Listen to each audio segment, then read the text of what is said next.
Welcome back to Savage Harry, the channel where the wizarding world gets rewritten by the people who should never have been allowed near it. Today's story is What If Harry Potter Was Raised by Aizen. 6 chapters of a boy who grew up in a white palace under a moon that does not move, with a father whose smile is worse than any curse. If this tale hooks you, please smash that like button, subscribe to the channel, and drop a comment with which chapter twisted you the hardest. It genuinely helps us keep telling these stories. Grab your tea, settle in, keep your reflection away from any polished blades, and let's begin. Chapter 1. The Cradle of Illusions. The house at Godric's Hollow was still burning at the edges when he stepped through the front door, though no flame remained to see. A ruin of smoke held the shape of walls. A staircase leaned into nothing. Upstairs, a child was crying, not the shrill alarm of fear, but the exhausted hiccup of something that had cried so long it had forgotten how to stop. Sasuke Aizen paused in the foyer and tilted his head, the way a man listens for a tune he half remembers. He was not supposed to be here. Nothing in the weather of the spiritual world had asked him to cross into this small, wizarding pocket of England on this particular October night. He had followed an instinct, and instinct, as he often told Jin, was only pattern that had not yet announced itself. "Lily," he said softly, stepping around the woman's body at the foot of the stairs. She was young, red hair, green eyes gone glassy and fixed on a point slightly to the left of the ceiling as if she had died mid-glance. He did not pity her. Pity was a shape other people wore, but he did pause briefly to note the arrangement. Her arms were flung out. Her wand lay 3 feet from her hand. She had been running toward the stairs, not away. That was interesting. He continued up. The nursery door stood ajar. A man's body lay in the hallway, dark-haired, thin, wearing glasses askew. Aizen stepped over him without looking down. Inside the room, moonlight came through a rupture in the wall where the plaster had detonated outward. Powdered wood drifted in the silver like a slow snowfall. A crib stood at the center of the ruin, untouched, and in it a child sat up on small, unsteady arms and looked at him. The child had a cut on his forehead. It was bleeding in a thin, lazy curl down the side of his nose. Shaped, Aizen noted with some amusement, like a lightning bolt. Wizards and their symbols. "Hello," Aizen said. He crossed the room without hurry. He always walked without hurry. Hurry was an admission that the world moved at a speed other than one's own. "You have had a long evening." The child looked at him. The eyes were the dead woman's eyes, a green that was not the green of foliage but the green of a chemical reaction, a green that suggested something the universe had not yet decided what to do with. The child did not cry anymore. He had stopped the moment Aizen entered the room. That too was interesting. Aizen extended a finger. The child reached up and closed a small, fat fist around it with the solemn confidence of a creature that did not yet know strangers could be dangerous. Power rolled off the skin, so quiet Aizen nearly missed it, not Reiatsu exactly, and not the structured magic of the wizards either, but something harmonic between, a standing wave where those 2 frequencies canceled and reinforced each other in a pattern he had never catalogued. "Oh," he said. The word was genuine. He permitted himself, for the space of one exhalation, to be surprised. Then he put the surprise away and stored it, the way a collector stores a new coin, and his face became again the warm, slightly apologetic face he wore for almost everything. There had been a third presence in this room.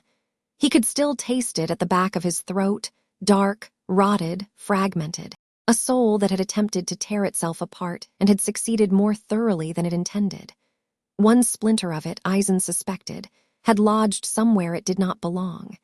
He glanced at the cut on the child's forehead and filed the thought.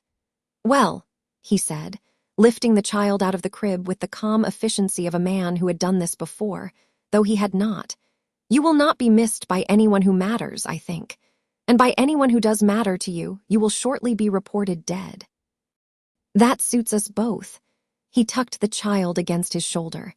The child, who had not cried for a stranger, also did not cry now to be carried by one. A quality Aizen approved of. He walked out of the nursery, past the dead man in the hallway, down the stairs past the dead woman, and out into the ruined garden where the front gate still swung open on one broken hinge. No one had yet come to inspect the scene.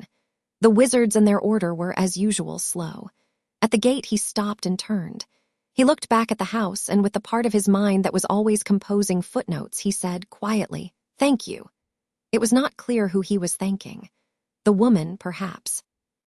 The fragment of a dark lord who had, with his misfired curse, delivered a test subject of extraordinary novelty. The universe, for its sense of timing. Then he opened the air, and the air opened for him, and he stepped out of Britain and into the long white silence of Las Notches. "You are joking," said Jin Ikamaru. "I am rarely joking. You brought home a baby." "I brought home a phenomenon," Aizen corrected mildly. He set the child down on a low-cushioned seat in his private study. The child immediately tipped sideways and began to investigate a tassel with grave attention. "There is a difference." Jin circled the child with the loose-limbed curiosity he gave all new things. His face kept its perpetual crescent of a smile. His eyes, as always, stayed half-closed. "It's little. It is 15 months old, approximately.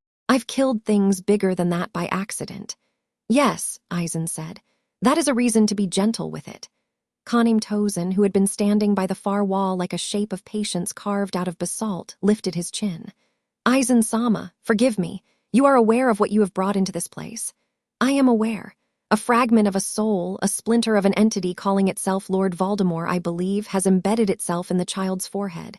You smell it, too." "I smell it," said Tozen. "It is a wound. It is a gift." Aizen smiled at the child, who had successfully dismantled the tassel and was now eating a piece of it. He reached down, neatly removed the tassel, and gave the child his finger again to hold. "It will take years to understand what has happened in that nursery. For now, suffice it to say, the human child possesses two forms of energy he should not possess at once. Magic in the wizarding sense, hereditary, pattern-based, tool-shaped, and Ryuryoku in ours, native, soul-based ours. He also carries, grafted to him against his will, a Horcrux. A piece of another mage's soul, designed to persist past death. I have never seen these three elements superimposed on a single organism. I have rarely seen any one of them manifest in an infant with this saturation." Jin whistled. "So you keep him." "I keep him, I raise him, I teach him. And when he is old enough to choose, he chooses." Jin's smile widened a fraction. "Chooses what?" Aizen stroked the child's hair once with his thumb carefully. "Chooses to be interesting." They named him Harry. Aizen was not sentimental about names. Names were handles. He would have been equally content to call the child Subject or Seven or Tuesday, but Jin, with that perverse tenderness he sometimes exhibited for broken things, had said, he ought to keep his name. That's what people do, and Aizen, who found the word people increasingly decorative, had agreed. Harry grew in the long white bones of Las Notches. Las Notches was not a house. It was an absence-given architecture. Aizen had raised it over Hugo Mundo's dune deserts as a thought raises a memory, slowly at first, then all at once. And inside its halls there was no sun and no season, only the moon that did not move and the pale sand that shifted and whispered against the outer walls with a sound like crowds murmuring in a language no one had bothered to translate. Into this place, which was emphatically not designed for children, Aizen brought a child. He did not put Harry in a room of toys. He put Harry in a room with a window. The window looked out onto the white dune waste. The moon did not change, and the child, when his small hand could first reach the sill, stood at it for long, silent intervals, watching the sand move, looking for something that did not come, and then, one day, turning away from the window with the settled face of someone who had decided the sand's slow conversation was worth having. Aizen, watching from the doorway, permitted himself the smallest nod. Good, he thought. He is patient. Patience is the first of the necessary things. Harry's first clear memory, years later, when he tried to pick through the silt of his childhood, was not of a mother or a father. He had been told by the warm, apologetic man who raised him that his parents had died in a house fire, that he had been taken in out of kindness, that he must be grateful to have been spared. He was grateful. He had been taught to be grateful. Later, when he would come to understand that gratitude was one of the earliest instruments of control, he would not be angry about this. He would only appreciate the craftsmanship. His first clear memory was of Aizen sitting on the floor across from him, Aizen, who rarely sat on floors, holding a cup of tea in one hand and in the other a sword. "This is Kyoka Suijutsu," Aizen said. He did not draw it. "Say her name." Harry was 4. He said, "Kyoka Suijutsu," carefully, the way he had been taught to handle breakable things. "Good." Aizen sipped his tea. "She is mine. She will never be yours. Do you understand?" Harry considered. "Yes." "Why?" "Because she belongs to you." That is the easy answer. Aizen's smile was kind. "Try harder," Harry thought. He was 4, and the thinking was still slow and shaped like building blocks, but it was thinking. "Because if she belonged to me, she would not be her." Aizen looked at him for a long moment. He did not change expression, but there was, in the held space of that moment, a small adjustment, as if, inside his mind, some instrument's needle had ticked one increment further along its dial. "Yes," he said at last. "That is correct." He put down the tea. He did not draw the sword, but he said quietly, "She does a thing. She makes the world say what I wish. When I show her to another, only once, only ever once, they become unable to trust their senses in my presence. They see what I choose. They hear what I decide. She is total. She is complete. Do you understand?" Harry, 4, did not understand. He said, "Yes," because he had been taught that yes was the safer answer, and he had also been taught that Aizen knew the difference between the yes of comprehension and the yes of compliance, and was not offended by the latter so long as it was accompanied by the intent to upgrade to the former. Aizen smiled. "Someday I will show her to you. Once. And after that, you will never be able to trust what you see me do again. You should remember this, Harry. You should remember that I am warning you in advance." Most fathers would not, Harry remembered. "He's clever," Jin said, leaning in the doorway of the practice hall. Inside, Harry, 7 years old now, was being drilled by Tozen in the placement of his feet. Not swordwork, footwork. Aizen did not believe in teaching a child to strike before the child had been taught to stand. Tozen, who had inherited the task of teaching Harry to stand, was not a patient man in the conventional sense, but he had the still patience of a blindfold, which was a different thing, and it worked on the boy. "He's clever," Jin said again, as Aizen came up beside him, "but he's not deep." "He's 7. I was deep at 7. You were," Aizen agreed mildly, "and look how that turned out. Depth in children is a failure mode, Jin. It means the pressure has come from the wrong direction. I want him to be shallow as long as I can manage it. I want him delighted by the world. If he is 7 and he looks at a bug and smiles, then at 12 he will look at an enemy and smile, and that is a useful smile. If he is 7 and already weighing everything on a scale, then by 12 he will be tired, and a tired 12-year-old is nothing." Jin whistled thoughtfully through his teeth. "You're going to break his heart one day." "Certainly." "On purpose." "Certainly." Jin's smile curved further. "You know, sometimes I think you like him." Aizen watched the boy in the hall. Harry had adjusted his stance wrong. Tozen had corrected it with the flat of his cane, Harry, without fuss, without tears, without the petulance of a child used to being indulged, had shifted his weight and tried again. There was a focus in the small face that belonged to a creature twice his age. "I like him," Aizen said, "the way a jeweler likes a particularly good stone. A stone has its own opinion about how it wants to be cut. A mediocre jeweler imposes his shape. A skilled one finds the shape inside it. A master," he paused, "a master notices that the stone has been paying attention and acts accordingly." "Poetic." "True." Tozen's voice lifted from the hall. "Again." Harry adjusted again. The light from the long slits high in the walls of Law's notches caught his hair and turned it briefly the color of smoke. He had grown to the height of a reed. He had his mother's eyes still, the stolen green, and something of the father he did not know in the jaw. Aizen had not shown him a mirror since he was 5. Aizen had not wanted him to start comparing himself to the face he saw. Aizen wanted him to build himself from the inside out, and vanities were a distraction. "When do you tell him?" Jin said. "Tell him what?" "Any of it." Aizen considered. He was fond of considering questions slowly even when he knew the answer.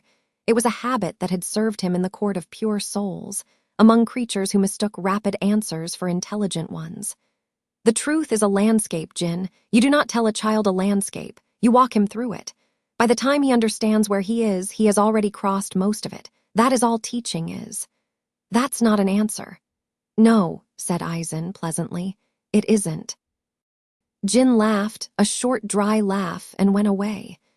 Aizen remained at the doorway, watching the boy work, and thought for the first time clearly that the boy might survive him. It was a thought he did not share with Jin. It was a thought he did not entirely share with himself. But it sat, small and warm, somewhere beneath his ribs, like a coal that had not yet decided to ignite. Harry did not know he was a wizard until he was 8. He had always been able to do things. He had always been able to, for example, make small objects turn themselves toward him if he wanted them. He had, in his 3rd year of speaking, reached for a cup on a high shelf and had the cup come to him, gently, as if it had decided the same thing. Aizen had been in the room. Aizen had said nothing. Aizen had noted the moment with an expression that did not change, and had afterwards privately made a journal entry. He had also, Harry suspected, always been able to do things of the second kind. When he held something, a stone, a feather, a coin, he could feel in the thing a weight that was not the weight of matter. He could feel how alive or not alive the thing was.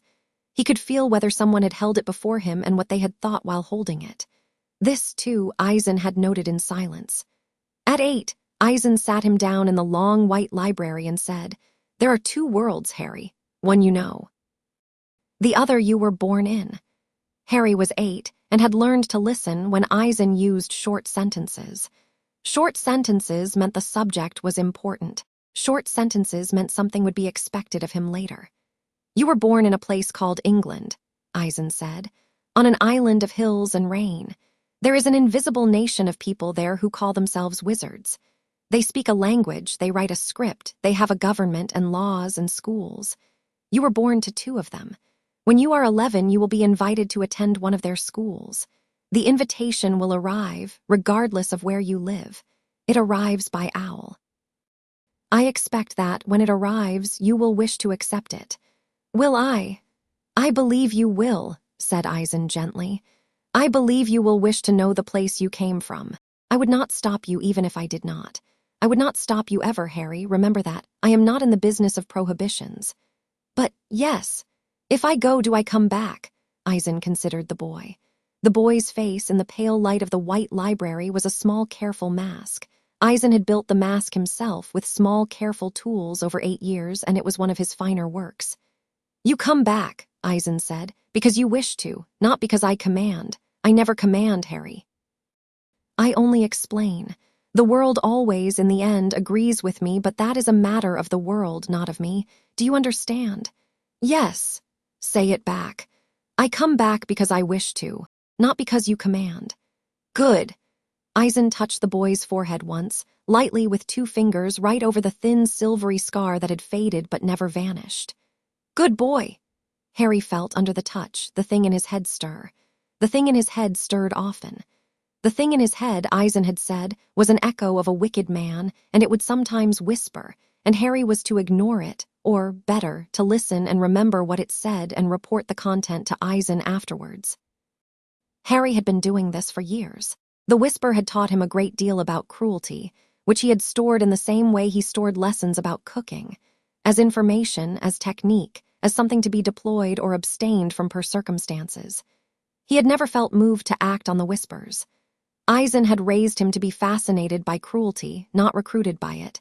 There was a difference, Aizen had explained, and Harry had understood even at 5. Tonight the whisper, roused by the touch, said clearly, "Kill him." Harry, without dropping expression, filed the whisper. He would report it to Aizen in the morning. Aizen would nod. Aizen would say, "Thank you, Harry," and would ask if the whisper had suggested a method, and Harry would say no, and Aizen would say, "It is learning, then, to be less stupid," which is a pity, and Harry would laugh a little, because Aizen's humor was a thin and precise thing, and Harry had learned to appreciate it the way other children learn to appreciate sugar. Go to bed, Aizen said. We will speak of wizards tomorrow. Yes, father. Aizen let the word pass without correcting it. He had at 5 told Harry he was not Harry's father, not in the blood sense. Harry had nodded. Harry, a week later, had begun calling him father anyway. Aizen had not corrected him again.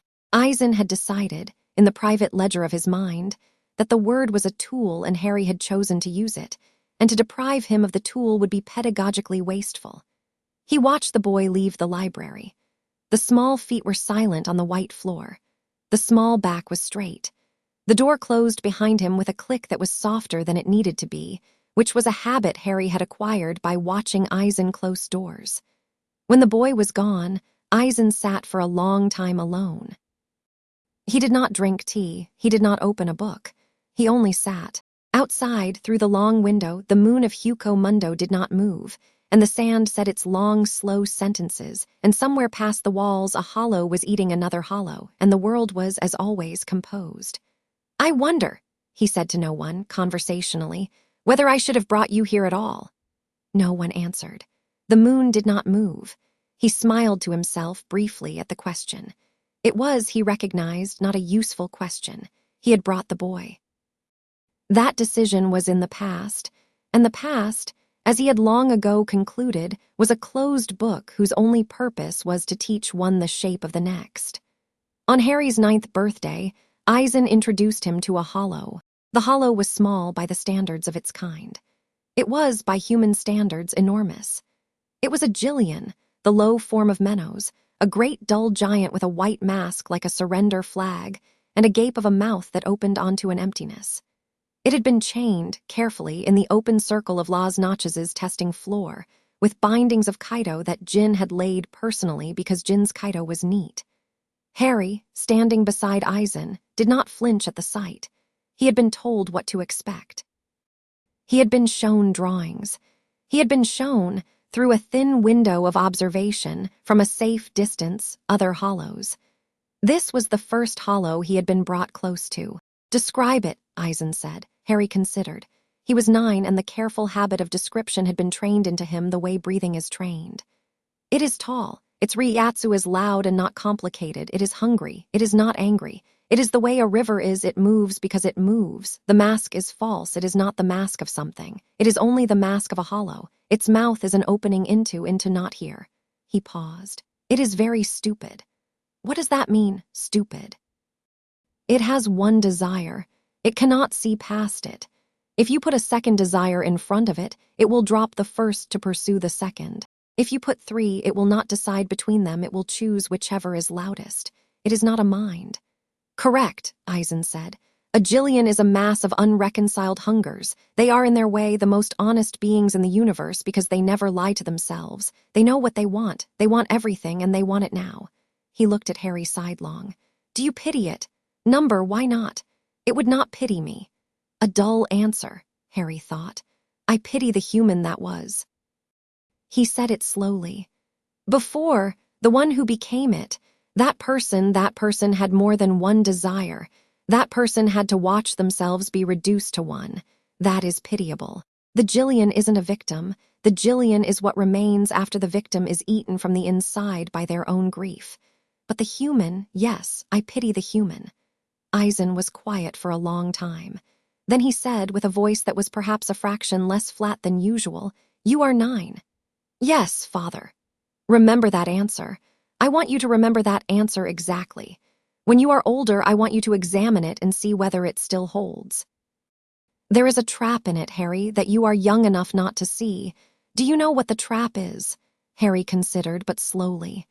Number. The trap is that you have drawn a line between the Jillian and the human, and called the Jillian innocent of the human's grief. This is a kind answer. It is also not quite true. The Jillian is not what is left over after the human is eaten. The Jillian is what the human was always capable of becoming. The kindness of the answer is that it protects the human from responsibility for what they become. I am not saying the kindness is wrong. I am only noting for later that it is there. Harry filed the observation. He filed, also, the fact that Aizen had offered it, Aizen rarely corrected at this level of delicacy, and never when the correction might be pressed on him. It meant Aizen regarded the 9-year-old as capable of holding the correction without breaking. Harry felt under his ribs a small, warm thing. It was, though he did not have the word yet, pride. "Now," Aizen said, "kill it." Harry did not move. "You have," Aizen said pleasantly, "a wand. I had it made for you last year. It has been in your drawer. You found it and replaced it where it was. You have never mentioned finding it, which is why I now give it to you." He drew, from within his sleeve, a slender length of white wood and laid it across Harry's open palm. "Hawthorn, phoenix feather, 11 inches. A wand maker in Bulgaria, whose discretion I own, made it to my specifications. It will be adequate. When you are older, I will have you obtain a wand that is truly yours in the proper way. For now, this will do." Harry looked at the wand. The wand, when he touched it, said a quiet yes to his hand. "Kill it," Aizen said again. Harry looked up at the Jillian. The Jillian's great mask tilted down at him. The Jillian opened its mouth, and the mouth was, as Harry had said, an opening into not here, and the not here, to Harry's newly trained perception, had an edge, and the edge was where the Jillian's thought, such as it was, lived. He raised the wand. He did not speak a spell. He had been taught, by Aizen personally, that spell work without speech was a matter of focus and not of prodigy, and that he was to start as he meant to go on. He focused on the edge. He thought, quite calmly, the word stop. Something happened that the observers afterwards disagreed about. Tozen, who was blind and heard the event rather than saw it, reported that the sound of the Jillian, a low thrumming of hunger, did not stop but thinned, as a thread is thinned before it is snapped, and then snapped. Jin reported that the Jillian's mask had cracked along a clean vertical line, as if a very thin wire had been drawn through it. Aizen, who had been watching Harry and not the Jillian, reported only that the boy had breathed out once, through his nose, and then the Jillian had fallen forward onto its knees, and then onto its face, and then had ceased to be a Jillian and become, in the white sand, a slow fading of dark particulate. In the silence after, Harry lowered the wand. "I did not like that," he said. "Good," Aizen said. "I will do it again if you ask." "I know." Harry looked at his hand. His hand, which had been steady during the act, was shaking very slightly now. He observed the shaking with interest. He did not try to stop it. He was curious what it would do. Aizen watched the shaking. He watched the boy watching the shaking. He watched the boy decide, with the small private decision of a 9-year-old who had been raised to take his own temperature, that the shaking was an acceptable aftermath and not a symptom requiring treatment. He watched the hand become, after a minute, still. "Come," Aizen said. "You are cold." "I am not." "You are. You do not notice it because you have been trained not to, but your body is. Come." He laid his hand on the boy's shoulder. The boy, who had not flinched at the Jillian, did not flinch at the touch either, but he leaned, very slightly, into it. Aizen registered the lean. Aizen, who kept a careful ledger on everything, marked it down. They walked together out of the testing floor. Behind them, Jin unlocked the Kaido with a flick of his fingers, and the residue of the Jillian stopped being a residue and began to be simply sand. Tozen bowed very slightly to the retreating pair. "He will do then," Tozen said as they were gone. "He will do," Jin said. "Aizen-sama is pleased." "Aizen-sama is never pleased," Jin said, smiling his long smile. "Aizen-sama is curious. Pleased is a human thing. Curious is what he is." Tozen turned his blind eyes up toward the moon that did not move. "And when he is no longer curious?" Jin's smile, for once, narrowed.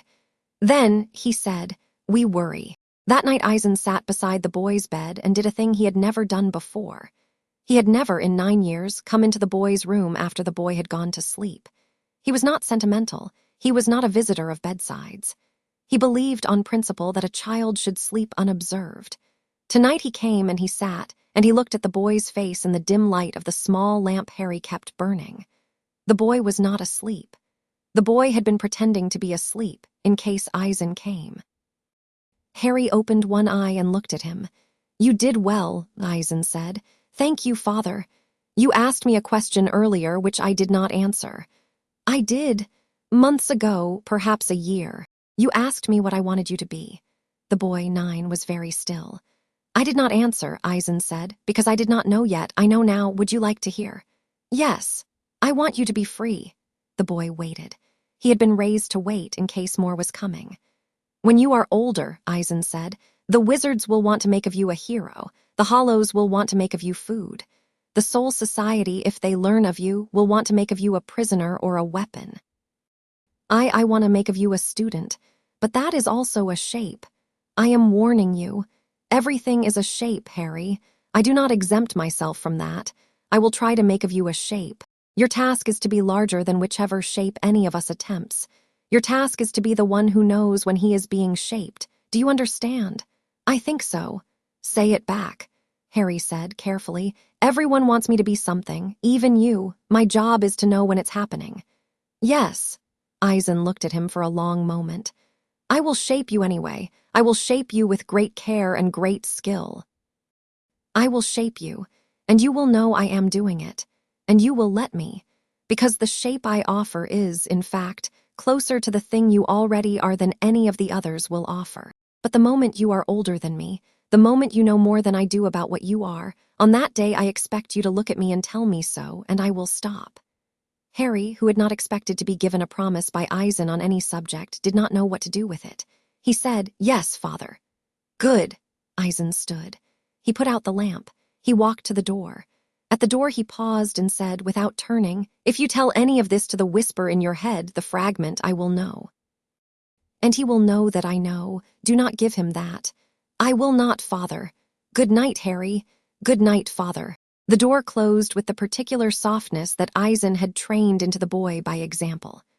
In the dark, the boy lay with both eyes open now, looking at the ceiling, and beside his pillow, in a place only he knew, the hawthorn wand lay warm against his hand.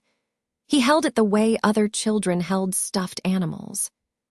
Somewhere in his forehead, the fragment of a wicked man had gone very quiet and would not speak again for 3 weeks, because even a splinter of Lord Voldemort could recognize when the room had filled, briefly, with something worse than he was, and had decided, with the only instinct it had left, to hide. The fragment, when it came back, was different. Harry first noticed the change on a morning that was, by the standards of Law's notches, ordinary, which is to say that the moon had not moved, and the sand had said its usual slow things, and Jin was somewhere being unhelpful to Tozen, and Aizen was in his study reading a wizarding newspaper from a country that had not yet noticed that half its readers were owned. Harry was in the garden. Aizen had built him a garden. It was not a garden of plants. It was a garden of stones, different densities, different colors, arranged in 3 concentric rings, and Aizen had told him, on the day he was given the garden, that he was to rearrange it as he pleased, and that every rearrangement would tell Aizen something about him. Harry had learned, over a year, to rearrange the garden in ways that told Aizen nothing. This had been, according to Aizen, the most important lesson the garden had given him. On that ordinary morning, as Harry crouched by the outer ring with a small dark stone in his hand, the fragment, silent for 3 weeks, spoke. It did not whisper. That, too, was new. It said in a voice that carried the full dry formality of a cultured adult, Good morning, boy. Harry did not drop the stone. He did not stand. He put the stone carefully into its chosen position, and then he said, without moving his lips, Good morning. You are polite, the voice observed. I did not expect politeness. Your keeper is, I suppose, responsible. Yes, said Harry. May I speak with you? Harry paused over the second stone. This was a request, not a demand. That was newer still. You are speaking with me. I would like permission to continue. Harry considered. He was 9. He had been taught to grant small things in order to harvest information from them. You may speak. I will not answer every question. Understood. I am, as you have been told, a splinter, a fragment. I was, until recently, the great majority of a man. That man is largely gone now. His main body, I believe, is crawling about in some forest as a thing less than a wraith. I retain here, in your head, a considerable proportion of what made him, more than I should. I believe this is the result of a kind of resonance between what I was made from and what you natively are. I do not fully understand it. I have had, as you will appreciate, a great deal of time to think about it. You have. I wish, said the voice mildly, to propose an arrangement. Harry placed the second stone. I have been warned to report what you say to my father.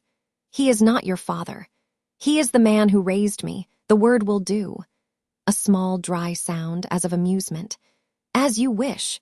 I have been warned as well. By you, I remember the warning. I wish to propose, Harry, that you report this conversation honestly.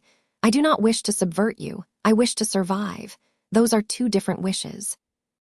Your keeper is, I must admit, more terrifying than I had budgeted for, and I have revised my expectations accordingly. You want me to tell him about you. I want you to tell him, the fragment said, that the fragment in your head would like to request asylum.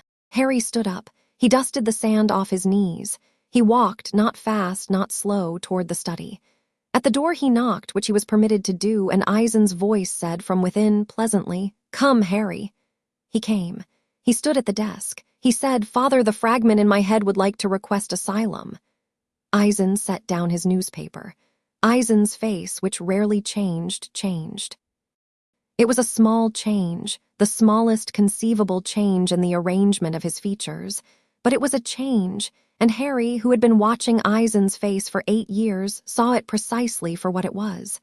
It was delight. "Oh," said Aizen. "Oh, that is fascinating. Bring a chair." Harry brought a chair. He sat. Aizen leaned forward across the desk and steepled his long fingers and said, "Tell him to speak through you. Open just a little the channel between, not much. A crack. Use the breathing I taught you." Harry closed his eyes. He used the breathing. He felt the thing in his head, the fragment, the splinter, whatever it was, step forward inside the crack he opened and borrow, cautiously, the use of his mouth. Harry heard his own voice say, in the dry, formal tone of a cultured adult, "Aizen-sama, I believe that is how I should address you. I have inferred. I apologize for the intrusion." "Accepted," Aizen said. "Continue. I am a piece of a man named Tom Marvolo Riddle, known to his followers and enemies by the title Lord Voldemort. I am one of 7, no more than 7. The count is complicated. Pieces of his soul that he made, through considerable sustained atrocity, into persistent objects. I am not an object. I was to be an object. I was placed in a diary, in a ring, in a cup, in a locket, in a diadem. One piece was placed accidentally. I now gather in this boy. The accidental piece is the piece that has had time and privacy to think. The others are locked in their vessels and cannot reflect. I can. I have. I have concluded, Aizen-sama, that the man I was a piece of is a fool. That is a considerable conclusion, Aizen said. I have had considerable time. What do you propose? I propose, said the fragment through the boy, that you permit me to remain where I am. I will not seek to influence the boy. I will not subvert. I will, in exchange for your forbearance, provide you with a full operational intelligence briefing on the wizarding world, on the Ministry, the Order of the Phoenix, the fractured Death Eater networks, the goblin banking systems of Gringotts, the treaties of the International Confederation, and on Albus Dumbledore personally, to the limit of what I know, which is very near the limit of what anyone living knows. In return, I wish only to persist. I would also, if I may be indulgent, like to, when the boy is of an age, have occasional access to his mouth for the purposes of conversation. I miss conversation, Aizen-sama. 9 years of observing a child's education without being permitted to remark has been, frankly, a torment. Aizen smiled the small, warm smile he used for moments of private enjoyment. You have become more entertaining, he said, since I last encountered you. I had assumed at Godric's Hollow that the piece I smelled was the standard quality. Apparently the standard piece deteriorates, the unusual piece in the unusual vessel improves. Noted. I will take that as a compliment. It is only a compliment in the sense that you have become useful. Very well, fragment of riddle. I grant, provisionally, your asylum. You will remain where you are. You will refrain from influencing Harry. You will speak to me when I summon you, through Harry, and you will not initiate long conversations with Harry without his assent. When Harry is an adult, he may renegotiate your access himself. If you break these terms, I will extract you, and the extraction will not be painless, and you will not like what I will do with the remainder.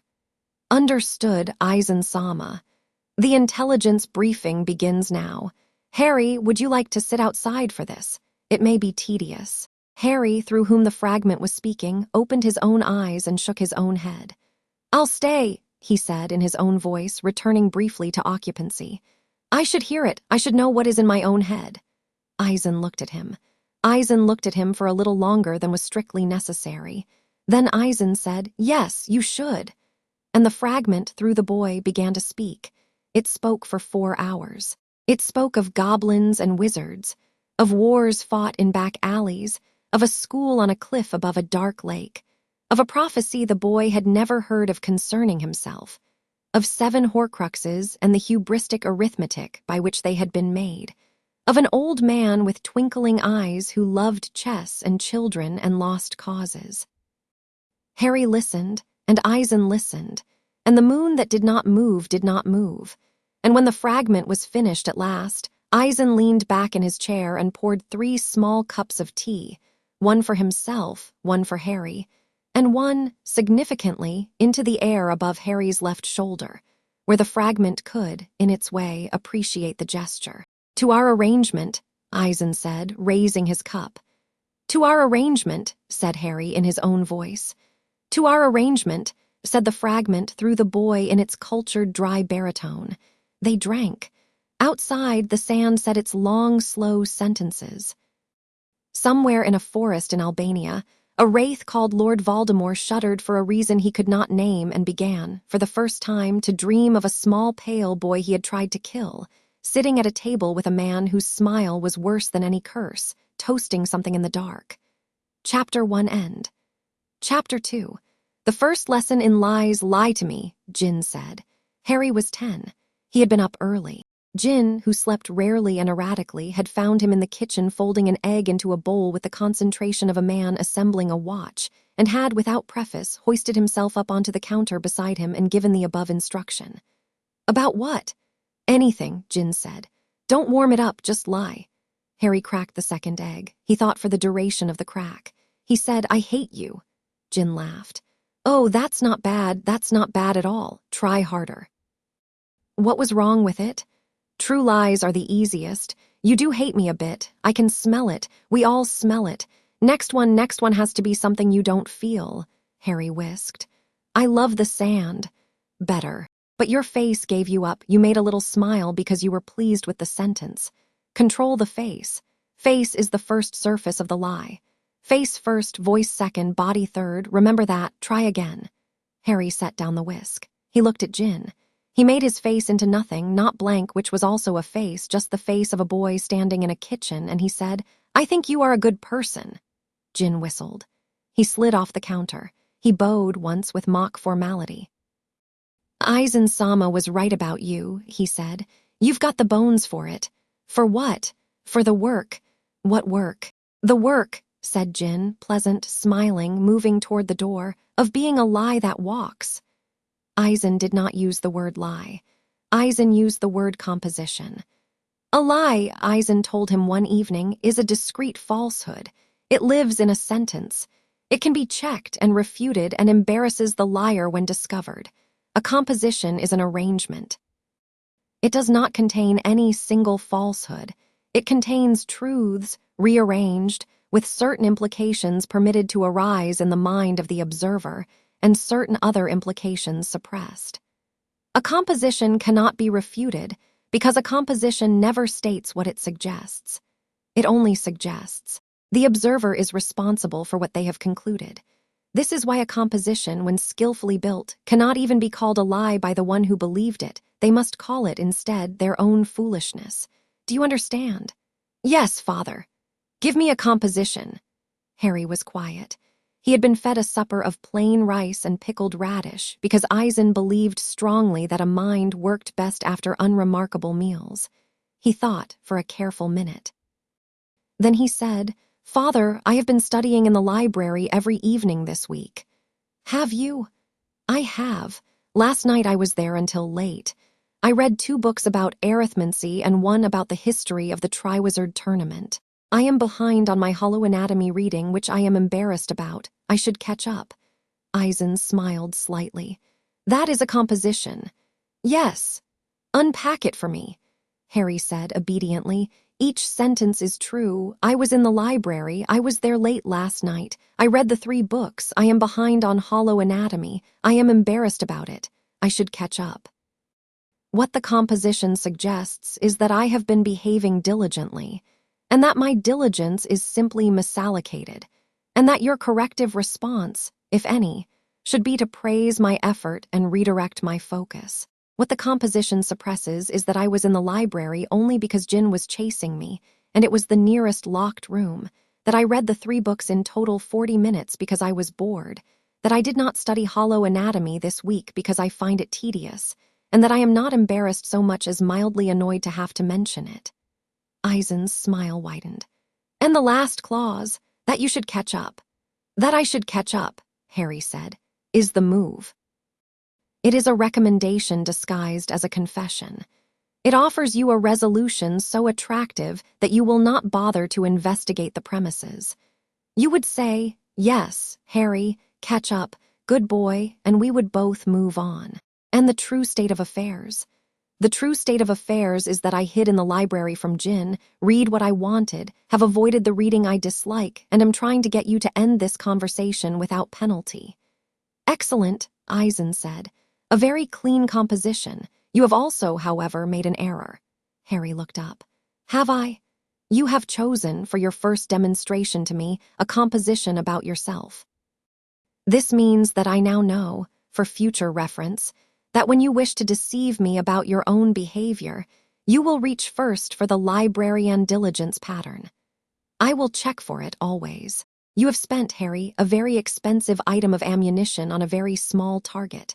Always spend compositions on subjects that do not concern you. Spend them on third parties. Spend them on the weather, the sand, on Tozen's mood. Keep your own self a tightly held territory. Never let another person ever have a model of how you lie about yourself." Harry stored the correction. "Yes, father." "Now," Aizen said, rising, "a new lesson, come with me." "Where?" "Down." Law's notches had levels that Harry had not yet been permitted to see. He had been told, from a young age, that the upper floors, the study, the library, the quarters of the Espada, the gardens of stone, were his domain. Below these, beneath the sand, there was a second architecture. It was not, Aizen had said, a basement. It was, he had said, a parallel institution. Someday Harry would be given access. Until then he was to accept its existence in the way a sailor accepts the existence of the deep ocean. Tonight, for the first time, Aizen brought him down. They descended a spiral staircase of white bone. Harry did not ask whose, that wound into the sand for what felt, by his count, 6 stories. At the bottom, the corridor opened into a long, vaulted space, lit by hovering witch lights rather than the usual pale phosphorescence of the upper halls. The lights, Harry noted, had been placed by Aizen personally. They had the small, peculiar chill of Aizen's Ryatsu in them. They said, to anyone sensitive enough to read them, that this place was Aizen's, and that any hollow or a rancor who crossed this threshold with rebellion in their heart would be doing so in Aizen's living presence always. At the far end of the vault, a Menos Grand stood. Not a Jillian this time, but a taller, more articulate Menos, and a Jutches, a wolf-like thing on too many legs, with a face mask shaped like a grinning dog's skull and eyes that, unlike the Jillians, were plainly thinking. Beside the Ajutches, on a low stone platform, 5 other hollows waited, smaller, more humanoid bone-plated creatures whose minds had done the difficult work of sculpting themselves past appetite into strategy. They were the early form of a rancor, or so Aizen had been working on them, hollows beginning to remove their own masks and thereby claim something like personhood. They were, in short, an insurgent cell. "They wish to depose me," Aizen said mildly, as if announcing the weather. "I have been aware for 11 days. I permitted the cell to form, I permitted it to recruit. I permitted it to plan. Last night I invited them here under the pretense of an audience. They came because they do not yet understand the difference between an invitation and a trap. They will learn tonight. Or, he said, they will not, it depends on you. Harry looked at the 6 hollows on the platform. They looked at him. The Ajutchas growled, a low sound that the vault amplified. The smaller Rancor forms whispered among themselves, too quietly for human ears, but Harry could hear them with the second sense he had been taught. They were saying, that's only a child. He's brought a child. What am I to do? Harry said. Whatever you like, said Aizen. You are testing me. Yes. On what? On what you do when I do not tell you what to do. On what a nearly 11-year-old boy does, raised as you have been, when given 6 hostile hollows and no instructions. It is a rare test. I will not repeat it. Treat it as a compliment. Harry walked forward. He did not take out his wand. He kept his hands loose. He walked, as Tozen had taught him, with his weight centered, his breathing steady, his face the face of a boy in a kitchen on an ordinary morning. He stopped 10 paces from the platform. Good evening, he said politely. The Ajutchas snarled. One of the smaller Rancor, a thin thing with a grin like a knife wound, stepped forward on the platform and said, Aizen-sama, we appreciate the theater, but we did not come here to be insulted by a child. Then leave, Harry said before Aizen could answer. The knife wound a Rancor looked at him. Leave, Harry said again calmly. You've said you're insulted. You can go. The door is behind you. I won't stop you. Nobody will stop you. Go. This, of course, was a composition. None of the sentences was false. The door was behind them. Harry would not himself stop them. Nobody, Harry understood, would stop them in the sense of barring their path. What the composition suppressed was that Aizen, who was standing behind Harry looking interested, would certainly kill any hollow who turned its back on him and walked out of the vault. And the other suppression was that the Rancor, being prideful things, would now find it almost impossible to walk out, because walking out would be admitting they had been dismissed by a child. The knife wound Rancor hesitated. It glanced, involuntarily, at the door. It glanced, involuntarily, at Aizen. I thought, Harry said mildly, you came to depose him. Are you deposing him or aren't you? If you are, you have a prior engagement, and this conversation with me is a waste of your time. If you aren't, if you came here for some other reason which I am too young to guess, then there's no reason to be insulted by me. Either way, this conversation doesn't serve you. Which is it? One of the other Rancor, a squat thing with 4 arms, said, We will depose him. Excellent, Harry said. Then begin. They did not begin. That was the point of the composition. Harry had offered them, generously, a frame in which they had come to depose Aizen. Stepping out of the frame, clarifying that they had come only to negotiate, or to threaten, or to spy, was now a confession of cowardice before a child. Remaining in the frame required them to attack, right now, a man whom they were not, in fact, prepared to attack. The Ajutchas, which had fewer social subtleties and therefore fewer inhibitions, lunged. Harry had been half expecting this. He had watched the Ajutchas' weight shift into its forelegs 2 sentences ago. He did not move from where he stood. He raised his left hand, not the wand hand, and he said in his own voice, which was the voice of a nearly 11-year-old, Stop. It was, technically, a wordless wand use without the wand. More accurately, it was a focused application of the native Ryuryoku that Aizen had been training him to use since the age of 6, augmented by the circuitry of his wizarding magic, rooted through a single clean intent. The Ajutchas stopped. Its paws skidded on the stone. It stopped as if it had slammed into an invisible wall the size of a wall. It stopped because at the moment Harry had said stop, he had also, with a second layer of his attention, reached out with the third sense. The sense Aizen had taught him was the sense of reading patterns of hunger, and had, for a half-second, moved the Ajutchas' single dominant desire 1 degree sideways. The Ajutchas, for that half-second, had not wanted to eat Harry. The Ajutchas, for that half-second, had wanted to stand still and think about stopping. When the half-second passed, the Ajutchas wanted again to eat Harry, but by then the small Rancor on the platform had seen their leader freeze at a child's single word.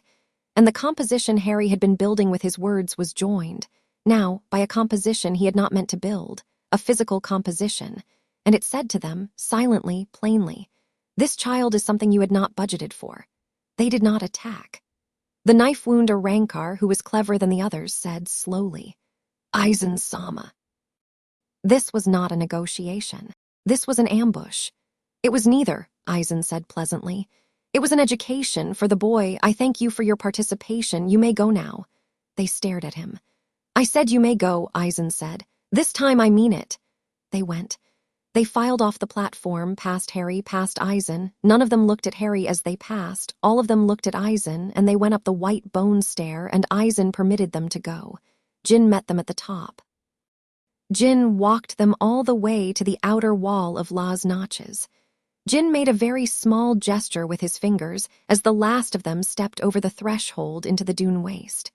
None of them ever came back. None of them, in fact, got more than 500 yards into the sand. Jin did not tell Harry this, and Harry did not ask. Below, in the vault, Aizen laid his hand on Harry's shoulder. "You did well," he said. "I did what you would have done, I think. Number, you did what I did not expect you to do. Those are different things. Tell me what you did." Harry said, "I offered them a frame they could not step out of, and when the Ajutchas attacked anyway, I used the sideways pull on its hunger." Just a little, half a second, enough for it to hesitate. The hesitation was the real signal, not my word. They saw the hesitation. That's what stopped them. "Yes." "Was it wrong?" "Why would it be wrong?" "Because," Harry said, "they were going to die anyway. I pretended to let them go. I think I knew Jin was waiting. It was a performance." Aizen was quiet for a moment. He looked down at the boy with an expression that was not quite amusement and not quite affection. It was, perhaps, the expression of a man surveying a tool that had turned out sharper than the order he had placed. "You did know," he said. "You did not ask, but you knew." That is another kind of skill, Harry, knowing without asking. Was it wrong? I have decided long ago that it was not wrong to dispose of things that had declared themselves my enemies. I am not going to revise that decision for your comfort.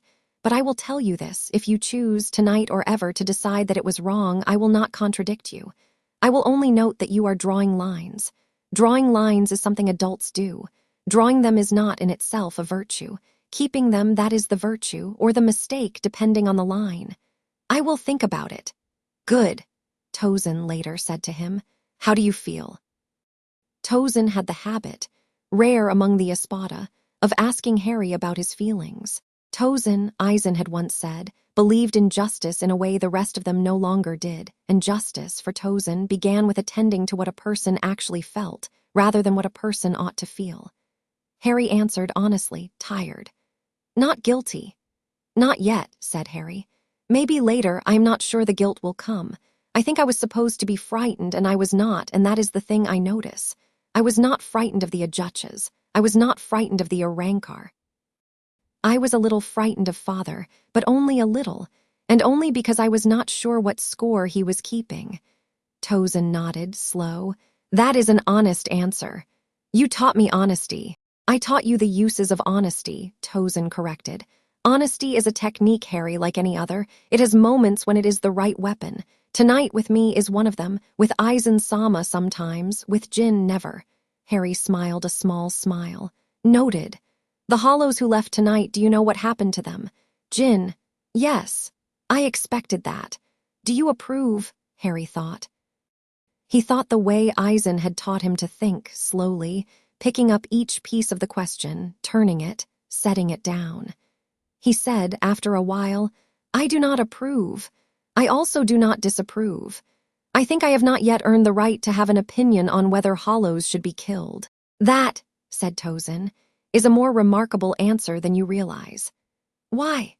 "Because the people who have, in my experience, most quickly offered opinions on whether Hollows should be killed have been, almost without exception, the people with the shallowest grounds to offer those opinions. Shinigami, wizards, humans, all of them eager to tell Huko Mundo its business. The silence of an opinion, when one has not earned it, that is justice also, in a way. Your father does not always understand this. He does not understand justice.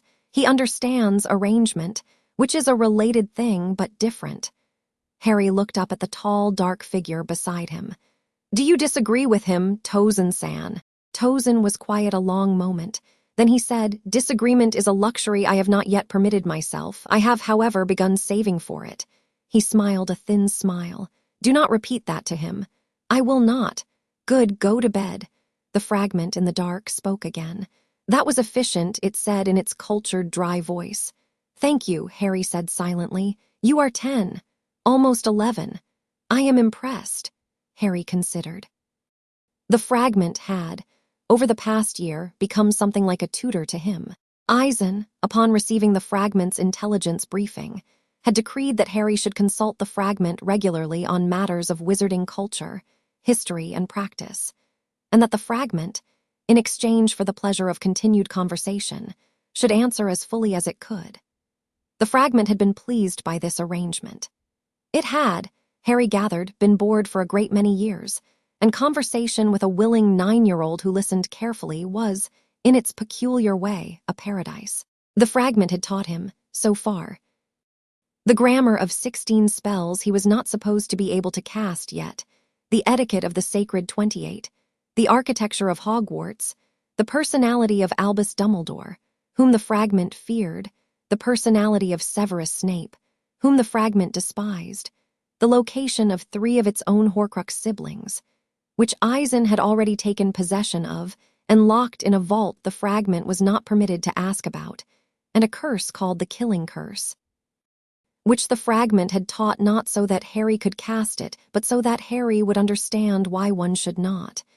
You did not use me tonight, the fragment said. Number.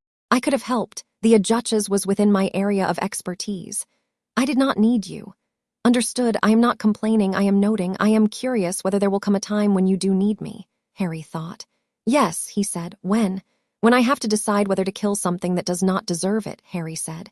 You will be useful then, you have extensive relevant experience. A dry sound, the fragment's laugh. Cruelty cultivated. A pause. I approve. Good night, Harry. Good night, Riddle. The fragment had let him, after some negotiation, use its first name. It had not, in life, permitted its first name to be used by anyone. It had, as a splinter, decided that the old name was no longer a humiliation. It had decided, somewhere in the long silence of the last 10 years, that Tom Marvolo Riddle had been, on the whole, an interesting young man, and that attempting to disown him had been among the stupider projects the main body of himself had undertaken. It had asked Harry to use the name, and Harry, who gave things generously when the giving cost him nothing, had agreed. Harry closed his eyes. He slept. In the morning, Aizen gave him a letter. It was his own handwriting, Harry's handwriting. It said, in neat, careful script, I will be turning 11 in 1 month. I am aware that on my 11th birthday an owl will arrive with a letter from a school called Hogwarts. I would like, in advance of that owl, to discuss with you whether I should go. I wrote this, Harry said, looking at it. You did. When? Last night, in your sleep. You sat up in your bed. You wrote it on the pad by your pillow.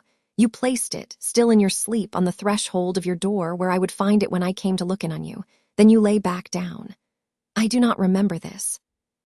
Number you would not. Harry looked up. The fragment, Aizen said gently, is not, I think, responsible. The fragment has kept its agreement. What you did last night was done by you. The part of you that is awake has not yet admitted that it wishes to ask this question. The part of you that is honest, the part that sleeps, has asked it on your behalf. Harry was quiet for a long time. I want to go, he said at last. Of course you do. I want to go, Harry said more carefully, not because I want to be a wizard, not because I am bored. I want to go because I want to see if what you have told me about them is true. Yes. And if it is not, if you have composed me a picture of the wizarding world that suits your purposes, I want to discover that too. Yes. You are not angry. Aizen smiled. The smile was the warmest Harry had seen from him. I am delighted, Aizen said. You have passed the lesson. Never go anywhere because someone tells you to, not even me, especially not me. Go because you wish to test the proposition for yourself. That is the only education anyone is ever really giving you, Harry, the education of how to test the propositions. The rest is decoration. I will go, then. Good. Will you let me come back? I will not make you come back. I will not prevent you from coming back. I will be here when you decide. Aizen set the letter down. Now, come, we have a month to prepare. You will need a trunk. You will need robes. You will need, it is tiresome, a cat or a toad or an owl. I recommend an owl. Owls carry messages, and messages are the circulatory system of any civilization that still uses them. I will also, while you are at Hogwarts, expect weekly reports. Of what? Of anything you wish to report. I will not give you a format. I will not give you categories. I want to see what you think to tell me. That will teach me as much as you what you are becoming. Harry nodded. And Harry, yes, father. If at any time you wish to come home, you will come home. There will be no shame in it. None, do you understand? Yes, father. Now go have breakfast. Jin has made you eggs. Harry went. In the kitchen, Jin had indeed made eggs, although Jin had also folded them into the shape of a small, precise frog, which was, for Jin, affection. Harry ate the frog. It was good. The month before Hogwarts was the most careful month of Harry's life. Aizen, who had never been in a hurry for anything, became in that month a man who allocated each day. The days were given names. The first day was called wands. The second was called money. The third was language. The fourth was falsehoods. The fifth and sixth and seventh were map work. Wands did not involve going to Diagon Alley. Aizen had a man in Bulgaria, whose discretion he owned, and the man in Bulgaria had a cousin who was a former apprentice of Ollivander's, and the cousin had a cellar in Sofia in which any wand made in Britain could be duplicated, or nearly so, after a week's work, and a sample of the owner's Ryuryoku. Harry sat in the cellar, under a single hanging lamp, while the cousin, a tall, thin-fingered man named Avelo, measured him with a series of brass tools that smelled faintly of rosemary. The hawthorn wand Harry had been given at 9 was, Avelo said, a very good training wand, but it was the wrong wand for the man Harry would become. Harry, by this point in his life, had stopped being startled when strangers spoke of him as if he were an adult. Avelo measured him and muttered, and at last produced a slim length of black walnut, cord to Aizen's specifications, not with phoenix feather or dragon heartstring, but with a fiber of Harry's own hair, treated in a resin the man declined to identify. Not legal, Avelo said, matter of fact. Not detectable, either. Will register at the ministry as you and unicorn.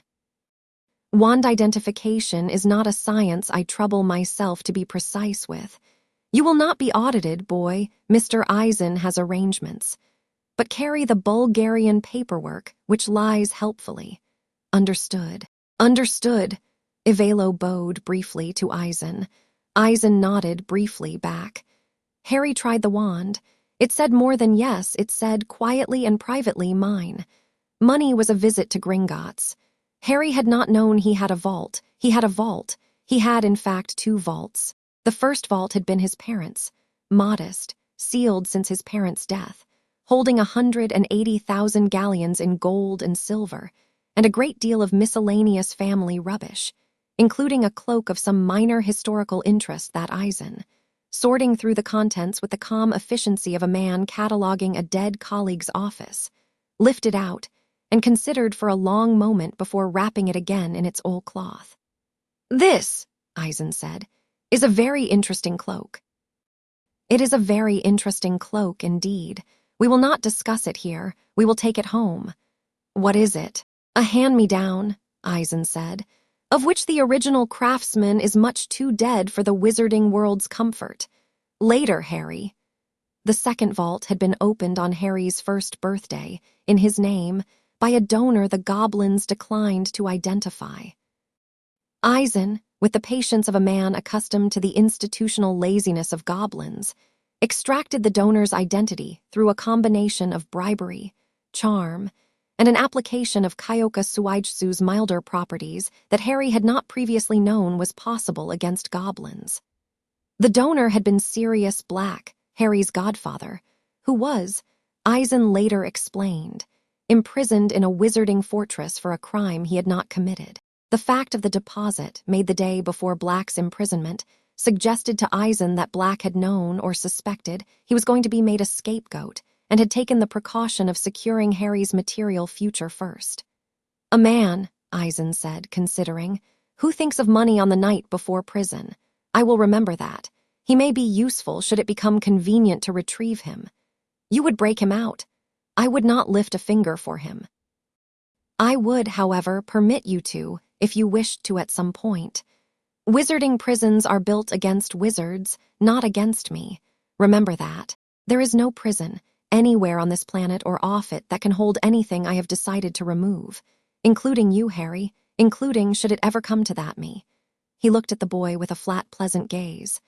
"I note this only so that you understand. Nothing has ever kept me where I did not choose to be. Nothing ever will. The implication is for you to work out." Harry worked it out, silently, on the walk back to the carts. Language was the third day. Harry already spoke English, of course. He had spoken nothing but English with his family. With Aizen, with Jin, with Tozen. Because Aizen had insisted, from the first year, that Harry's primary language be the language of the country he had been born in. So that when he returned to it, he would return without any audible trace of elsewhere. Aizen had drilled him in the precise received pronunciation of the Southern English-educated class, and also in the fluent code switch into working-class London, and also in the careful light Scottish of Edinburgh, and also, because Aizen believed in over-preparation, in the rhotic working-class Cork Irish of a child raised in the southwest of Ireland, which Aizen thought would be useful if Harry ever needed, on short notice, to pretend to be a different kind of boy than he actually was. On the language day, Aizen added one more item. He sat across from Harry in the library with a teapot between them and said, "The wizarding world has a pidgin. It is a register, not quite a dialect, that is spoken by the children of old families. It has a small specialized vocabulary, fewer than 200 words, and a small specialized grammar, which is the grammar of understatement. We will drill you in it for 2 hours. By the end of the 2 hours, you will speak it. You must speak it fluently, because the sacred 28 can smell an outsider who attempts the pidgin badly, and the smell is unpleasant to them. Ready? Ready." They drilled for 2 hours. At the end of the 2 hours, Harry spoke the pidgin. He was, Aizen said afterwards, better at it than he should be, because he had been, as a small child, accidentally trained into its grammar by Aizen's own speech. Aizen's habitual understatement was not unrelated, historically, to the English class the pidgin came from. "I did not intend to give you this," Aizen said, "but I gave you this anyway. You are welcome." Falsehoods was the 4th day. Falsehoods was the day Aizen taught him the one composition he was to use if asked. At Hogwarts, or anywhere in the wizarding world, where he had been for the last 10 years. The composition went like this. He had been raised, after his parents' death, by a Muggle cousin of his mother's, a woman who was very strict and very unkind, and who had not told him he was a wizard. He had lived in a small house in Surrey. He had been abused, mildly, mostly emotionally, nothing requiring forensic detail, but he had survived, and had learned from the surviving, and had been fetched by Hogwarts at 11 in the ordinary way, and was excited and a little overwhelmed to be among wizards at last. He did not speak of the cousin. He would, if pressed, refer to my aunt in a tone that was tight and controlled and would close the subject. "Why this story?" Harry asked. "Because," Aizen said, "it is the story everyone expects. Everyone, Dumbledore in particular, has been imagining you as this boy for 10 years. They have composed you, Harry, as surely as we compose our enemies. When they meet you, they will want to see the boy they have imagined. If you present that boy, they will believe you. They will believe you because their own expectation is doing most of the work. They will, in fact, feel warmly toward you for validating their imagination. This is a very efficient composition. It is also a sturdy one. It cannot be checked because the Muggle world has no records that a wizard considers credible, and the only witness, the aunt I have invented, will, should it ever come to that, turn out to exist." "You have made an aunt." "I have an aunt," Aizen said mildly, "prepared. She is a real woman in Surrey who I have arranged certain matters with. She will remember you. Her husband will remember you. Her son will remember you and will say, if asked, that you were thin and unpleasant and he was glad when you left. None of them have ever met you. None of them ever will, unless the cover fails and needs propping. This is one of the things I did last year that I did not tell you about. I am telling you now because you have a right to know which of the lies that surround you have been built by me. You have now been told. The aunt's name, Petunia Dursley. Her husband, Vernon, her son, Dudley. Remember the names, they are in the story. A composition with an unnamed aunt is not a composition. It is a shrug. Harry memorized. Mapwork, days 5, 6, and 7 was Hogwarts itself. The fragment, through Harry, produced the map. Aizen had provided a great sheet of blank parchment and a set of colored inks. Over 3 days, the fragment dictated, and Harry's hand inked, a floor-by-floor map of the school, including every passage the fragment knew, every room the fragment had ever entered, every staircase and its idiosyncrasies, every portrait whose cooperation the fragment had once cultivated. The fragment marked, in red, the places it remembered being happiest. There were 3 such places. It marked, in black, the places it remembered being hurt. There were 7. It marked, in green, the places it remembered being alone with a book and a cup of tea, content in a way it had not understood at the time to be contentment. There were 11 of those. Aizen, who watched the 3rd day's work, permitted himself a small, soft comment to no one in particular. The map of any man's school days is a more honest portrait of him than his face. The fragment, through Harry, said, I have heard worse diagnoses of myself, Aizen Sama. On the morning of the owl, Harry woke early. The owl arrived at breakfast, which was unusual. Aizen did not permit owls into the interior of Las Notches, and had made an exception only for this one. And it was, as the fragment had predicted, a tawny, and it carried, as the fragment had predicted, a heavy envelope of yellowish parchment sealed in red wax. Harry read the letter. It was addressed to Mr. H. Potter, the boy's bedroom, Las Notches, Hugo Mundo, which was, at the very least, interesting. The owl drank water from a saucer Jin had provided, regarded them all with the mild, insulted dignity that owls bring to new surroundings, and departed. Aizen lifted his cup. To Hogwarts, he said. To Hogwarts, Harry said. To the end, said Jin pleasantly, of our peaceful decade, and he drank too, and he smiled. Diagon Alley was loud. Harry had not expected this to be the first thing he noticed. He had prepared himself, in the weeks leading up to the visit, for the smell. The fragment had warned him about the smell. Leather polish and hot pastry and stone and rain and owls, and running under all of it, the particular faint, rotten citrus undertone of old spellwork concentrated into a narrow street. He had prepared himself for the visual density. He had prepared himself for robed strangers who would. The fragment had warned, stop him and press his hand and weep over him, because that was the behavior that had been cultivated in the wizarding public over 10 years of newspapers narrating the boy they had composed. He had not prepared himself for the noise.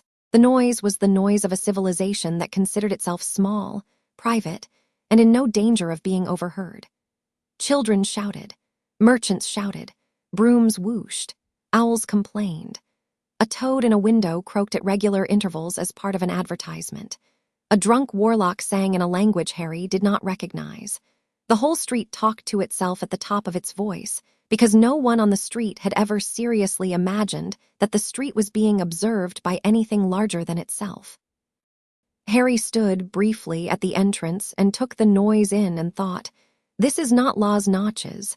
It was not a thought of homesickness. It was a thought of professional interest. Las Notches was silent because Aizen had made it silent. A place, Harry understood in that moment, told you what it had been made by. The wizarding world had been made by people who were very sure of themselves. He walked.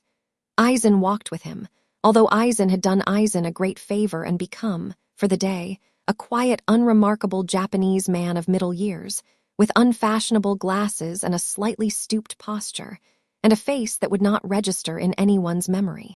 Aizen had done this with Kyoka Suijutsu, but subtly, not a full release, only a light continuous suggestion, so that everyone who looked at him would see an unremarkable man and would forget him within 40 seconds of ceasing to look. It was a technique he had spent years refining. He did not use it lightly. He was using it today because he was curious to walk his son, for the first time, through the street his son had been made for, and he did not wish to be the center of that street's attention. They were stopped, of course. They were stopped by Hagrid. Hagrid had apparently been expecting them. Hagrid had, by arrangement of Dumbledore, the fragment had warned of this, been dispatched to Diagon Alley on precisely the morning that H. Potter was expected to visit, to greet him and guide him and pay for his school things out of the Potter vault, and to answer such questions as a suddenly reinducted 11-year-old might have. Hagrid was 10 feet tall. Hagrid had a beard that contained, Harry could see even from 6 paces, at least 3 living insects. Hagrid had kind wet eyes and enormous hands and a pink umbrella he carried with defiant affection. Hagrid said, "Uri, Potter." "Yes," Harry said. "Blimey," Hagrid said, "ye look just like your dad, but ye have got your mum's eyes." "Oh, Uri," and Hagrid, who had not planned to cry, began, industriously and without shame, to cry. Harry, who had not planned for this either, stood very still and let Hagrid cry. He did not try to stop it. He did not try to accelerate it. He permitted it the way one permits a weather. Aizen, at his elbow, invisible unremarkable, observed the scene with the interested detachment of a man watching an exhibit at a zoo he had not previously visited.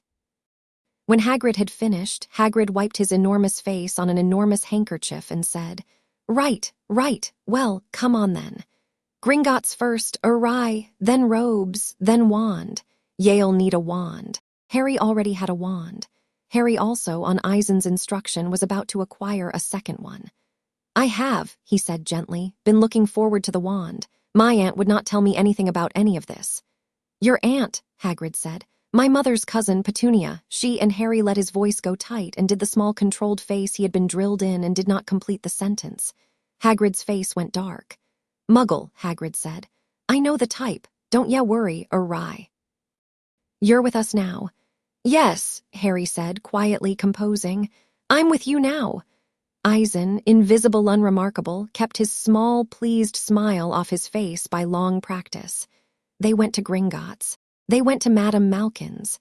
They went to Ollivander's, where Harry was presented after some theatrical fuss with a wand of holly and phoenix feather, 11 inches, supple, the wand the ministry would expect him to have, the wand his paperwork would list, the wand that had, as Ollivander had reason to note, a brother. Ollivander told the story of the brother.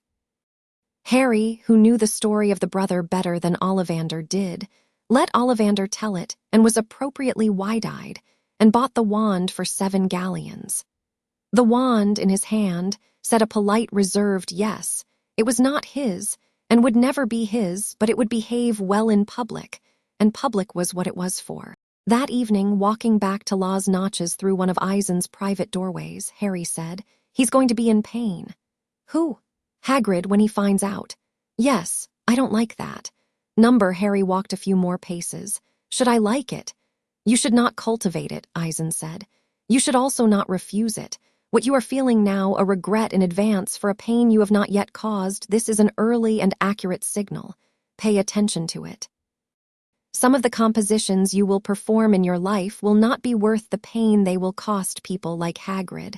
Others will. Your task is to know which is which. I will not know for you." "How do I know?" "By being honest in the privacy of your own head about why you are doing what you are doing. If the reason is small and selfish and the pain is large, refrain. If the reason is large and the pain is small, proceed. If the reason is large and the pain is also large, hesitate. Hesitate longer than you think you need to. That is all the counsel I can give, and I have given it now, and I will not repeat it." "Yes, Father." "And Harry, yes." "Well done today. You were excellent." The tight voice on my aunt. The moment of small embarrassment at the wand. The polite small nod to Hagrid at the end. All of it excellent. I am proud. Harry did not say anything. He walked. But his shoulders, which had been very slightly tense all day, let go. Aizen, walking behind him, marked it. Chapter 2 end. Chapter 3.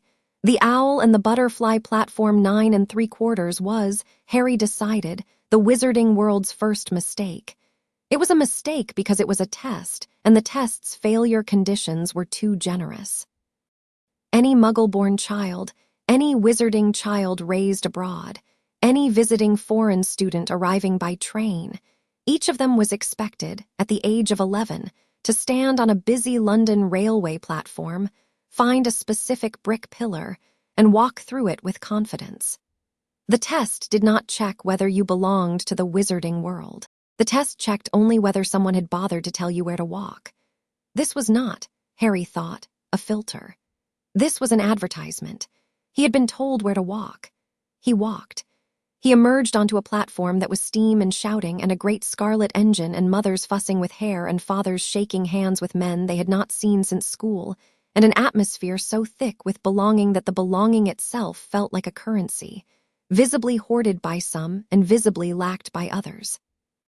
He watched, for a moment, an 11-year-old girl in the wrong kind of robe being, very politely, not greeted by a clutch of old family children in expensive robes. He watched a blonde boy his own age swan onto the platform with 2 adults, and a set of matching luggage and a small practiced sneer already trained into his upper lip.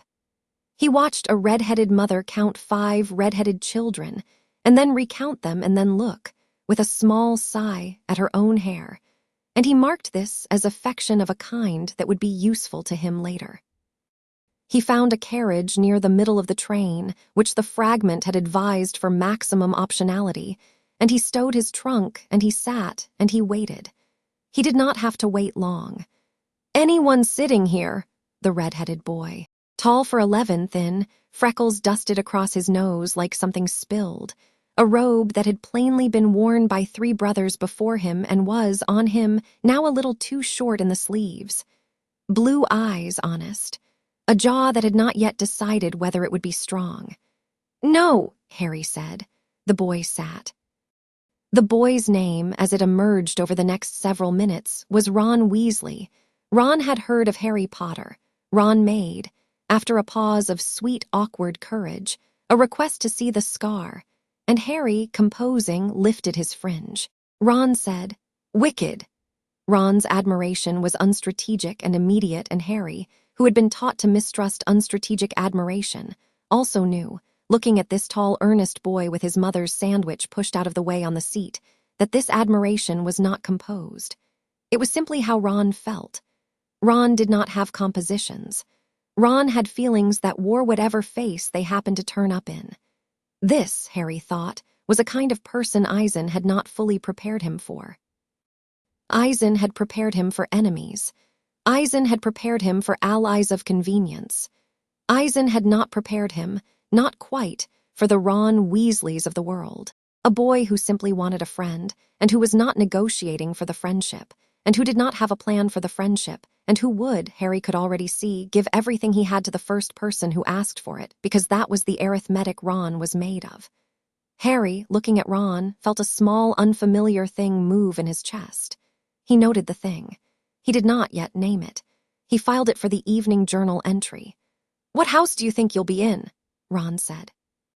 "I don't know much about the houses," Harry said politely. "My aunt never told me anything about any of this." "Oh, blimey, right, Muggles. Well, there's 4.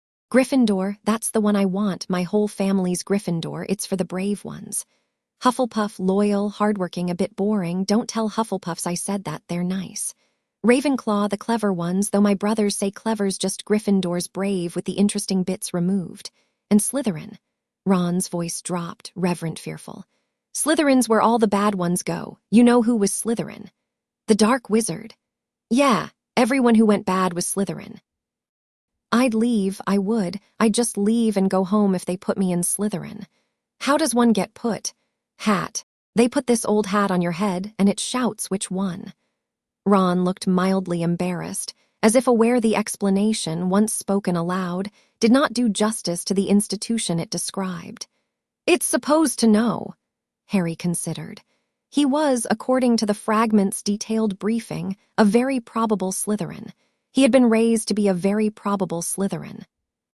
He had also been raised, by Aizen specifically, to be suspicious of any institution that offered to tell him what he was, and to answer such institutions with caution.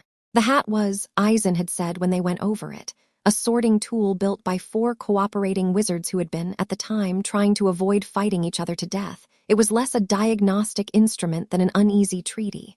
Harry was not to regard its judgment as final. Slytherin sounds interesting, Harry said. Ron looked appalled. No, it's you don't want Slytherin, Harry. Why not? Because they're all dark wizards. Surely some of them just like green, Harry said mildly. Ron opened his mouth. Ron closed his mouth. Ron, who was a boy of generous honesty, said after a moment, I mean, yeah, probably some of them just like green. He laughed. The laugh was startled. It pleased him. He had learned something, and the learning had been funny, and now he was a little in love with the person who had made him learn it, which was a pattern Aizen had warned Harry about. Laughter was the oldest solvent of boundaries. Harry, having been warned, did not exploit it. He only returned the laugh, small and real, and ate one of Ron's mother's sandwiches and listened to Ron explain, with enormous careful earnestness, the rules of Quidditch. The girl came later. Has anyone seen a toad?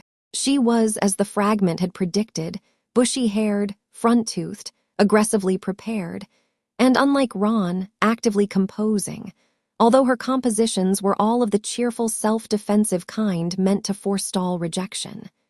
She had already, Harry could tell from her grammar in the first sentence, read every first-year textbook. She had already memorized every professor's name. She had already rehearsed, in some mirror somewhere, the first conversation she would have with her new classmates, and the rehearsal had not gone well, and she was compensating. No toad here, Ron said, pleasantly. I'm Hermione Granger, she said. I don't know anyone here. I've never been to a magical family or anything. I only got my letter 6 weeks ago, but of course I've learned everything I could. It's all very exciting, isn't it? And I learned all our set books by heart, of course. Are you? She caught Harry's face. She stopped. Harry Potter, Harry said politely, saving her the embarrassment of asking. Oh, yes, I've read about you. I, of course, in modern magical history and the rise and fall of the dark arts and great wizarding events of the 20th century. Are you in any of them? Harry said. Sorry. I just wondered, Harry said with a small, real smile, what it's like to read about yourself in a book. I have never been sure whether to buy any. Hermione, who had not been expecting kindness, stood in the doorway with her hands clasped at her waist and her face gone very slightly unsure. She was, Harry understood, a person whose first experiences of the wizarding world were about to determine what kind of wizard she would be. If the first people she met were kind, she would become the kind of witch who could afford to be kind. If they were not, she would armor herself, and the armor would never come off. He was not thinking about this strategically. He was thinking about it the way one thinks, seeing a small bird on a windowsill, whether to open the window or close it. He was also, he realized in the back of his head, doing something that Aizen would later call an alignment. He was choosing, this early, on which side of a great number of future confrontations this particular witch would stand. Come in, Harry said. Ron has sandwiches, have one, and tell us about the books. I haven't read all of them. Hermione, who had been, 2 seconds earlier, preparing to deliver a lecture to compensate for her anxiety, instead came in and sat down and took a sandwich, and after a moment, told them about the books in a tone that was almost like conversation. Ron watched Harry with the confused, grateful look of someone who has just been shown a trick they did not know was possible. Ron, Harry thought, was going to like this witch. Ron was not going to know he liked her for about 2 years. It was all right. 2 years was not a long time. The sorting happened as such things tend to. The hat was placed on each of their heads in turn, and the hat shouted each of them into a house. Hermione, after a 2-minute deliberation that Harry saw nearly killed her, was dispatched to Gryffindor. Ron, after approximately half a second, was dispatched to Gryffindor. Draco Malfoy, the blonde boy from the platform who had approached Harry on the train and attempted, unsuccessfully, to recruit him as a client, was dispatched to Slytherin before the hat's brim had fully touched his hair. Then Harry sat on the stool and the hat was placed on his head, and the hat, in a voice only he could hear, said, "Oh." Harry silently, "Good evening." "Oh," said the hat again. "Oh dear, oh my. I expect you have questions." "I have," said the hat, "a great many questions." "Who made you? Who made you?" "A man named Sasuk Aizen." "I do not know that name." "You would not. He is not a wizard. He is not a—" The hat was silent for a long moment. "Then there is a fragment of Tom Riddle in your head." "Yes, he is cooperative. You may speak to him if you wish. He is housebroken." "He is housebroken." The hat laughed. It was a dry, whispery laugh, the laugh of an object that had been in that hall for 1,000 years and had not heard in all that time very many new things. Oh, child, you are not what anyone expected. You are not what anyone composed." "I know. What do you want me to do with you?" "I want you to place me wherever will serve the long plan." "What plan?" "The plan of keeping the wizarding world uneventful for 7 years." "Whose plan is this?" "Mine," said Harry with some surprise. "I thought it was my father's. I see now that I have been working on it myself." The hat was silent a long time. In the great hall, nobody noticed. The hat had been on other heads for as long. Dumbledore, at the high table, watched with an expression of mild professional interest and no apparent concern, because Dumbledore had been told that the boy had been raised by a strict Muggle aunt, and was therefore, in Dumbledore's imagination, a small, underfed, bewildered child who would need patience. The hat on Harry's head was having a conversation with a creature that Dumbledore had not yet begun to suspect existed. "If I put you in Slytherin," the hat said, "they will watch you like hawks. Dumbledore will watch you. Snape will watch you. The Board of Governors will watch you. Your own house will watch you, some of them with knives. Yes, if I put you in Gryffindor, you will be loved. You will also be underestimated. Everyone at this high table will decide in the first week that you are uncomplicated. You will have the freedom of an animal no one has yet thought to cage. Yes, you want Gryffindor. Yes, it is the right answer," said the hat, "for the plan. I will note for my own records, and for no one else's, that it is also the wrong answer for the boy. The boy needs Slytherin. The boy needs a house in which he would be understood. The plan needs a house in which he would be invisible. I will give you the plan. You are not unlike your father in this respect. He would have made the same choice at your age." "Thank you. Do not thank me. I am going to add something for myself before I shout." "What?" "I am going to shout Gryffindor for you. And when I do, I am going to permit myself one small secret word below the shout that only you and I will hear. The word is, remember. Remember, child, that there is a place in this school that would have known you. If the world you are making becomes too cold, remember that you had here, somewhere, friends you refused." Harry sat very still on the stool. He said, silently, "I will remember." "Gryffindor!" the hat shouted, to a roar of applause from a long red table. And under the shout, to Harry alone, it whispered, "Remember." Dumbledore came to see him at the end of the first week. It was a Friday evening, after supper, after a week of classes in which Harry had behaved, as planned, with perfect unremarkability. He had answered questions when asked and left questions unanswered when not.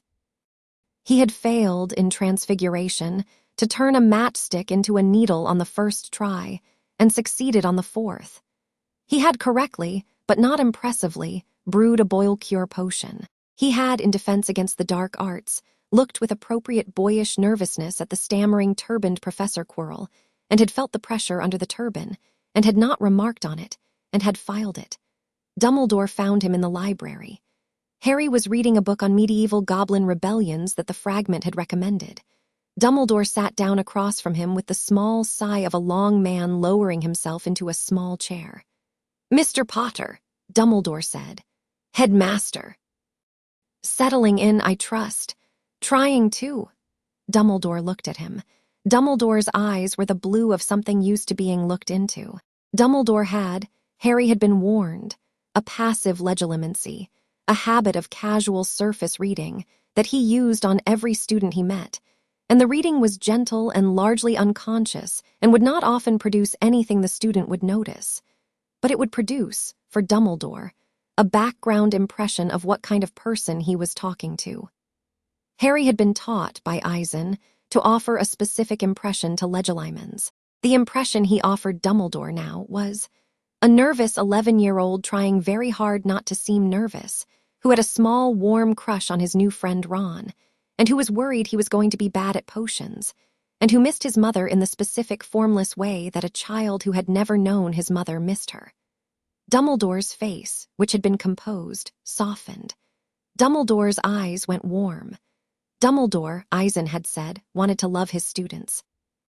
Dumbledore would, in fact, love you if you let him, and you would not dislike the experience.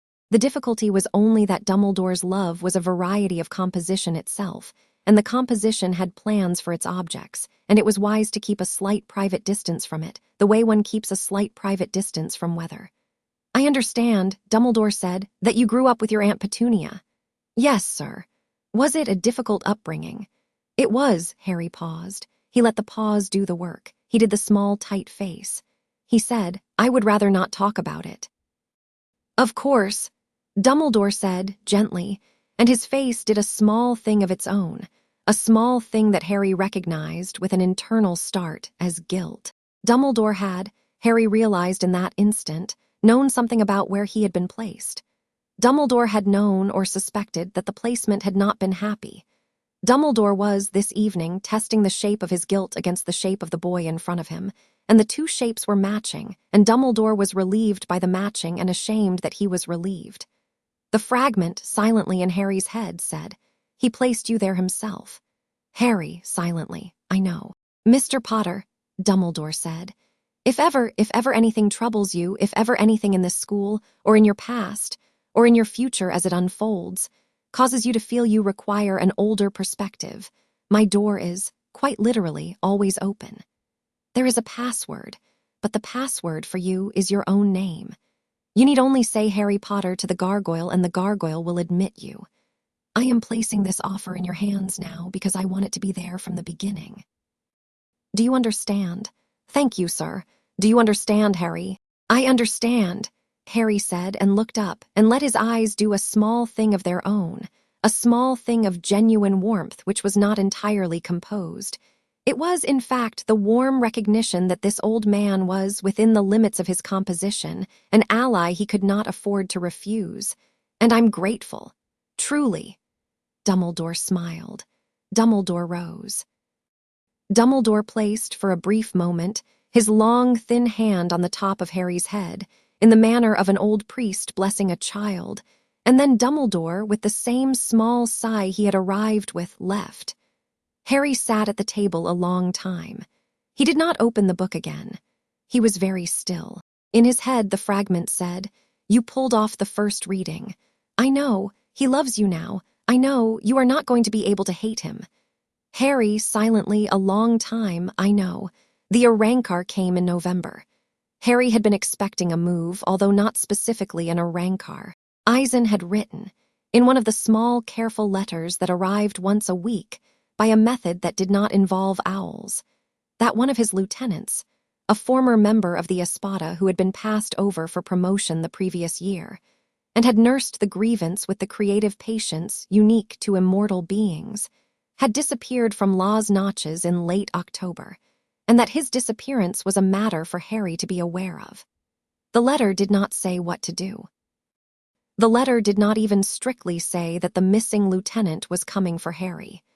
The letter simply said, "A thing has left Law's Notches, and may or may not concern you, and I am telling you so that you are not uninformed." The Arankar came as a young man, about 17, with pale hair and a quiet voice, who presented himself at Hogwarts as a visiting student on exchange from Durmstrang. The papers he carried were forged. The forgery was good. Professor McGonagall, who was not easy to fool, was fooled. He was placed in Ravenclaw. He took his meals. He attended classes. He was, Harry understood watching him for 2 days, a sleeper agent who had been inserted to observe, and who would, when the observation was complete, attempt to remove Harry from Hogwarts by whatever method he considered most elegant. Harry did not tell Aizen. Harry did not tell the fragment either. Harry decided, privately, with the small, private decision of an 11-year-old who had been raised to take his own temperature, that this was his problem. This was his first independent problem. He would solve it himself, and he would report the solution afterwards. And if the report pleased Aizen, good, and if it did not, he would learn from the displeasure, but he would not hand the problem to anyone else, because a boy who could not, at 11, dispose of a 17-year-old sleeper Arankar on his own was a boy who had learned nothing. He waited.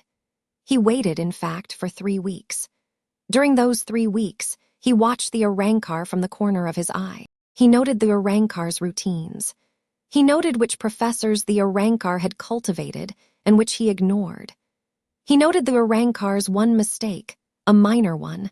A glance held a fraction too long at Harry across the Great Hall one morning, which told Harry that the Arankar was, yes, interested, and was, yes, escalating.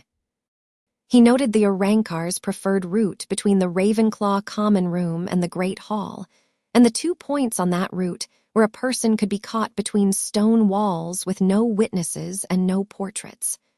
On the last Friday in November, he arranged to be in one of those points at the same time as the Arankar. He had prepared. He had borrowed, with a politeness that had enormously pleased its owner, a book from Hermione on elementary charms. He had copied one of Snape's hand-ground potions ingredients out of a supply cupboard during a detention he had deliberately earned. He had also, importantly, written a letter to the fragment, a real physical letter, sealed in wax, addressed to himself, in which he had summarized the problem and the proposed solution and the decision he had made, and which he had placed in his trunk with a note to be opened by the finder in the event of his death. This was, he had decided, a fair thing to do. It meant, if he failed, that the fragment and Aizen would have the information they needed to act. It also meant, if he succeeded, that he would, on returning to his room that evening, be able to burn the letter unread, which would be the small private ceremony of having successfully been an independent actor for the first time. He met the Arankar. "Potter," the Arankar said pleasantly. "I wondered when you'd speak to me," Harry said, equally pleasantly. "I have been asked to bring you home." "By whom?" "By myself. I think Aizen-sama has not properly appreciated your uniqueness. I think I could appreciate it better."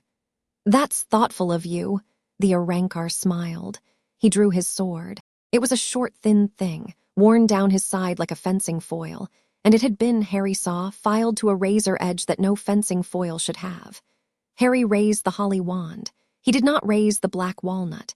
"Is that," the Arankar said, "your real wand?" "No," Harry said, and with his other hand inside his sleeve, he unsheathed the black walnut, and he said, quietly and without theater, "Stop." He said it to the Arankar's dominant hunger. He had been practicing this, quietly, alone, in the room of requirement which the fragment had told him about, every evening for 7 weeks. He could now, against a non-hollow target, hold a shift for 7 seconds. 7 seconds was, he had calculated, enough. The Arankar stopped. The Arankar blinked. The Arankar, for 7 seconds, felt his desire to kill Harry Potter slide 1 degree sideways, and in the sideways slide, Harry stepped forward and placed the tip of the black walnut wand against the hollow at the base of the Arankar's throat, and he cast, silently, a single curse the fragment had taught him. The curse was not Avada Kedavra. The curse was something older and smaller, a paralytic that stopped the autonomic nervous system and then, after a minute, stopped the beating of the heart. It was, the fragment had explained, a curse used historically by wizarding assassins who wished their victims to appear to have died of simple heart failure. The curse did not affect hollows or Arankar by its own nature, but the Arankar had been, when made, a human once, and an Arankar retained a human-shaped spiritual chassis in a way that to this curse was legible. The Arankar fell. Harry caught him. He lowered him gently to the stone. He checked with 2 fingers for the absence of pulse. He found the absence. He closed the Arankar's eyes. He stood up. He stood there in the empty corridor for a full minute, feeling for the small, familiar shaking of his hand that had come after the Jillian. The shaking did not come. He noted that. He noted it carefully. It was, he understood, the most important piece of data he had collected today. Then he walked, slow and composed, to the Gryffindor common room, and he found his trunk and he opened it, and he took out the letter and he burned it in the fire. He watched the wax seal melt. He watched the ashes. He went up to bed. He slept. In the morning, the body was found. There was a great fuss. Dumbledore was white. McGonagall was furious. The Durmstrang papers were discovered, on inspection, to be forged.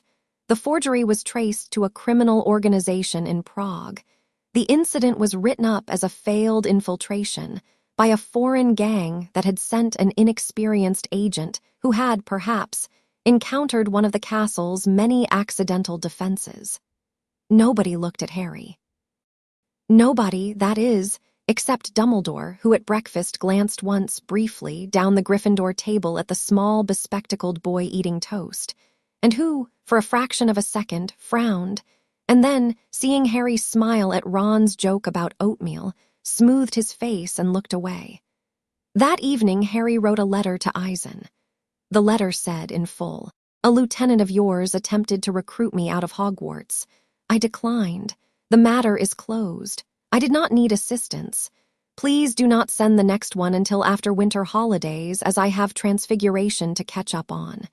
Yours, Harry." The reply came 3 days later. It said only, "Very good." Harry read it.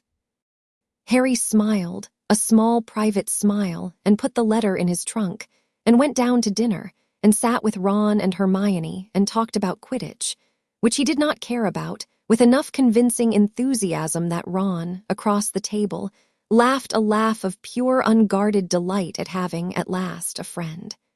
Harry laughed too. It was not, he noted afterwards, entirely composed. Severus Snape was, Harry decided on the second day of class, the most useful enemy in the school. This was because Severus Snape was, unlike Dumbledore, not composed.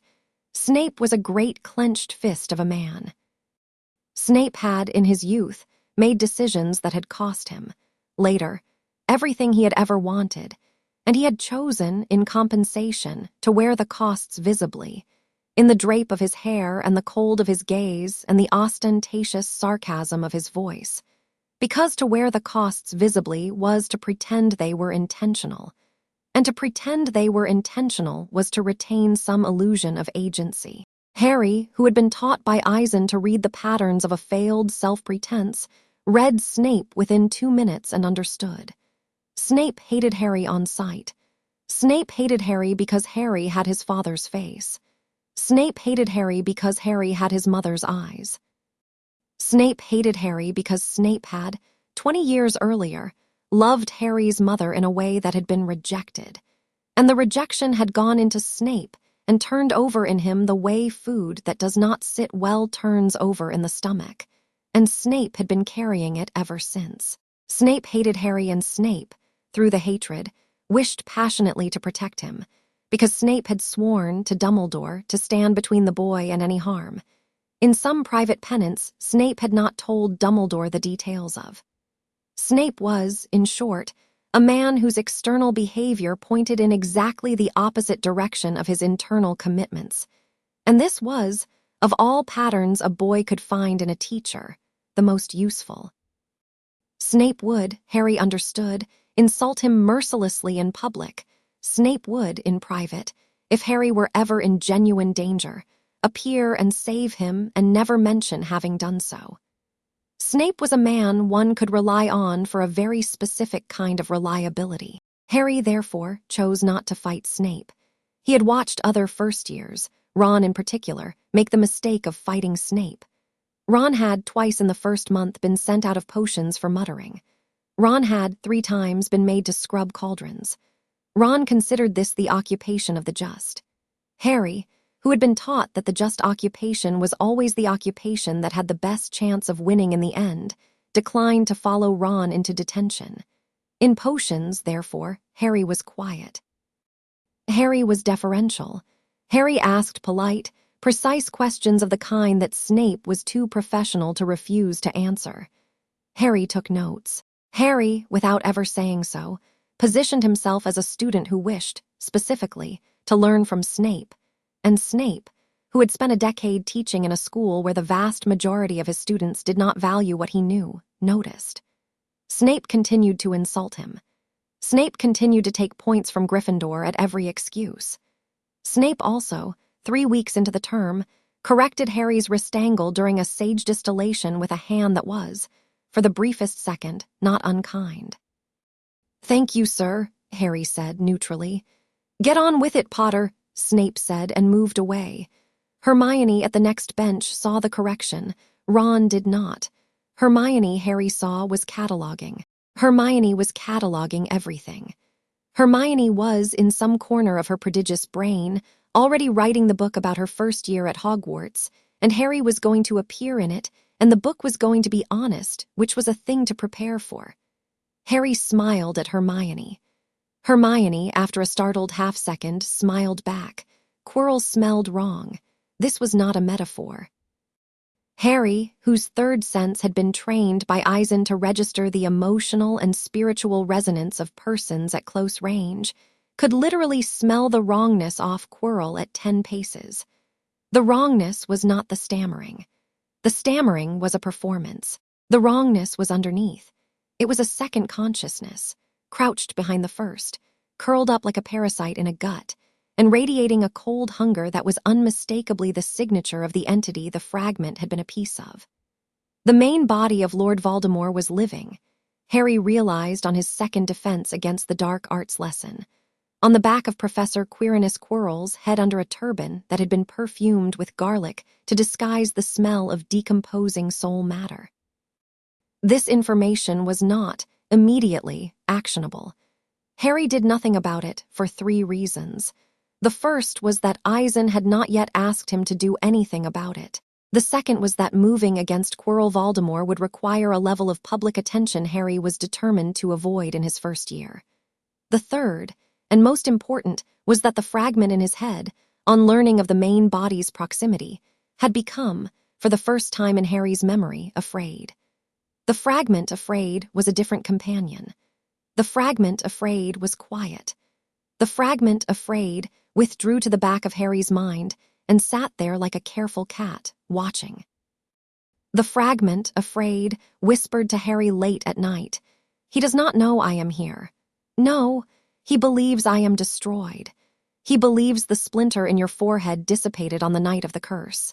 If he discovers me, he will attempt to reabsorb me, and the reabsorption will not be gentle, not for me and not for you. The main body does not recognize the concept of a fragment's separate consent. From his perspective, I am him. From my perspective, Harry, I am not. I understand. Do not let him near me. I will not. Thank you." This was, Harry understood, the first time the fragment had thanked him for anything. It was a small data point. He filed it. He also, the next morning, changed his seating position in defense against the dark arts to the back row, and wore, for the first time, the protective amulet Aizen had given him for his 10th birthday, which dampened the emissions of Ryatsu across a 3-foot radius. The amulet, pinned inside his robe, made him, to Quirrell Voldemort's second consciousness, almost invisible. Quirrell, the next class, did not look at him once. Quirrell had, 2 classes previous, been looking at him constantly, a staring, hungry, resentful looking that Harry had not mentioned to anyone. Now Quirrell did not notice him at all. Good, Harry thought. Let him not notice. Let him, for the remainder of this term, find some other prey. The Halloween troll did not happen. Or, rather, the Halloween troll did happen. A mountain troll got into the school, as the fragment had predicted based on its detailed knowledge of the previous Voldemort's habits, as a diversion to allow Quirrell Voldemort to attempt the 3rd-floor corridor. But Hermione was not in the bathroom when it happened, because Harry, on the afternoon of Halloween, had, with some care, told her a small lie about wanting to study with her after the feast. Hermione, flushed with the surprised pleasure of having a study partner, had agreed. Hermione was in the library with Harry when Quirrell's troll came yowling through the 1st floor, and Hermione, who had been crying in a bathroom in a different version of the universe, was instead, in this one, laughing at a small joke Harry had made about Professor Binns's ghostly mustache. It was, Harry thought, a small mercy. He was not generally in the business of small mercies. He would not have predicted of himself that he would do small mercies. The mercy had emerged, unplanned, from a conversation he had had with Hermione the previous week in which she had, very briefly, let her cheerful composing slip, and had looked, for 1 second, tired in a way an 11-year-old should not be allowed to look. He had filed the tired look. He had, filing it, decided that Hermione was not going to cry in a bathroom while he was in this school. This was, he understood afterwards, the first decision he had made in his life that Aizen had not given him the frame for. He did not tell Aizen about it. He did not tell the fragment either. He filed it privately as his own. Winter came to the castle, and Harry, in the great quiet of snow-muffled corridors, found himself, for the first time in his life, inventing new routines. In Las Notches, his routines had been given to him by Aizen. Here they were his own. He went to the Great Hall at 7.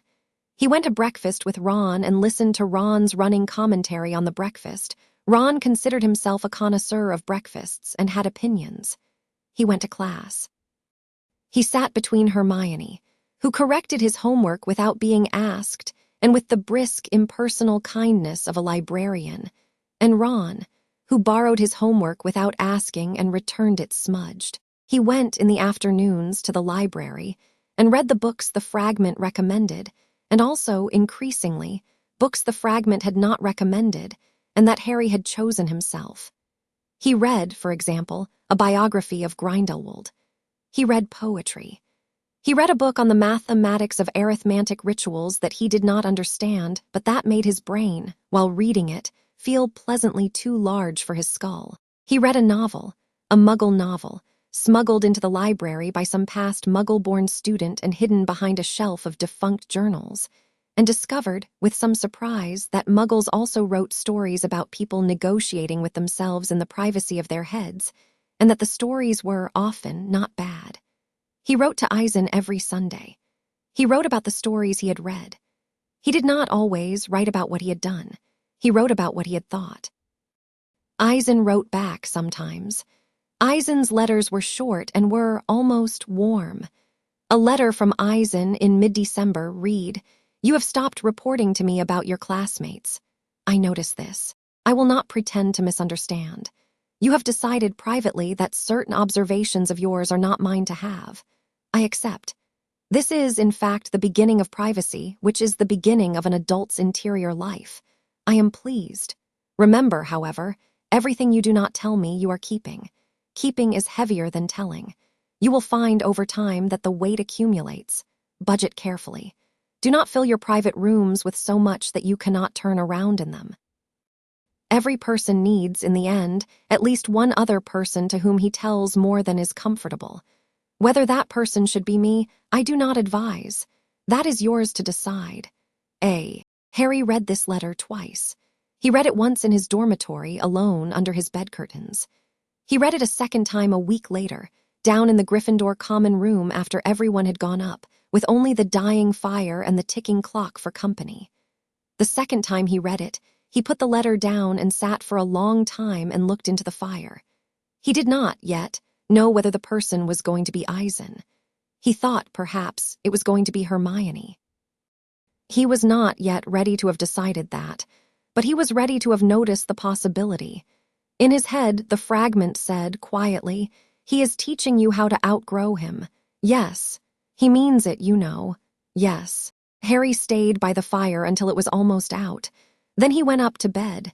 In his trunk he had a small notebook that had, for a long time, been empty. He took it out. He wrote on the first page in ink one sentence.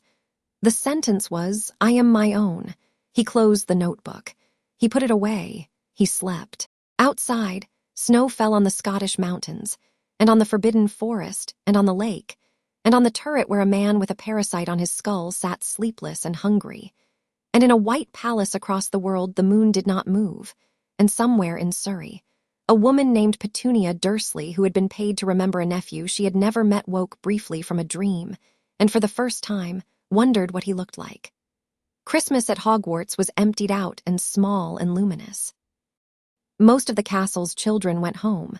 Harry stayed. He had told Ron, when Ron asked, that his aunt did not want him for the holidays, and Ron had, with the unguarded outrage of a boy raised in a warm family, offered to take Harry home to the burrow. And Harry had, with real regret he made sure to show, declined, because an invitation of the Weasley family into his fictional upbringing was a complication Aizen had advised him to avoid this year. Next year, perhaps. Not yet. On Christmas morning, he woke to a pile of small wrapped things at the foot of his bed. He had not known to expect this. Ron had sent a homemade fudge in a tin.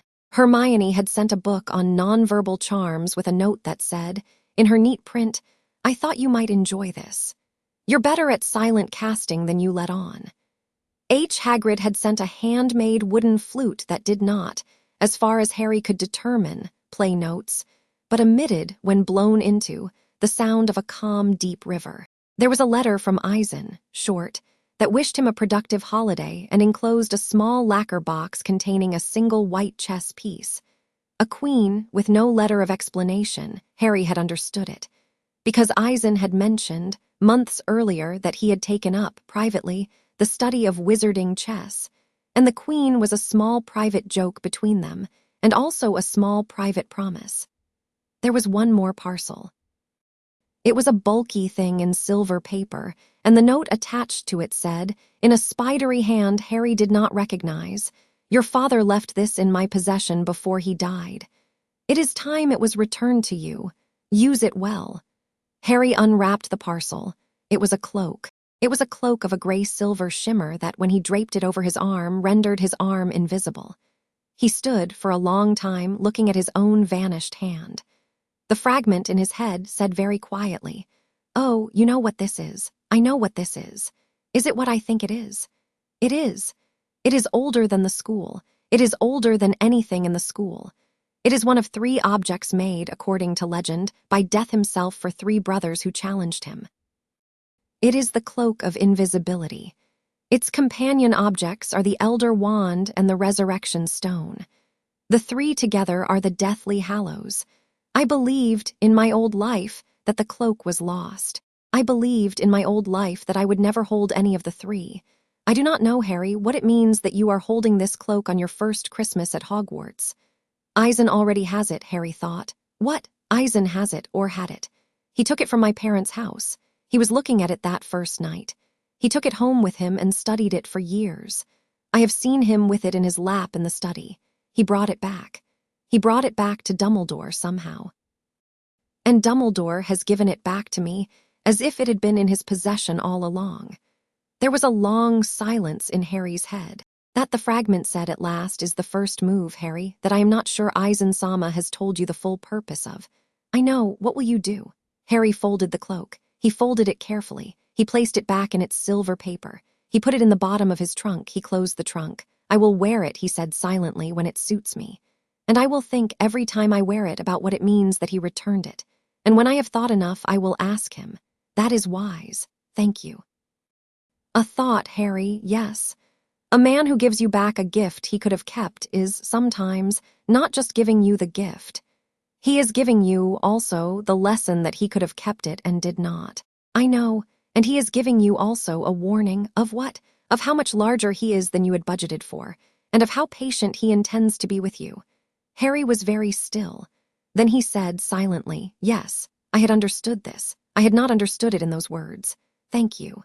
He sat a long time on the edge of his bed. Outside, snow was falling on the courtyard and on the lake and on the long, low shape of Hagrid's hut. Inside his trunk, folded in silver paper, a cloak older than the school lay in the dark. In his forehead, a fragment of a dead dark lord rested quietly, like a small cat on a hearth. In his mind's eye, a man he called father sat in a white study on the other side of the world, drinking tea and smiling and waiting with enormous patience to see what his son would do.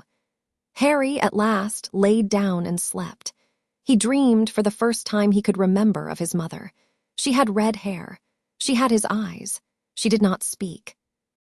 She only looked at him, for a long, long moment, from across a wide green field, And then she nodded once as if she approved of something, and he woke in the dark before dawn with an ache in his chest he had not known his chest could contain. He did not report the dream. That, too, he kept. Chapter 3 end. Chapter 4. The snake beneath the stone, the thing behind the turban, moved in May. Harry had been expecting it. The fragment had been expecting it.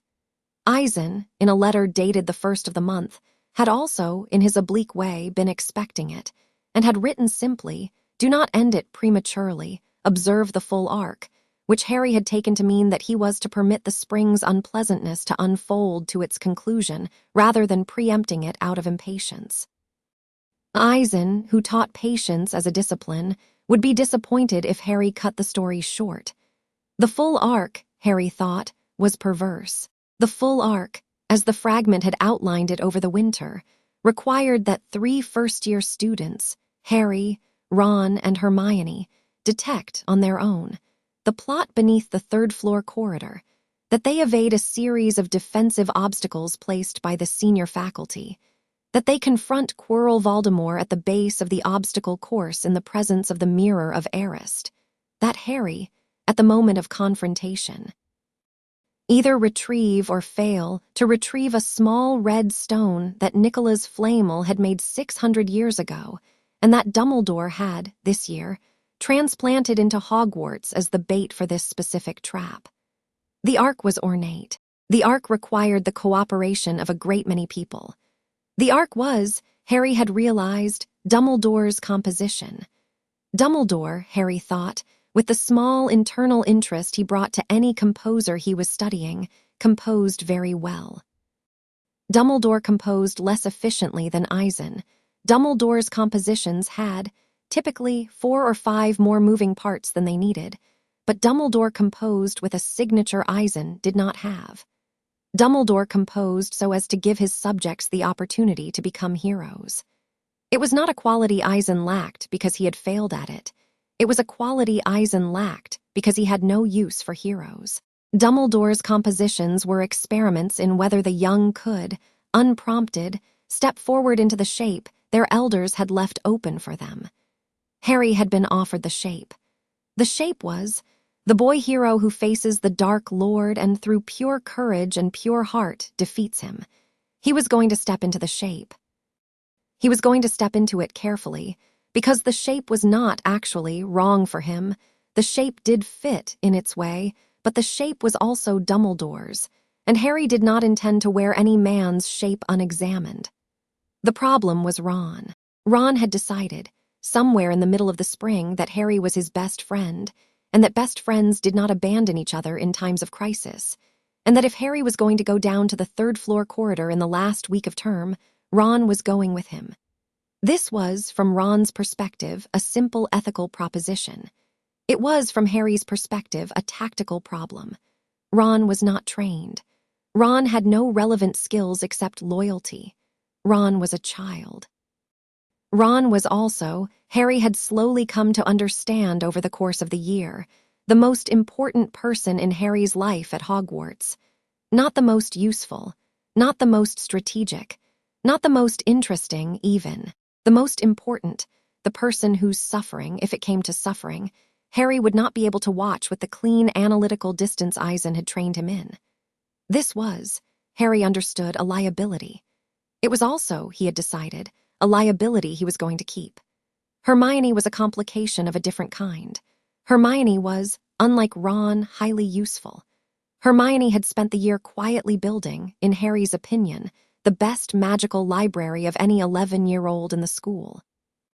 Hermione's spellwork was crisp.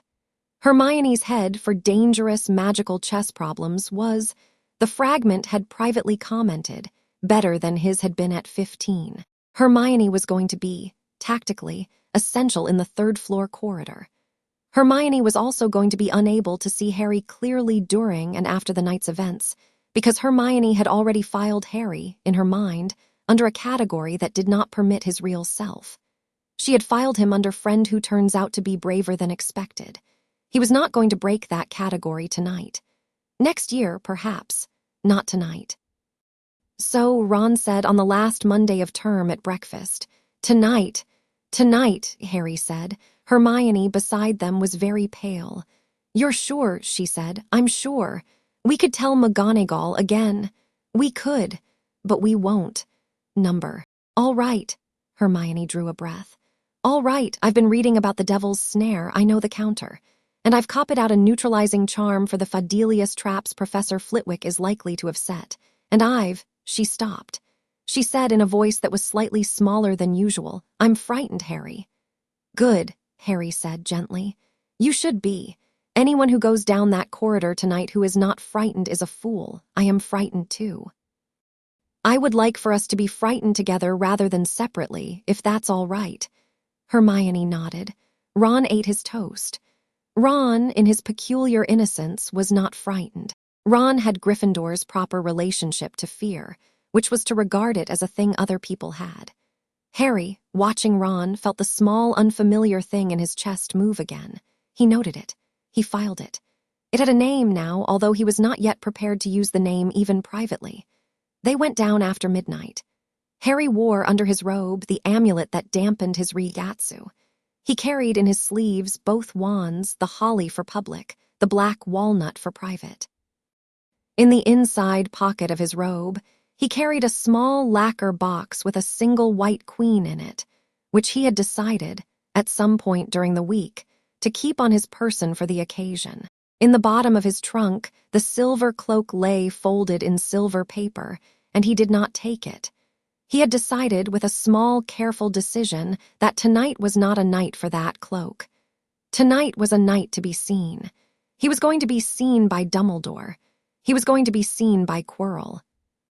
He was going to be seen, he suspected, by other things, by the fragment, watching from inside him, by his own mother. If she was anywhere that could see such things, by Aizen, who would, he knew with absolute certainty, be watching from his study in Law's Notches by some method Harry had not asked about. Tonight the whole theater of everyone who had ever composed Harry Potter was in the audience, and Harry had decided that he was going to walk on stage in his own clothes. Fluffy, the three-headed dog, was dispatched with a flute. Harry played the flute Hagrid had given him at Christmas. The flute played a river. Two of Fluffy's heads were, within a minute, asleep. The third head watched Harry with a single bright, attentive eye and did not sleep. Harry, meeting the dog's open eye, nodded at the dog respectfully, and the dog, Harry was not sure whether Hagrid had told it about him, but Hagrid and animals had conversations that other beings did not get to audit, blinked once, slowly, and rested its third chin on its forepaws. It did not sleep. It also noticeably did not attack. "Thank you," Harry said quietly. The dog said nothing.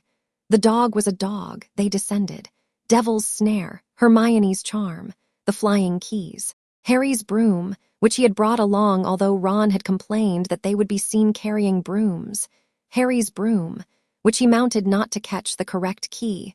Hermione, with admirable quiet precision, had already identified the key from the ground, but to retrieve a second key that he intended to use afterwards, which was not a thing either Ron or Hermione noticed. The chess board. Ron on the horse. Ron's face. When Ron announced he was going to be taken, a steady, determined white that Harry had not seen on his face before. "I've got to," Ron said.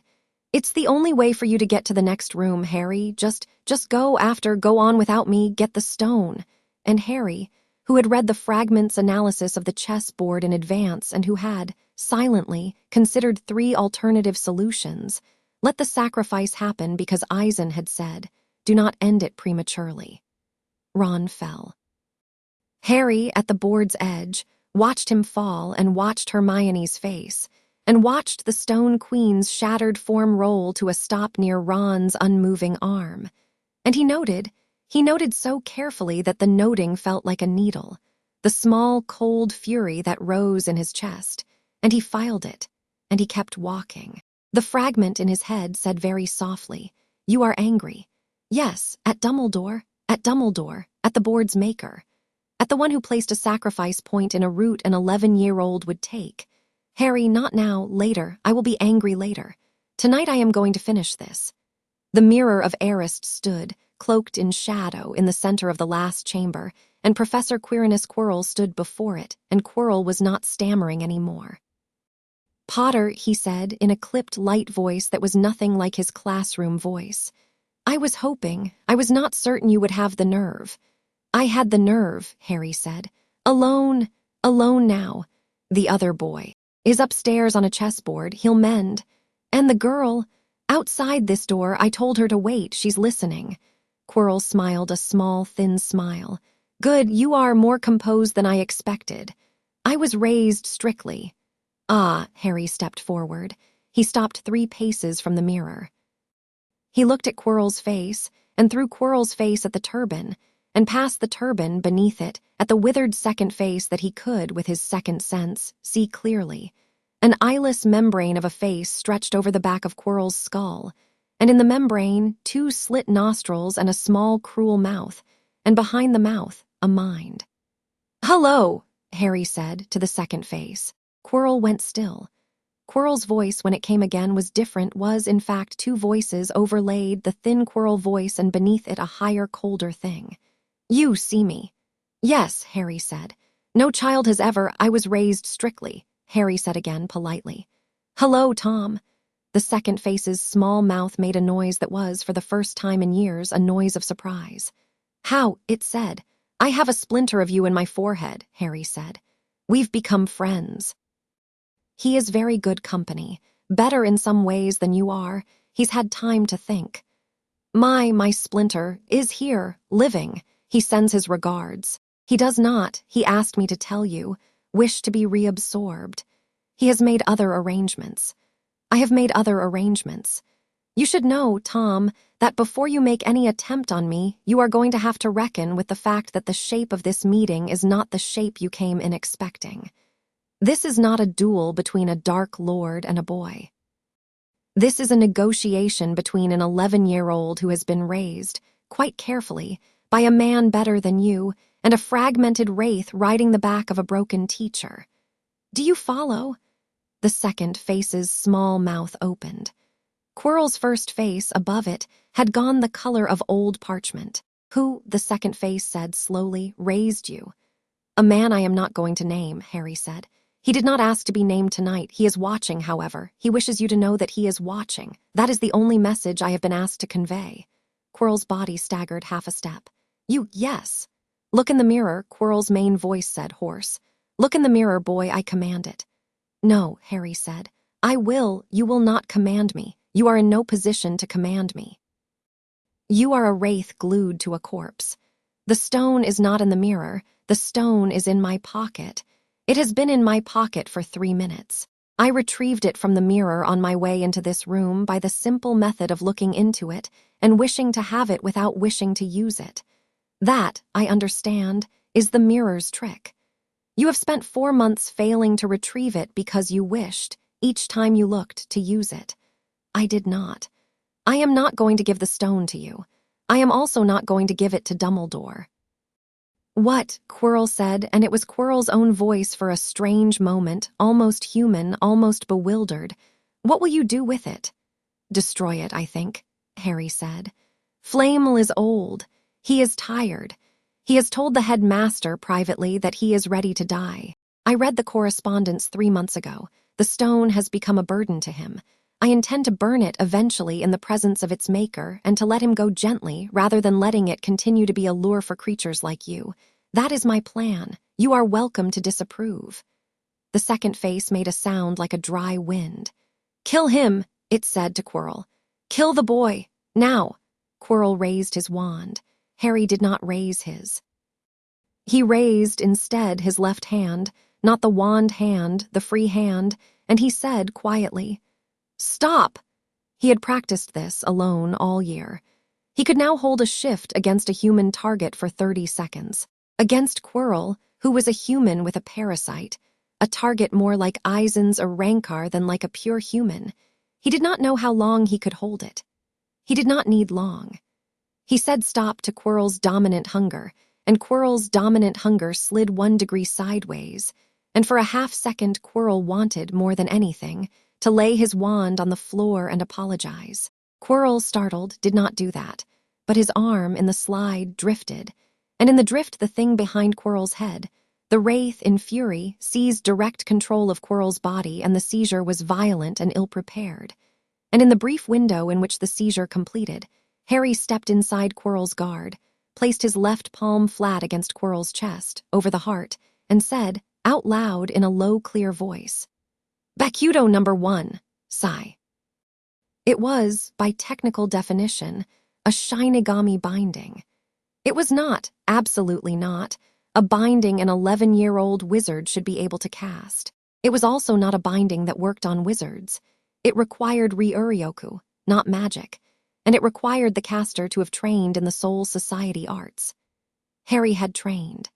Aizen had had Tozen, personally, teach Harry the first 10 numbers of the binding Kaido over the past 3 years, on the strict understanding that Harry would never, under any circumstances, perform them in the presence of any Shinigami or a Rancor not employed by Aizen. Tonight was not such a circumstance. Tonight was an edge case. Tonight the target was a composite entity, a wizard's body, a Dark Lord's parasite, and the Wraith, which was largely a spiritual construct rather than a magical one, was vulnerable to Reiatsu-based bindings in a way that a pure wizard would not have been. The binding caught. Quirrell's arms snapped to his sides. Quirrell's body, puppeted briefly by the Wraith, went rigid. The Wraith, through Quirrell's mouth, screamed a thin, high sound. Harry, calm, reached up and placed his palm on Quirrell's forehead, and then carefully on the turban, and then carefully under the turban on the withered membrane of the second face. And the second face screamed again, louder, because the palm of an 11-year-old boy was, against the membrane, not an ordinary palm. It was a palm that had been schooled every morning for 6 years, in the specific vibrational frequency at which Holofeed Reiatsu disperses a coalesced wraith. Harry said quietly, "Go away, Tom, you don't live here." The wraith, which had assembled itself laboriously over 10 years from the scraps of a soul it had forced into spare vessels, began to come apart at the seams. It came apart slowly, 20, 30 seconds, and Harry held his palm against the membrane and did not look away. The membrane went brittle, and then translucent, and then with a small, quiet rustle like paper catching fire, gone. Quirrell staggered. Quirrell, the wizard, the real one underneath, fell to his knees. Quirrell began quietly to weep from a face that had been, 20 seconds before, hosting another. Harry withdrew his hand. He stepped back. He looked at Quirrell. "Professor," he said. Quirrell on his knees did not look up. "Professor, please look at me." Quirrell slowly looked up. Quirrell's face was the face of a man who has, after many years of half-existence, just remembered who he was. It was not a happy face. It was not an unhappy face. It was an emptied face. Quirrell said in a voice that had no stammer left in it, "I was a teacher before I let him, yes. I am not a good man. Number, will you?" "I will not kill you," Harry said. "I am going to leave you here. Dumbledore is on his way. He will, I expect, arrive in 7 or 8 minutes. He will find you. He will see what has been done. He will, I think, be kind to you, or as kind as he knows how to be. You may tell him what happened tonight as fully as you wish. I will not deny any of it. If he asks me directly, I will confirm. If he asks me indirectly, I will let him find what he finds. You should know, yes, that he already suspects about me roughly the shape of what you now know. He does not have proof. He has been waiting all year for proof. I am going to give him, tonight, a little less proof than he would like. That is not because I fear him.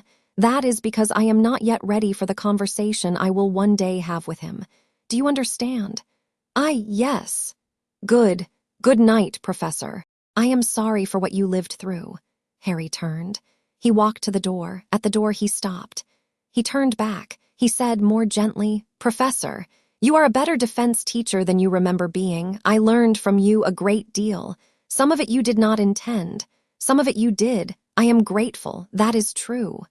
Quirrell on the floor nodded. Quirrell on the floor wept quietly and did not stop weeping, and Harry walked out of the chamber and up the stairs and past the chess board.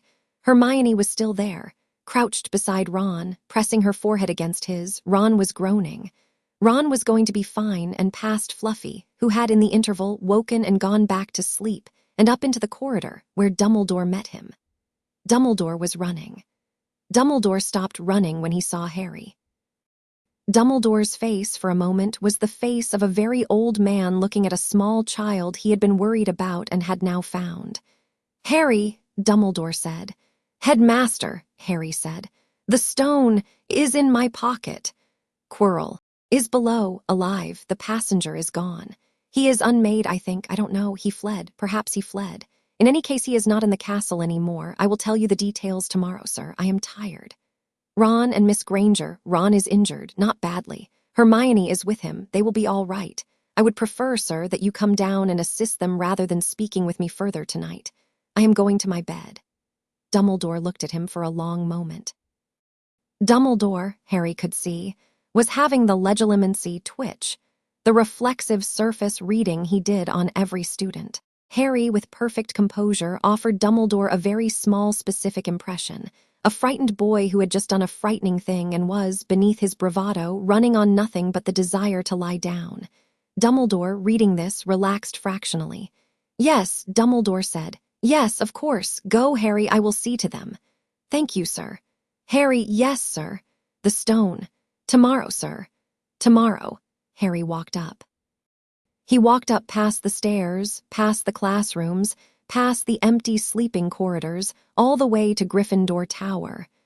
The fat lady looked at him once strangely and let him in without a password.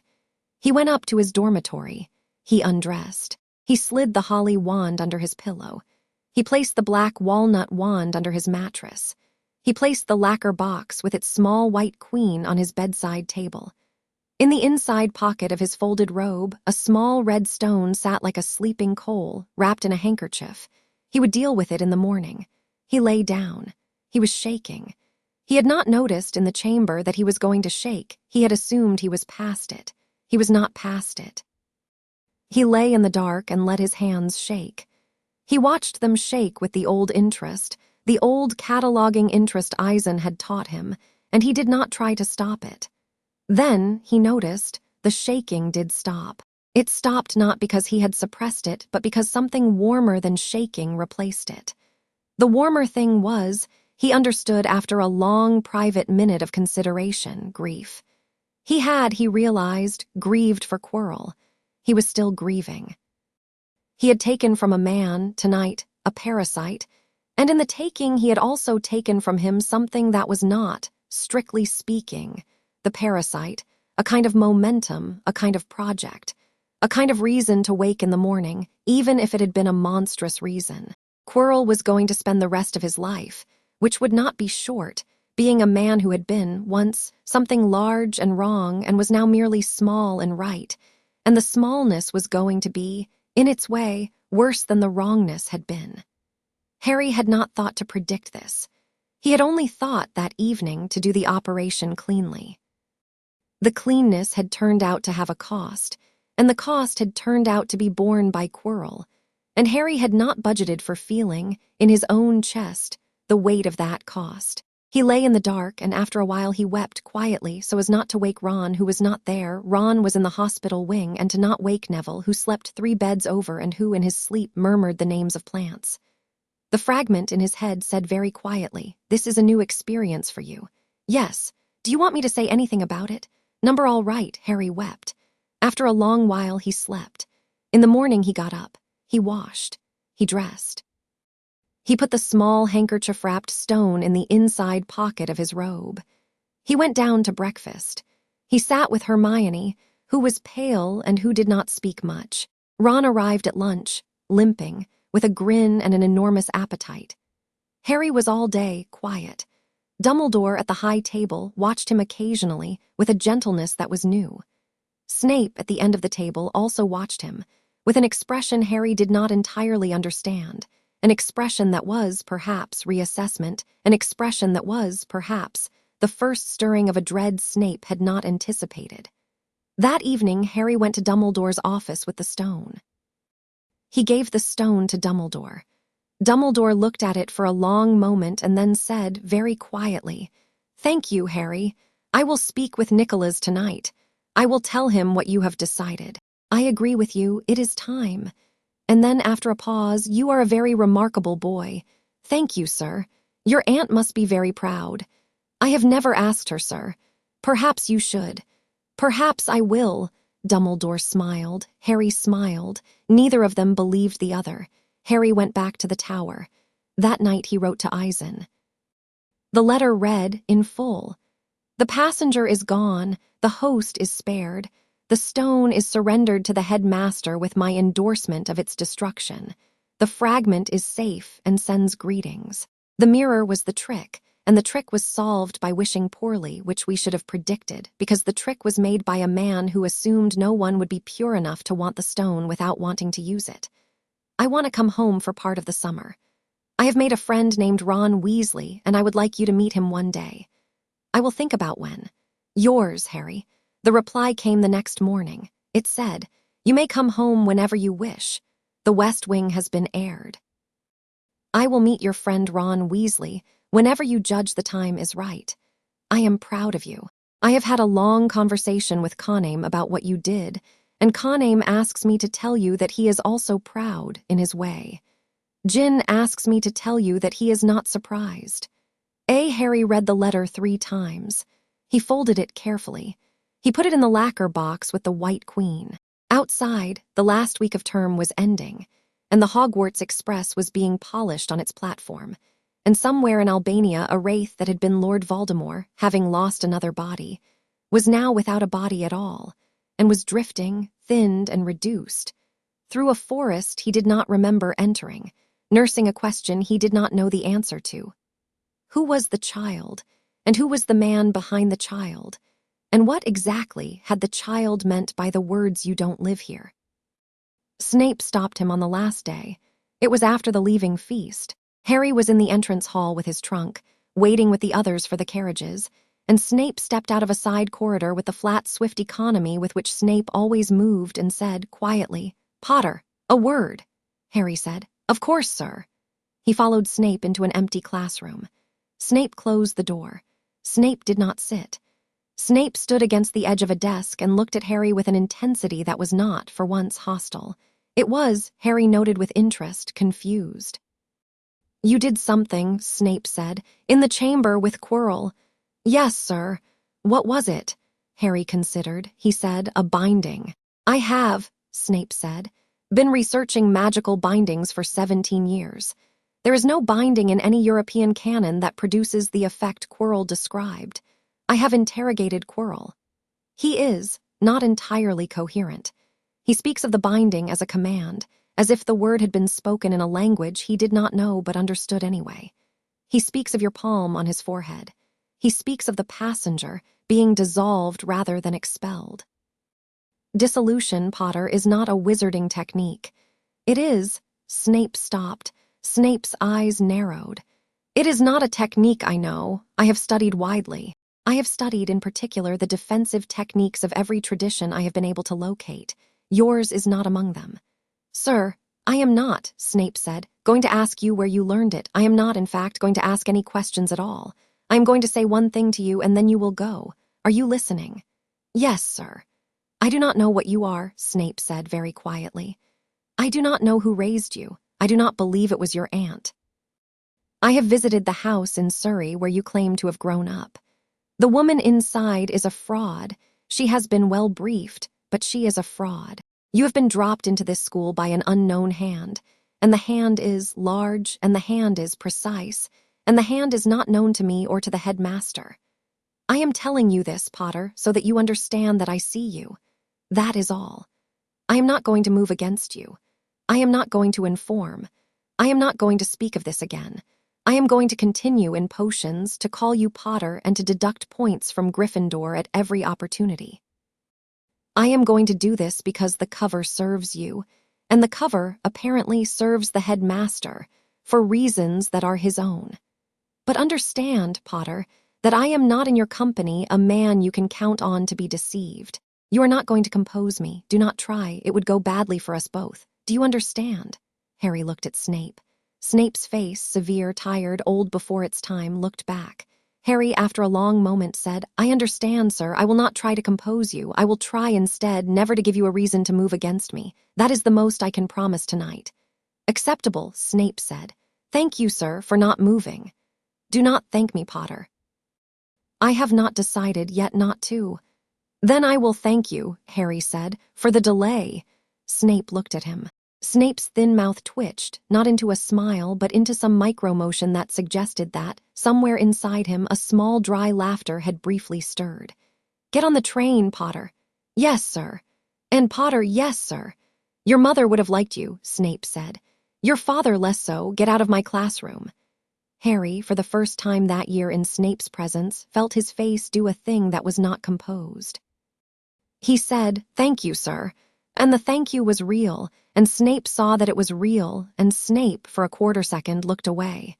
Harry went. Law's Notches in summer was exactly the same as Law's Notches in winter, which was to say, the moon had not moved, and the sand had said its slow sentences, and Aizen was in the study, and Jin was somewhere being unhelpful, and Tozin was standing at a window, and the tea was hot. Harry, entering the study with the small rolling trunk he had at King's Cross, stepped through a private door into, stood for a moment in the doorway and looked at Aizen. Aizen, behind the desk, looked back. "You are taller," Aizen said. "Yes. Come, sit." Harry sat. Aizen poured him tea. Aizen, Harry observed, poured the tea himself, which was rare. Usually a servant brought tea or gin, and Aizen was served. Tonight Aizen poured. "Tell me," Aizen said, "everything you did not put in the letters." Harry drank the tea. Harry sat for a long minute. Then he said, carefully, "I had a dream about my mother." Aizen's eyes did not change expression. Aizen was absolutely still. "Go on," he said. Harry told him about the dream.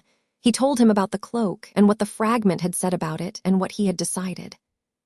He told him about the chess board and Ron's fall and the cold fury that had risen in his chest and the decision to keep walking.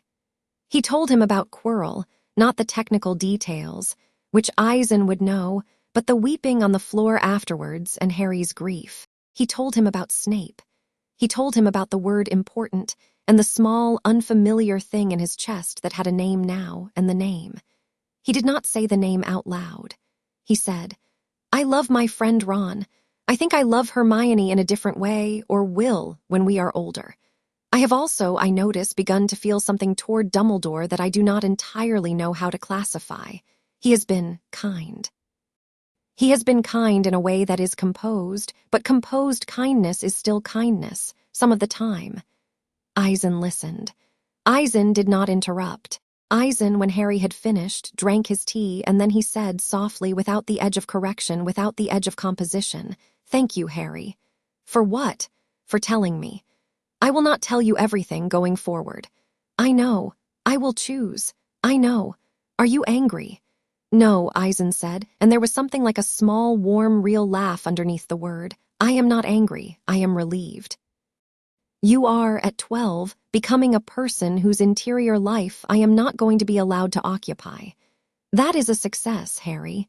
That is, in fact, the success I have been working toward. A parent who keeps the whole of his child forever has raised a failed project. A parent whose child one day closes the door on him, that is a parent who has not wasted his years. Today, you have begun to close the door. I salute you for it." Harry looked at him. Harry said, "I worry sometimes that you are performing this." "Performing what?" "Performing the wise and gracious father. Performing the man who approves of his son's growth. Performing the ability to let go. I worry that you are not actually letting go. I worry that you are composing me a picture of a letting go that is itself a kind of holding on." Aizen was quiet for a long moment. Then he said, with great mildness, "That is, Harry, the correct question. I have asked myself that question also, since you went to Hogwarts. I do not know the answer with certainty. I know that, when I imagine you declining to tell me things, I do not feel possessive. I feel curious. I know that when I imagine you choosing, eventually, to not come home at all, I think, what a good gardener feels when a plant he raised is transplanted to a garden he will never visit. Which is to say, a small ache and a great approval and an immediate returning of his attention to the other plants. I do not know whether the feeling I describe is my feeling or a composition of a feeling that I have decided I ought to have. That distinction in me has always been thin. I will tell you honestly, Harry, I am not sure I know the difference anymore. I am also not sure the difference matters. I am what I do. You are increasingly what you do. These are the only selves we have to work with. Harry looked at his tea. I think, Harry said at last, that I love you. Yes, I think that is also not a composition. I know. Thank you for raising me. You are welcome. I will come home in the holidays. I would like that. I will bring Ron 1 year, not this year. Not this year, I agree. I may bring Hermione also at some point. I would be delighted. I would not be frightening with them. I would be a quiet man who served them tea in a cottage somewhere in the Scottish Highlands, and your friends would go away remembering me as your uncle, or perhaps a teacher.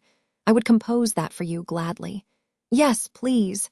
Very well. Father, yes. I want to ask you about the cloak. Aizen leaned back. Aizen laced his fingers. Aizen said, yes, I expected this conversation. Ask. You took it from my parents' house. I did. You held it for 10 years. I did.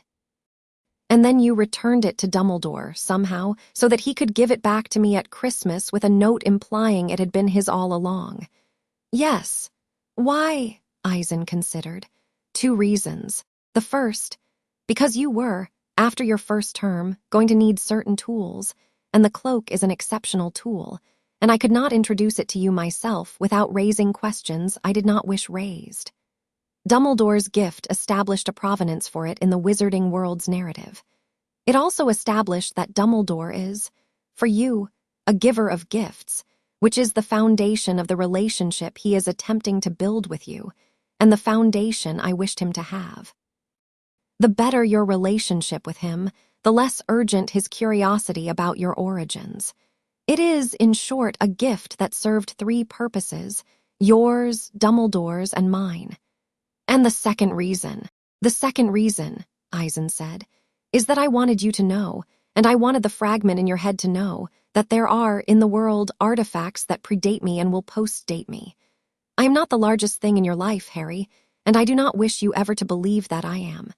The cloak is older than I am. The cloak is older than the Soul Society's records of itself. The cloak's maker, according to a certain tradition, is older than anything I will ever meet.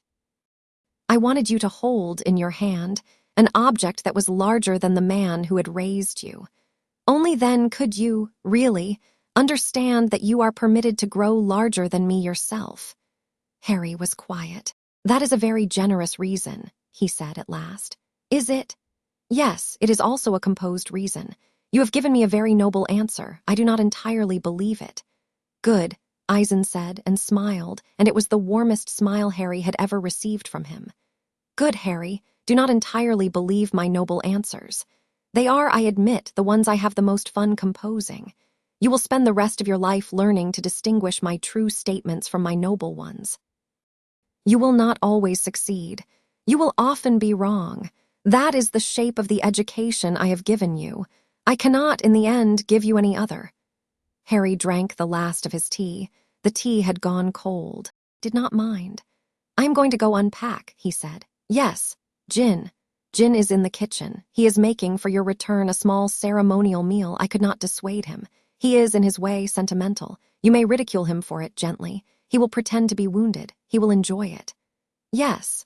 Tozen is waiting in the practice hall. He has been impatient. He has decided you are out of shape and that the Shinigami of the castle's Quidditch team have, between them, undone your footwork. He is not entirely wrong. You will begin remedial drills tomorrow at 6. Yes. Harry, yes, father. Welcome home.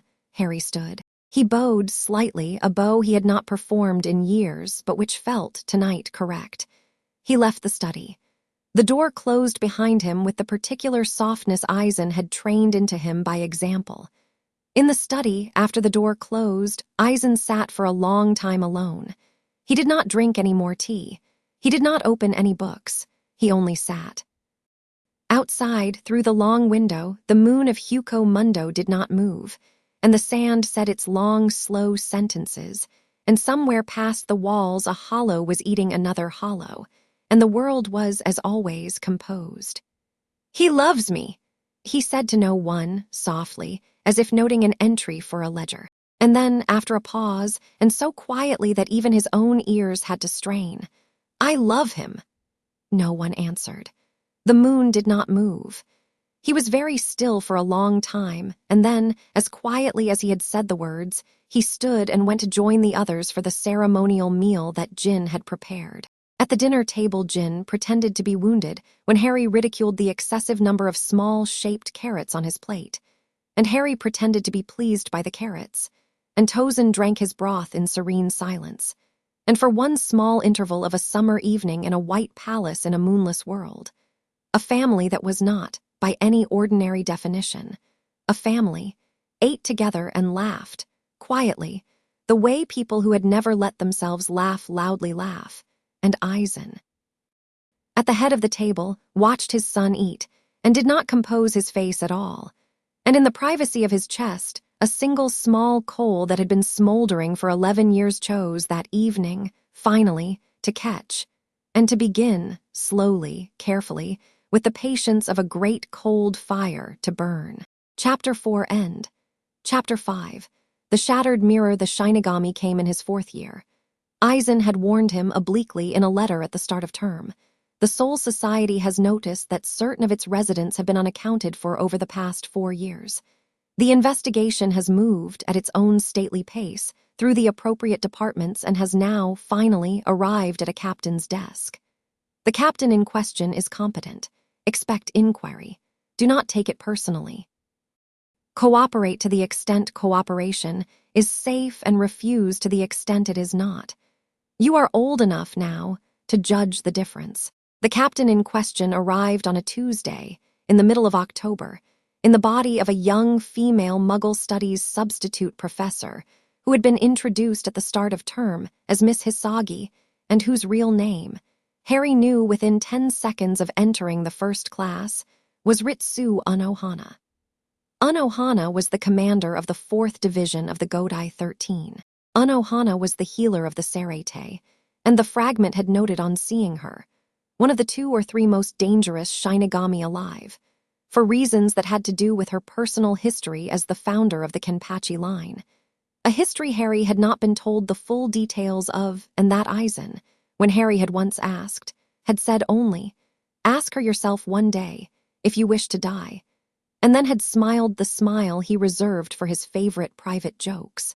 Harry, walking into his first Muggle Studies class of the year, took one look at the gentle black-haired woman with the long braided hair who had been introduced as Miss Hisagi, and felt down the length of his spine a cold that had nothing to do with temperature.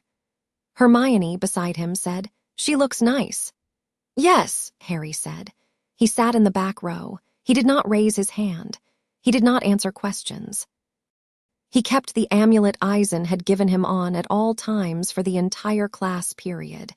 And the amulet, which had been designed against Quirrell-scale threats, creaked audibly in his ear throughout.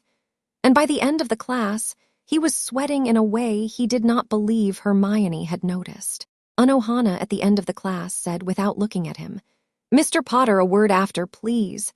Harry waited after the others left. Unohana came around her desk. She sat on the edge of the desk. She smiled at him. It was a very gentle smile, the smile of a woman who had, over many lifetimes, made it her personal practice to be gentle, because to relax the habit would be to permit out of herself a thing she had taken great care to keep locked. "Hello," she said softly. "My name is not Miss Hisagi, as I expect you have already determined. I had a suspicion. My name is Ritsu Unohana. I am a captain of the court guard squads of the Soul Society. I have come to this school very quietly to speak with you about a matter that concerns both of us. I am not," she added with the same gentleness, "here to arrest you, to detain you, to harm you, or to report on you. I am here to ask questions. Will you answer some of them?" "I will answer," Harry said, "the ones I can." "Fair. You should know," Harry said, "that there are certain things I will not tell you. You should also know that my refusal to tell you something is not in itself a hostile act. I am 12 years old. I have a life that is large for my age. You will understand, I hope, that some parts of it are simply not yours to know." "I understand perfectly," Unohana said. "I was, at your age, also unusually situated. So I have heard. Only a little, I hope. Only a little, my father, Harry stopped. He said, my guardian, who I often call my father, has declined to tell me the full story. He suggested I ask you directly. He was, I believe, joking. Anohana laughed. The laugh was startling. It was a real quiet human laugh, not the gentle tone of the headmistress style she was wearing. And it was, for a small moment, the laugh of a young girl who had, a very long time ago, enjoyed a private joke with a very dangerous young friend. Your guardian, Anohana said, is, I think, an old acquaintance of mine. He has not been seen in the Soul Society for many years. He was well regarded once. He was also a person about whom my senior colleagues kept privately a file. Do you keep that file? I inherited it. And what is in it? Many interesting things, none of which I will discuss today. I am not here to tell you about him, Harry. I am here to ask you about you. All right. Are you a substitute Shinigami? Number, are you an Arankar? Number, are you a Fullbringer? I do not know what that is. A human who has drawn power from the souls of material objects. Number, I am not. Are you a wizard? Yes, only a wizard. Number, Anohana smiled. Thank you. What else are you, Harry? I am, Harry said carefully. Something that does not have a formal category. I have wizarding magic by inheritance. I have Ryuryoku as a native capacity, which my guardian has trained since I was 6. I have, in addition, a lodger, a splinter of the soul of a wizarding dark lord, which attached itself to me by accident at 15 months and which has, over the years, become cooperative.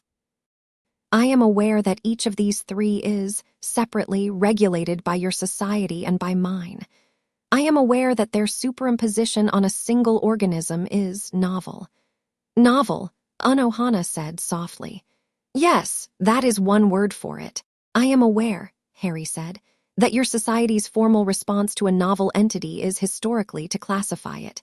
Classification is followed by monitoring. Monitoring is followed, in certain circumstances, by intervention. Yes, I would prefer to skip those stages. I would also prefer to skip them. That is why I am here personally and not a representative of the more forward branches of our government. I had hoped so. Thank you. Anohana looked at him a long moment. You are very composed. Yes. Do you know that this is itself a signal? Children your age are not, usually, composed in the presence of a captain-class spiritual pressure, even a heavily suppressed one. You have not flinched. Your pulse is elevated, but within a range that suggests trained self-regulation, not unfamiliar panic. Your eyes have not once darted to the door. You are frightened, but your fear is operating in the background of a calculation. This is not the behavior of a 12-year-old wizard.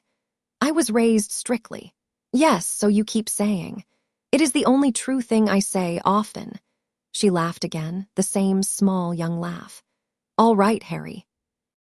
I will stop noting your composure, since you are well aware of what you are doing. I will say, instead, the thing I came here to say. My society is going to become aware of you within the next 3 years. I cannot prevent this. I can, to some degree, shape the terms on which they become aware of you. To shape those terms, I need one thing from you. Which is a promise. Of what? That you will not, before the age of 18, do anything that shifts the balance of power between the living world and the spiritual world. That you will not attempt, before 18, to translate yourself into a Shinigami. That you will not attempt, before 18, to holofee yourself.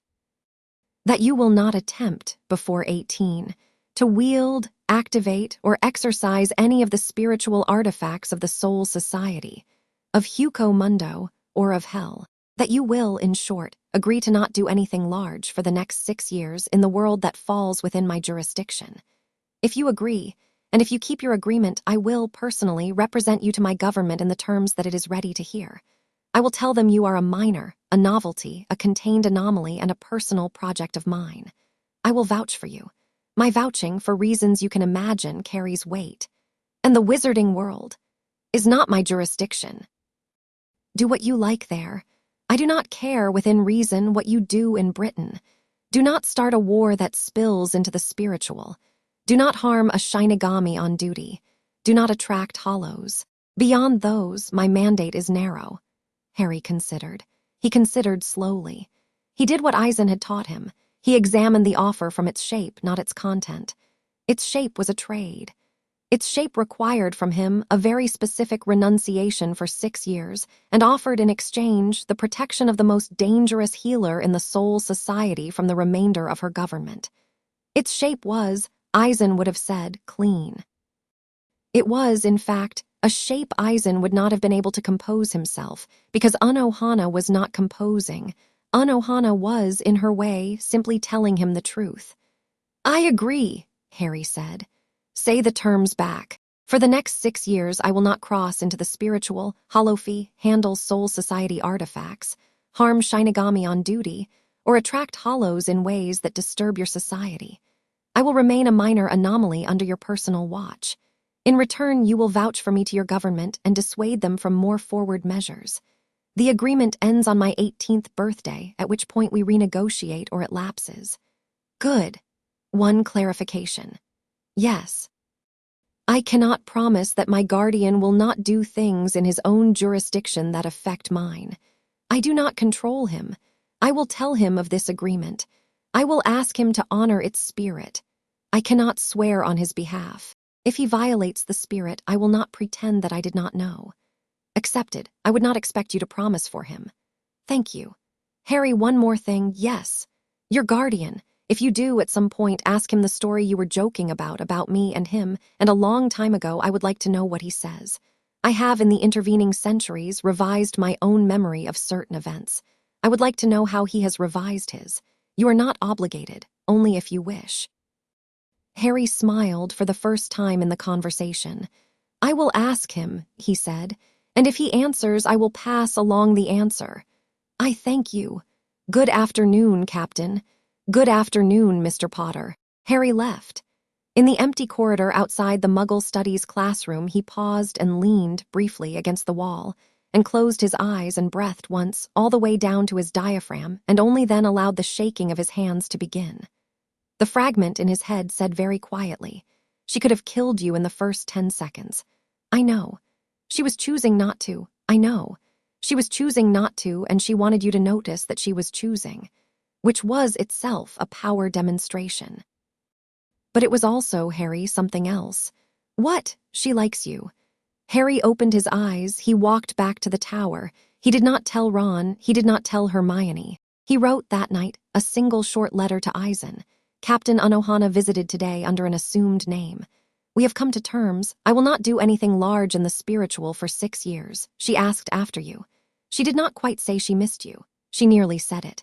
I have agreed to inquire about your old story with her.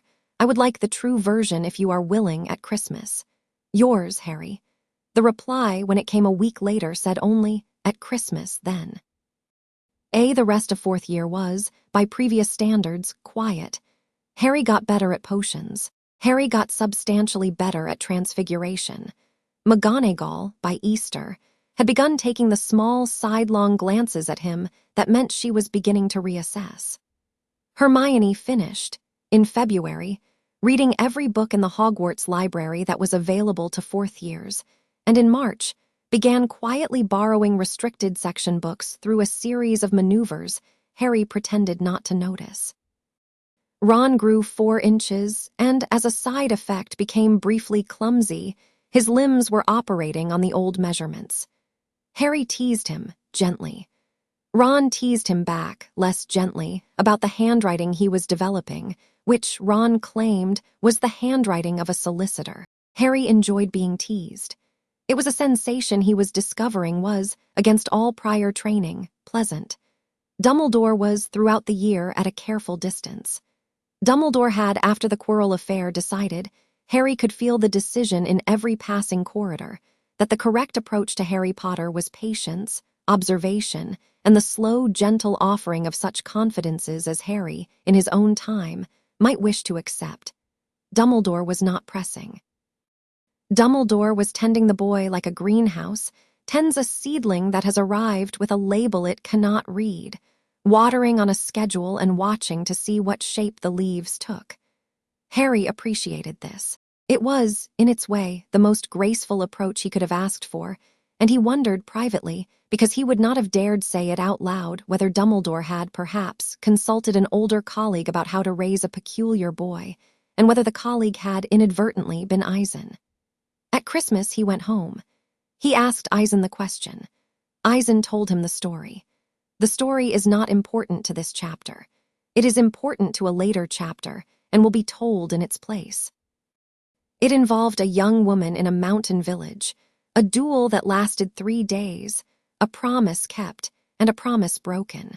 At the end of the story, Harry said, "I will tell Captain Unohana a summary if you agree to the summary," and Aizen dictated a summary. Harry wrote it down. He delivered it after the holidays. Unohana read it once and then put it in the inside pocket of the robe she was wearing as Miss Hisagi and nodded and said, "Thank you. Some of it matches what I remember. Some of it does not. On the whole, I am glad to have it. Please tell him I have received it." "I will." Harry, "Yes, Captain." He lies, of course. Even when he is telling the truth, you understand this. I understand. He was lying in his story about one specific sentence. Guess which? Harry thought. He thought about the story as he remembered it. He said at last, the sentence about why he did not return.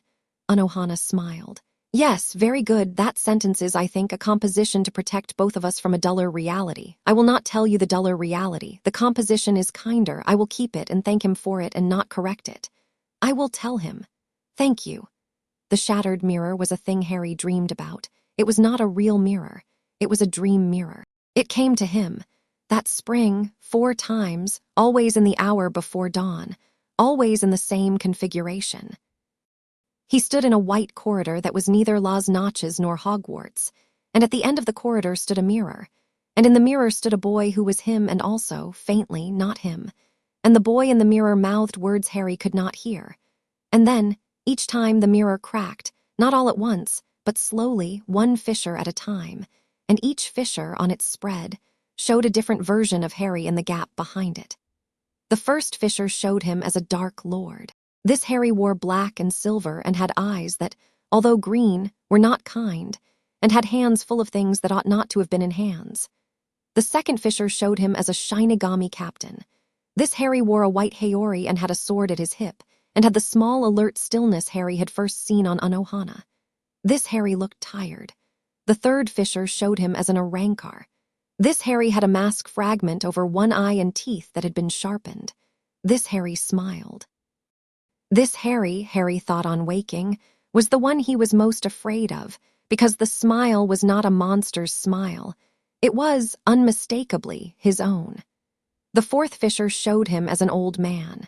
This Harry, in the dream, was perhaps 90. This Harry was sitting at a fire, in a small stone cottage somewhere far north, and was reading a book. This Harry looked up, on seeing the dreamer, and smiled and went back to his book. The fifth fissure, when it came, always last, always about to break, showed him nothing. It was just a crack in the glass, and behind it, darkness. Every time Harry in the dream tried to see what the fifth fissure hid, he woke. He did not tell Aizen about the dream. He did not tell the fragment about the dream. He told once Hermione about the dream. She had caught him dozing in the library with his head on a book and had shaken him awake and had asked him what he had been dreaming about, and he had, in a rare unplanned moment of truth, told her about the mirror with the fissures. Hermione, having heard the dream, was quiet for a long minute. Then she said, "Harry." "Yes. That last fissure, the dark one, can you choose not to open it?" Harry considered. "I think," he said at last, "that I can. But I think whether I open it or not depends on what I am, on the day it breaks. Not on what I choose at the moment.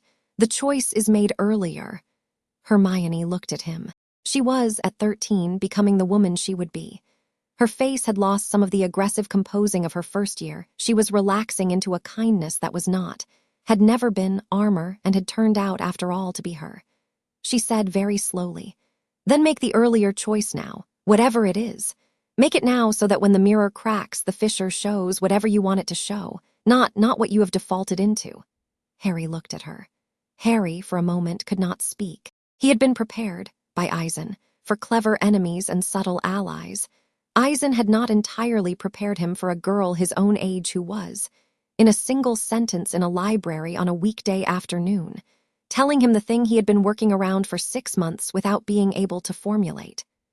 Hermione was, he realized, with the small, startled realization of a boy meeting something unanticipated, a moral technology he had not accounted for. She was not composing. She was just thinking and telling him what she thought, and the telling was because she was who she was, kind. He said, "Thank you." "For what?" "For saying that." "Oh, it was just," she blushed. She waved her hand briskly, dismissing it. "It was just something obvious." "It was not obvious. It was obvious to me." "Hermione." "What?" "You are," he said, "one of the most remarkable people I have ever met. You should know that. I am telling you because I will not often say it. I want you to know it now so that when I do not say it later, you will know that I did say it and I will not have to say it again." Hermione blushed a second time. She said, "Oh, honestly, Harry." She opened her book. She closed her book. She opened it again. She read with a concentration that was plainly manufactured, one sentence 5 times. Harry watched her read the sentence 5 times, and filed for the private ledger only he kept, the name of the small, unfamiliar thing in his chest. He had known for some time that the name was love. He had known also that the love had 3 objects, Ron, Hermione, Aizen, and that the 3 loves were different shapes and served different purposes and were, each of them, a liability he was electing to keep. But he had not known, until this minute, that the love for Hermione had a specific character. It was, he understood, the love one feels for the person whose moral intuitions correct for one's own. She was not going to be his partner, perhaps, in any of the romantic ways the books suggested, or perhaps one day she would. He was 12 and had no predictions. But she was going to be, for the rest of his life, the voice he consulted silently whenever he was considering an action that Aizen would have approved of. She was going to be, for him, the earlier choice made human. The fissure of darkness behind the glass was going to be kept closed, in any future in which he managed to keep it closed, because Hermione Granger had, on an afternoon in the Hogwarts library, told him that was where the work happened. He had not been taught to feel this. He had not been shaped to feel this. He was, in this moment, larger than the shape Aizen had been building for him, and he was larger than it not by any act of rebellion, but by the quiet accident of having, in his orbit, a 13-year-old witch who had stopped composing and was, instead, just being a good person. Aizen, he thought, had been right about her. Aizen had told him, after seeing the first Christmas letter he had written with her name in it, that a child who chooses, on his own, to befriend a morally serious person is a child who has chosen his own corrective. Aizen had said, "Do not, Harry, ever compose against her. Do not outgrow her. If you ever find yourself tempted to outgrow her, remember that you chose her before you were wise enough to know you were doing so, and the chooser of 11 is often more clear-eyed than the chooser of 25, and you should trust him." Harry had nodded at 11 without understanding the warning. At 12, in the library, with the sentence being read 5 times beside him, he understood it. "Let's go to dinner," he said. "You can keep reading that sentence afterward." "I was reading it perfectly well the first time," Hermione said with dignity. "Of course you were. I was only reviewing. Naturally. Harry, yes. Don't be silly about what I said earlier. I am not being silly. All right. I am going to remember what you said. All right. Come to dinner." They went. Ron was at the table. Ron had somehow persuaded a first year to hand over the last of the treacle tart. Ron offered Harry half. Harry took it. Harry, eating treacle tart on a Tuesday in a warm hall under enchanted stars with his 2 best friends, felt, for the first time in his life, a thing that he had to look up later in a book because he did not have a word for it. The book called The Feeling Contentment. Harry, reading the word, decided that he would keep it as well. Voldemort came back in the middle of Harry's 4th year, by a method that had been described in the fragments briefing as baroque, predictable, and vulgar. The details had been correctly predicted. A cup, a bone, a servant, a ritual in a graveyard. What the briefing had not predicted was that Voldemort would, this time, have taken a precaution against the boy he had once tried to kill. The precaution was that Voldemort did not, this time, attempt to bring Harry to the graveyard. The graveyard ritual went forward, in June, without a Triwizard tournament, without a Portkey Cup, without Harry's capture, because Dumbledore's careful precautions against just such a plot had held, and because Harry himself had, on the fragment's quiet advice, refused to allow his name anywhere near any cup or trophy or contest that had been produced in the school that year. There had been, in point of fact, no Triwizard tournament at Hogwarts in Harry's 4th year. It had been proposed, it had been objected to, and it had been, after a week of debate, cancelled for reasons that had not been made public, and that were, in fact, that Dumbledore had received a private letter, in Harry's handwriting, signed by Harry, although Harry had not written it, had not dictated it, and had not authorized anyone else to write it, asking him not to permit the tournament to take place in the castle that year, because Harry had a premonition, and the premonition concerned him specifically. Harry had confronted Aizen, at Christmas, about the letter. "Did you write that?" he had said. "No," Aizen had said. "Did Jin?" "Number did Tozen." "Certainly not. Tozen does not forge handwriting. He considers it beneath his dignity." "Then who?" Aizen had smiled. Aizen had said, "The fragment, I suspect. In your sleep on a night you did not notice. Ask him." Harry had asked the fragment. The fragment had been, for a long moment, silent. Then the fragment had said, quietly, "Yes, I wrote it. I apologize. I did it without your permission, and without Aizen Sama's permission. I did it because I know the main body of myself, and I know what he would attempt, and I did not wish you in the graveyard at 14, because at 14 the ritual he had composed would have been, Harry, unsurvivable. I wrote the letter. I used your hand. I confess. I await your displeasure." Harry had been for a long minute very still. Then he had said silently, "Thank you." The fragment had made the small, dry sound of its laugh. For what? For caring, Harry had said. "You were asleep," the fragment had said. "That does not matter." "It does," the fragment had said to me. The fragment, Harry had realized afterwards, had at some point during the 3rd year made the transition from cooperative tenant to genuine ally. It had done so without announcement. It had done so without asking anything in return. It had, in fact, spent the intervening year quietly. Harry noticed, on reflection, making small adjustments to its own behavior that served Harry's interests. It had stopped making certain cultural references Harry had found distasteful. It had begun volunteering, without being asked, information about Death Eater movements in the world outside Hogwarts. It had, on 2 occasions, warned Harry, preemptively, about approaches from staff members whose loyalties were not what they seemed. The fragment had, in short, adopted Harry. The fragment had, without telling Harry, chosen him. This was, Harry realized with some emotion, the 4th object of his love. He had not been counting it. He counted it now. 4. He did not, of course, tell the fragment he counted it. Some things are better not said. In June, in the graveyard, Voldemort had taken his body back by using the bone of his father, and the flesh of a servant, a man named Peter Pettigrew, whom Aizen had been tracking for 11 years as part of a standing arrangement with Harry's godfather, and whose capture and delivery to the ritual Aizen had, Harry learned afterwards, over tea, with the level dispassion Aizen used to explain the more complicated of his recent moves, permitted.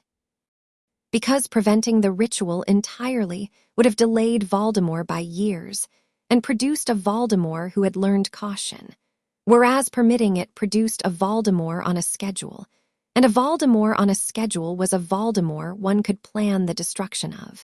"You permitted him to return," Harry had said.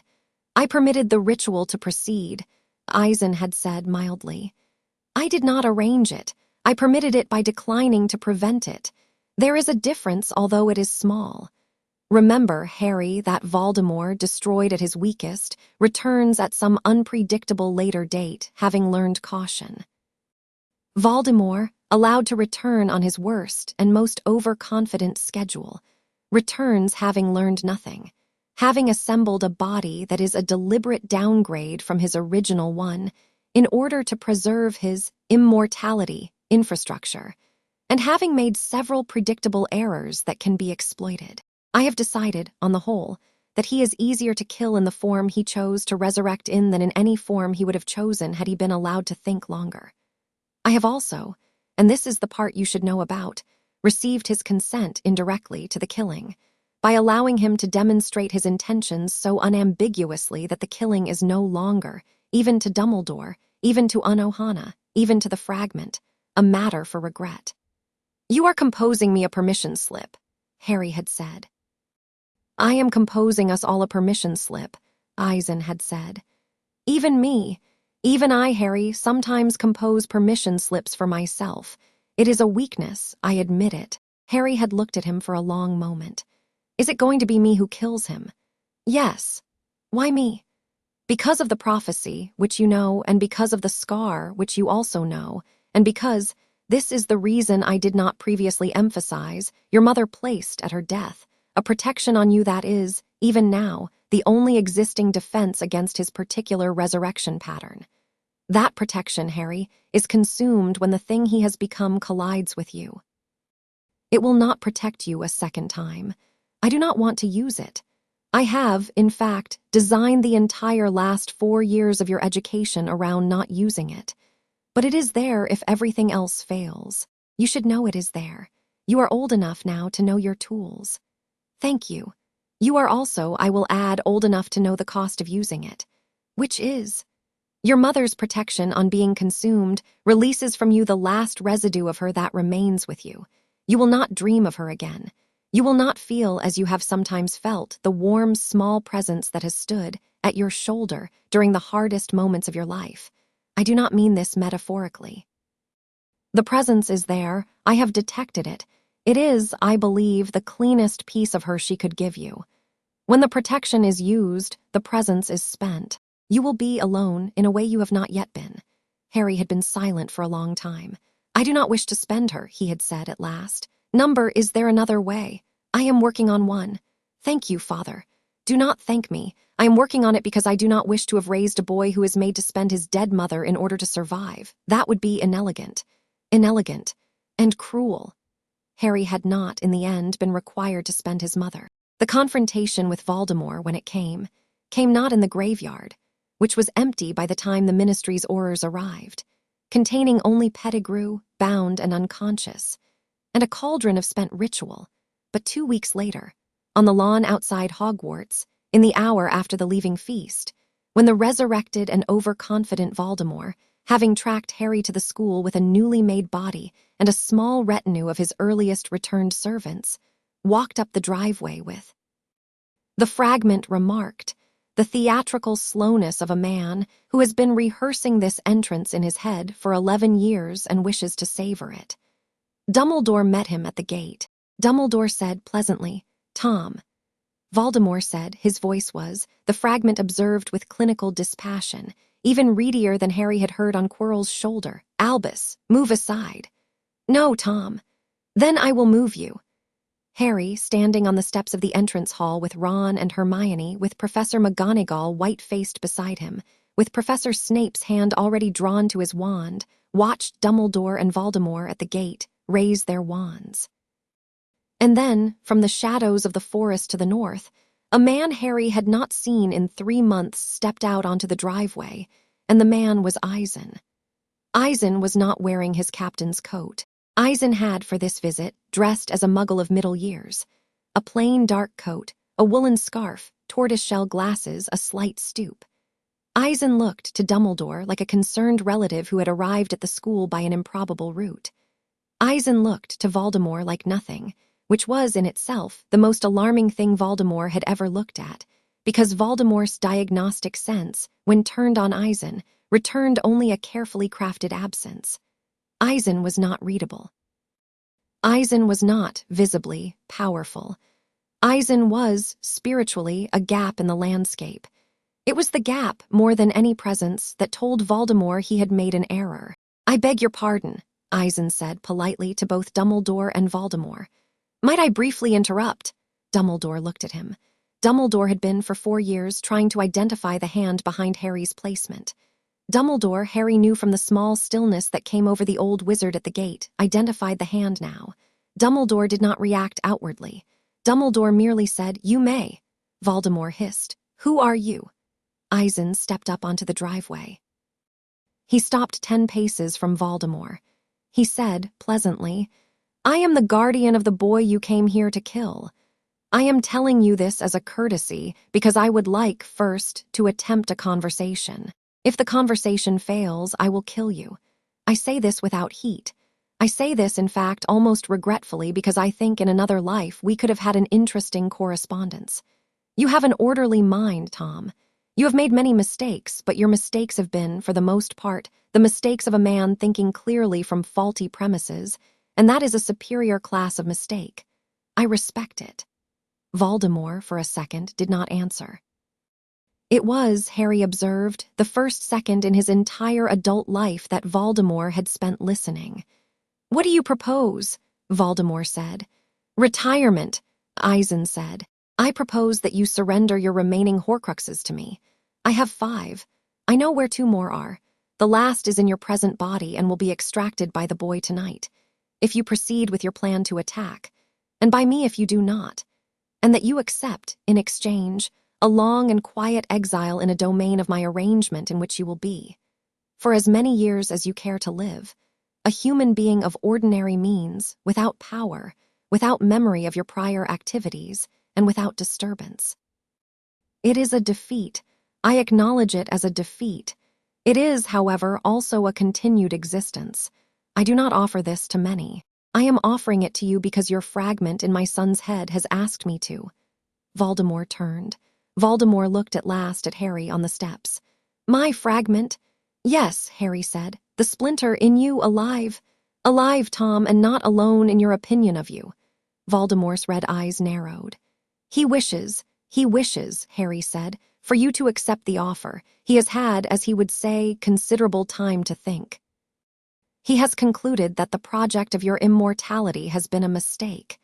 He wishes you to live out, as ordinarily as you can manage, the remainder of an ordinary life. He believes, Tom, that an ordinary life is not, as you once thought, a humiliation. He thinks it is a gift." Voldemort stood very still. For a full minute he stood still, then he laughed. The laugh was high and thin and not amused. The laugh said that Voldemort had considered the offer for approximately 3/4 of a second and had rejected it. "I do not," Voldemort said, "accept—" "Very well," Aizen said gently. He turned his head very slightly toward Harry. "Harry." "Yes, father." "The binding, please, number 63, I have taught you. You are old enough." Harry stepped down from the steps. He walked past Dumbledore, who did not move. He walked past Aizen, who did not turn. He stopped 5 paces from Voldemort.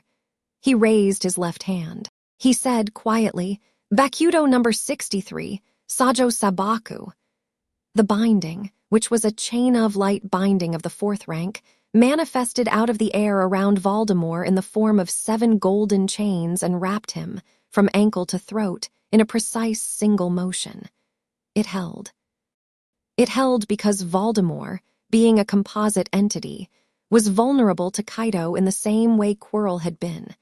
And it held because Harry had, over the past year, at Aizen's insistence, practiced the binding every morning against dummies Tozin had carved from hollow bone. It held, finally, because the fragment in Harry's head, as the binding closed, had whispered the word please, and Harry had, on hearing the word, tightened the binding by 1 additional loop. Voldemort, chained, screamed. Aizen walked forward past Harry. He placed his hand on Voldemort's chest, over the heart. He said very mildly, "I did offer. I want it known for the record that I offered."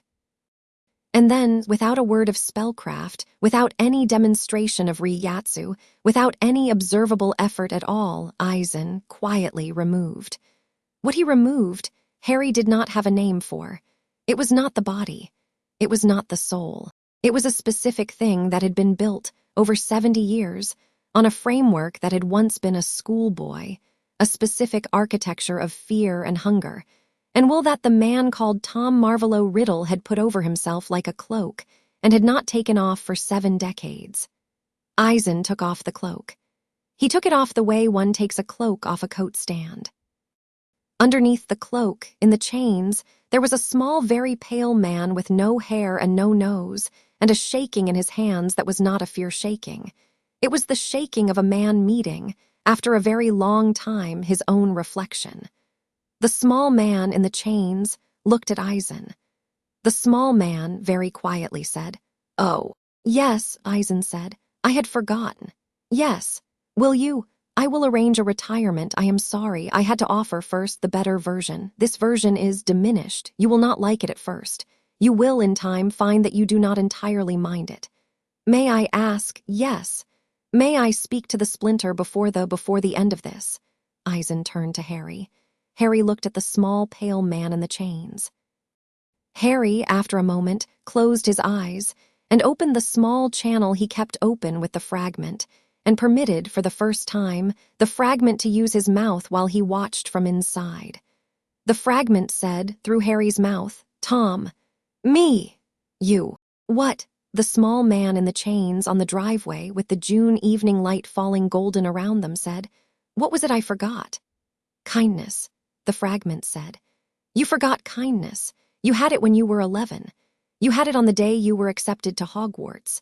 You had it for a woman named Minerva and a boy named Abraxas and a small cat you found in the corridor outside Slughorn's office in your second year. You lost kindness by decision, not by accident. You chose, one year, to give it up in exchange for ambition. You did not, at the time, believe you were making a trade. You were making a trade. I remember the trade because I am what's left of you from before it. I wanted you to know." The small man in the chains was quiet a long time. "I am very tired," he said at last. "I know. Will there be in the retirement any books?" "Yes," Aizen said. "Whatever you wish. I have a cottage in mind, on a lake, in a country you have never been to. The climate is cold. The neighbors are few. There is a library in the nearest town. You will have a small pension. You will be an unmemorable man named, I believe, John." "John," the small man said, and improbably smiled. "That is a ridiculous name." "Yes, I accept." Aizen lifted his hand. The chains, at Harry's unspoken command, unwound. The small, pale man stood for a moment without them, looking almost embarrassed. And then Aizen laid a hand on his shoulder, and the two of them were gone from the driveway, gone the way weather goes, without a sound. And Harry was left standing on the grass in the June evening light with Dumbledore 10 paces away and a fragment in his head. And inside his chest, the specific, complicated silence of having just watched a Dark Lord choose, at last, to become a small, pale man named John. Dumbledore walked slowly up to him. "Harry," Dumbledore said, "Sir, yes, sir. That was your guardian." "Yes, sir." Dumbledore looked at him. Dumbledore's eyes were wet. Dumbledore said, "I believe, Harry, that you and I have a great deal to discuss." "Yes, sir." "Would you be willing to discuss it in the morning?" "Gladly, sir." "Good." Dumbledore placed his hand briefly on Harry's shoulder. "I am very tired, Harry. This is, I think, the first evening in many years in which I have felt taken care of. I do not have the word. It is not a word I am accustomed to needing." "No, sir." "Good night, Harry." "Good night, sir." Dumbledore walked back up the drive. McGonagall caught him at the steps. Snape, Harry noticed, did not approach, but stood at the railing watching the whole scene with the thin, still attention of a man writing, silently, in the ledger he kept. Harry remained on the driveway a long time. The fragment in his head said at last, "He is gone. Yes, he is gone, and I am still here, and I have outlived the main body of myself. This is, Harry, this is a strange feeling. Yes, I would like, if I may, to grieve. Yes, for a while. As long as you need. Thank you, Harry." Harry, on the driveway, was quiet. The sun, at the long, late hour of a Scottish June, was finally touching the tops of the trees. He could see, from where he stood, the lake and the boathouse and the small path Ron and he had cleared in second year on a dare that had not been worth the trouble it had caused. He could see Hermione on the steps, watching him, not yet ready to come down. He could see, high above the astronomy tower, the first of the evening's bats already working. He walked slowly back up the drive. He stopped at Hermione on the steps. He said, "It's over." "I know. For now." "Yes. Thank you." "For what?" Harry paused. "For being here, all 4 years. I know I have not always been legible. I am grateful." Hermione took his hand. She did it simply, the way one does when the moment does not require discussion. They stood like that, on the steps, for a little while, and neither of them said anything else, and it did not feel, Harry thought, like the ending of something. It felt like the slow settling in of something that had a great many more years to run. Chapter 5 End. Chapter 6. The god who watched Harry was 17 years old on the morning Aizen finally sat down across from him and said, "I would like you to choose, please." It was a morning in late April. It was in Las Notches, in the long white library at the same low table where at 4 Harry had been shown Kyoka Suijutsu and told that she would never be his. The moon outside the library's window had not moved. It never moved. Harry had come to think of it over the years as the one thing in his life that had not, on inspection, turned out to be composed by someone. The moon was simply unpretentiously there. He liked it for that. "Choose what?" Harry said. "Choose the shape of the next 40 years. Harry poured tea. He poured 1 cup for Aizen and 1 for himself. His hands had grown, over 6 years, into the hands of a young man who had been trained in 3 different disciplines and had built between those disciplines a private 4th one. He poured tea the way Aizen had taught him, with the small, deliberate precision that said, to anyone watching, "I am occupying this moment fully." He pushed Aizen's cup across. "Explain," he said. "In 3 weeks," Aizen said, "you will be 18. Your arrangement with Captain Unohana lapses at that hour. On that day, whatever you have not become, you will be free to become. You will also be, because this is how the world works, required by your own design to choose. You have permitted yourself for 6 years to be a promising minor. The permission ends. The day you turn 18, any of the 3 societies that has an interest in you will, quite reasonably, consider you a full actor with full consequences. They will, accordingly, begin to make decisions about you that are the decisions one makes about an adult. Classification, induction, recruitment, threat assessment, intervention in certain cases. This is not a matter of their malice, it is a matter of their procedures. Before those procedures begin, I would like you to declare, to yourself, which shape you mean to be. Why to myself? Because the shape you declare to them will be, necessarily, a composition. I do not object to the composition. I helped you, in fact, lay the groundwork for it, but the composition must, beneath it, have an actual shape. I am asking you to determine tonight what the actual shape is. I am not asking you to tell me. I am only asking you to know. Harry drank his tea. I have been thinking about this, he said. I know. For about a year. I know. You have been waiting. I have been waiting. I did not wish to press. There was no advantage to pressing. I have been patient. Father, yes. I want to tell you something, and I would like you, please, not to interrupt. This is the first conversation of my life in which I am going to say a thing that I have rehearsed. I have rehearsed it because I want to say it correctly. If I fail, I will begin again. Is that acceptable? It is acceptable. Go on. Harry took 1 long breath. He said, "When I was 11, I decided, without telling you, that I would not be the shape you were building for me. I decided it on a Saturday in late September, in a corridor outside the 3rd-floor bathroom, after a small moment with a girl named Hermione Granger. It was not a dramatic decision. It was, in fact, a fairly boring decision. I decided that, whatever I was going to become, I was not going to become a composer of other people. I accepted that I would have to compose, occasionally, to stay alive. I accepted that some of my actions would, by necessity, involve deceiving people who had not given me their consent to be deceived. I accepted that I would lie to the Shinigami, to the wizards, to the Hollows, to the Ministry, to Hermione, to Ron, sometimes, to you.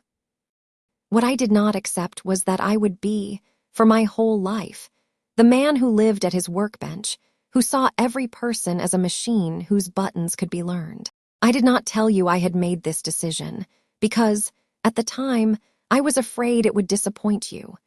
I thought, at 11, that you had raised me specifically to be a composer. I thought, at 12, that you had raised me to be a composer but wished I would somehow not become one, and did not know how to arrange that without telling me to not become one.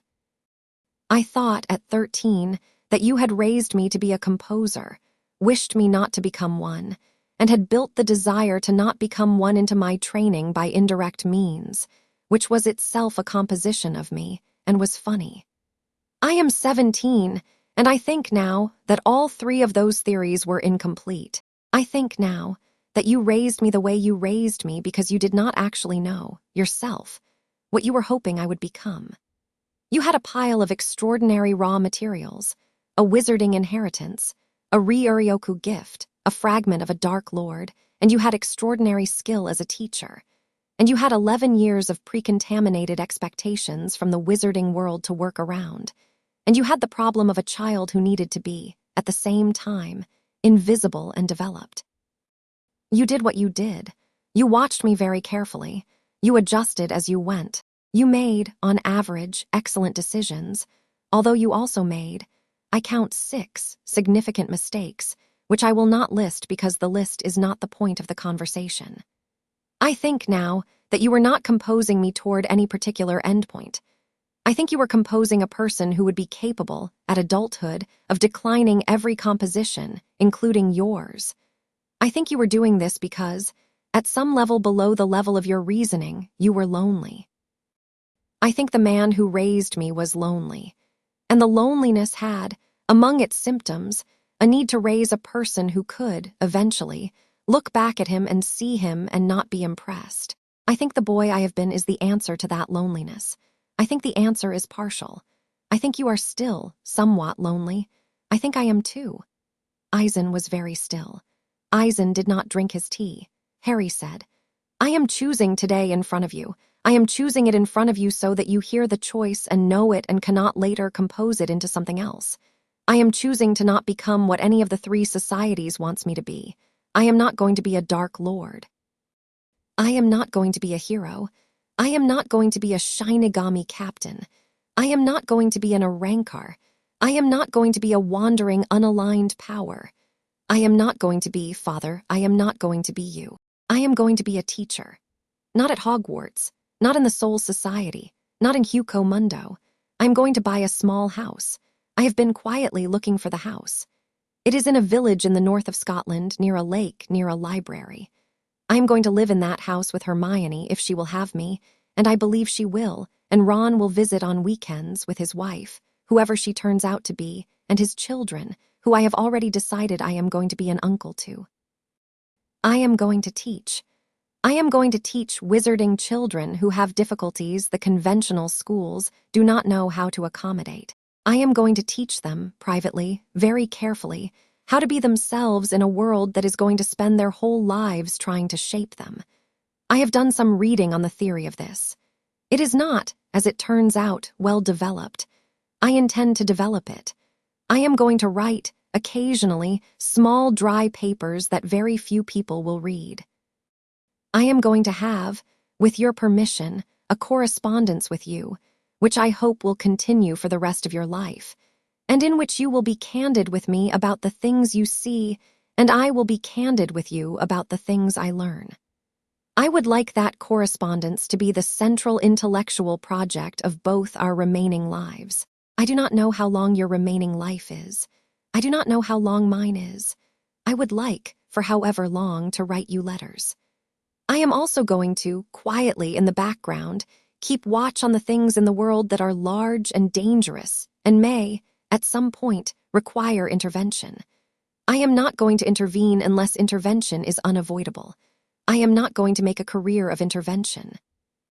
I am going to be a teacher who is also, on a small number of Wednesdays, a person who does a specific quiet thing in a specific place. I have budgeted for this. I estimate that, over a human lifetime, the number of Wednesdays involved will be in the low hundreds. The remainder of the Wednesdays I am going to spend reading to Hermione. I am going to, and this is the last sentence, I am going to, at some point, have children. I am going to raise them in a way that is different from the way you raised me. I am not going to raise them composedly. I am going to raise them the way Molly Weasley raises her children, which is to say, with enough noise and affection and ordinary inconvenience that they will grow up, at 30, unable to remember a single year in which they were, at any time, being secretly prepared. I will make them, I think, better at laughter than I am. I will fail at this in places. I will be, sometimes, too much the shape of you to be entirely the shape I am trying to be. I will apologize to them when this happens. I will not, Father, I will not apologize to you because you would not want me to. But I want you to know, on the day I declare this to myself, that I am going to spend the rest of my life trying not to be, in all but a few specific ways, the kind of man you were to me. I love you. I owe you everything. I am going to be, on purpose, a very different man than you, for reasons I have thought about for 6 years, and I am telling you so tonight in person because I owe you that. Harry stopped. He drank his tea. The tea had gone cold. It was the second time in his life that he had drunk cold tea at this table. He preferred it cold, he had recently decided. Aizen had always taken it hot. The difference was, Harry thought, one of the small differences he had accumulated. Aizen did not speak for a long time. When he spoke very quietly. Harry, he said. Yes, Father. I have been, Aizen said, rehearsing for 1.5 years what I would say to you on the day you said this. I rehearsed, I estimate, 36 different versions of my response. I wish to inform you that none of them will now be delivered. I am going to improvise. I will probably compose as I go. I apologize in advance. Accepted. First, a correction. You said you have watched me be lonely. I want to agree with you and disagree. I have been lonely. I have also, and this is the disagreement, been for 17 years, less lonely than I have been in any equivalent period of my prior several centuries. You assume that I was using you as an answer to an older loneliness. In fact, you were an answer to it. You were an adequate answer. You are telling me now that you think the answer was partial. I will tell you that the answer was, by my standards, nearly complete. The small remaining portion that is still lonely in me is the portion that was not going to be answered by any child. No child can answer all of an adult. An adult of my age has too many years in which his company has been exclusively his own. The small remaining portion is mine to keep. You are not obligated to solve it. Second, a concession. You said, correctly, that I did not know what I was hoping you would become. You are the first person who has ever said this to me with full understanding, and I wish to confirm that you are correct. I did not know. I did not know for 11 years. I suspected for a while that I was hoping to make a successor. I rejected that at around your 5th year because I noticed that I did not actually want a successor. I wanted a colleague. I have never had a colleague. I have had lieutenants. I have had rivals. I have had men whose souls I have held in my hand and chosen to release. I have not until you had a colleague. The correspondence you propose is, therefore, the thing I most want. I accept. Third, a resignation. You have just by describing your plan informed me that you are going to live for the next 40 years, a life that will be, by the standards of the 3 societies, small. I am, Harry, I am, inexplicably, pleased by this. I had expected, at minimum, that my son would turn out to be a person of some notable public profile, that you intend, instead, to be an obscure village teacher with a large private mind is. It is a better ending, I think, than any ending I had envisioned. I do not know whether my pleasure in it is a symptom of a sentimentality I have acquired in my old age, or whether it is the clearest signal I have ever received from my own interior that I have misjudged, for most of my life, which kinds of life are worth having. I am going to examine this later. I will report the findings in the correspondence. Fourth, a request. I would like, please, to attend the wedding. I know you have not proposed yet. I know Hermione has not accepted yet. I am nonetheless expressing, prospectively, my interest in being present at the ceremony, in whatever form you judge most compatible with your social cover. I will, of course, appear as an elderly uncle. I will wear an unremarkable suit. I will attend the rehearsal dinner. I will dance, badly, with an aunt you will have arranged. I am not making this request to perform the role of father. I am making it because I would like, once in a church somewhere in a village in the north of Scotland, to see you stand next to a woman you love and say to her, in front of ordinary people, the ordinary words. I have never seen this done in person. I would like to see it done. Once, Harry smiled. Granted. Fifth, a warning. Yes. You may, at some point during the 40 years, discover that I am doing a thing in the world that you disapprove of. I do not anticipate this. I have been, for the past several years, quieter than I have been in a very long time, and I intend to continue being quiet. I am not making any new plans that you should be concerned about. I am telling you this so that you know I am not. But it is possible, the probability is not zero, that a situation will arise in which I decide to do something that, by your new scale, is a misalignment. If that happens, Harry, I want you to come to me and say so. I want you to tell me. I will consider, genuinely, what you say. I will not promise to stop on your say-so, but I will promise to consider. In the 6 years since you told me, at 12, that you thought you loved me, I have developed, and this is, in its way, the most alarming sentence I have ever said, a capacity for being persuaded by you. I did not have this capacity before. I do not yet fully trust it, but it is there. I am warning you of its existence because I do not want you to use it casually. If you come to me with a disagreement, Harry, come to me with a disagreement you are willing to have tested. I do not change my mind cheaply. When I change it, the change will cost something, and whatever it costs, the cost will be yours and mine. Understood. Sixth, a gift.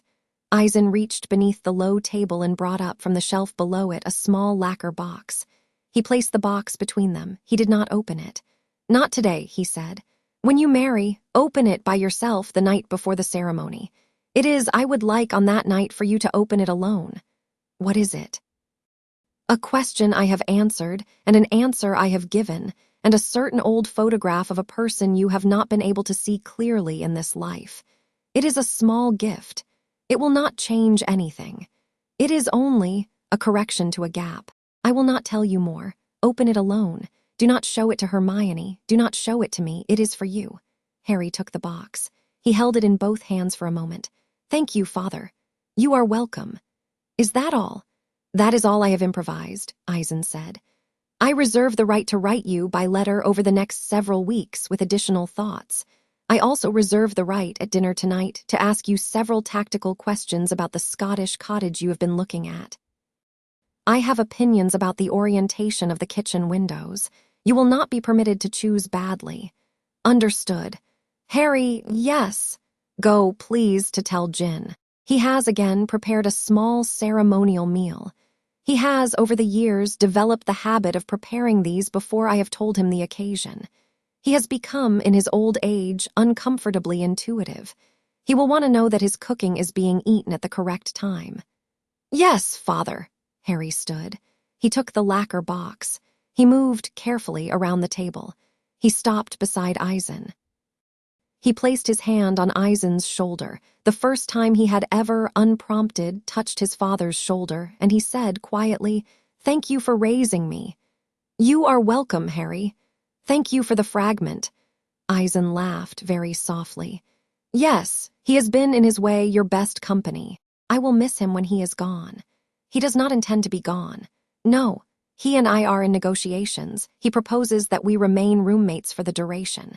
Is he amenable to being a teacher's assistant? He has already volunteered. He suggests that he would be, in particular, well-suited to tutoring in history of magic. He says Binns is, and I quote, criminally negligent with his source material." Aizen smiled. "Very good, give him my regards." "I will." "Go," Harry went. The wedding happened in July of the following year. It was in a small stone chapel in a village called Plockton, on the west coast of Scotland, and was attended by 32 people, including, as agreed, an unremarkable elderly uncle in an unremarkable suit who danced, badly, with Hermione's Aunt Susan. Ron, who was best man, gave a speech that made everyone cry, in part because it was sincere and in part because it ran 12 minutes over its allotted time. Hermione wore a simple white dress of the kind she had, by her own admission, been planning since she was 16. Harry wore a simple black suit of the kind he had, by his own admission, been planning since he was 17. In the pocket of the suit was a small lacquer box that he had opened, alone, the night before, and in the box had been a small, faded photograph of a red-haired woman holding a small, dark-haired child in a sunlit garden in Godric's Hollow. And beside the photograph had been a single folded page in Aizen's precise hand, which read, "The woman in this photograph is, of course, your mother. The garden is, of course, the garden of the house in Godric's Hollow, which survived the destruction of that night in its exterior shape. I took this photograph with a Muggle camera in the summer of 1980, 6 weeks before her death, from a position your parents did not know I was occupying, during a week I spent observing the household you had been born into. I had intended at that time to remove you before the end of October, in anticipation of the attack I knew was coming. I failed. I arrived, as you know, after the attack. I have spent, Harry, a great many of the intervening years thinking about why I failed. I have come to no conclusion. I mention this because it is, I believe, the one decision of mine for which I cannot, even now, compose a clean account. I wanted you to see her. I wanted you to see the garden. I wanted you to know, on the night before you marry, that there was an afternoon in the summer of 1980 in which the three of us were, briefly, in the same garden, and she was laughing, and you were 3 months old, and I was the man behind a hedge deciding what to do about you. The next time I saw her, she was on a staircase, and I was still the man behind a hedge, only now you were the hedge. You have since outgrown the hedge. You are, tomorrow, to become a man standing next to his wife in a chapel in Plockton. I will be there. I will not cry. I will dance badly. I will, for one long moment during the ceremony, permit myself to be proud, openly, visibly, in a way I have not permitted myself in front of any witness in 300 years. I wanted you to know that, also in advance, so that if you happen to glance at me during the vows, you will not misread what you see. It is pride, Harry. It is the pride of a man who has finished his work. I am very proud of you. I am, also, your father, although the word is not quite the one I was given at the beginning. With love, S. Harry had read the letter once, and then again, and then had put it carefully in the inside pocket of his suit for the next day. And that afternoon at the altar, he had glanced once, briefly, at the small, unremarkable Japanese man in the unremarkable suit, 3 rows back in the aisle seat, and the small, unremarkable man had, for the briefest second, met his eye and smiled, and the smile had been not a composition. It had not been a composition at all. Harry, looking at it, had known with an absolute certainty that he had, on one specific morning of his life, several years earlier, correctly identified the thing his father had never given anyone else. Harry had turned to Hermione. Hermione had said her vows. Harry had said his. The chapel had emptied. The party had danced. The small, unremarkable man had, as promised, danced badly with Aunt Susan. He had not stayed late.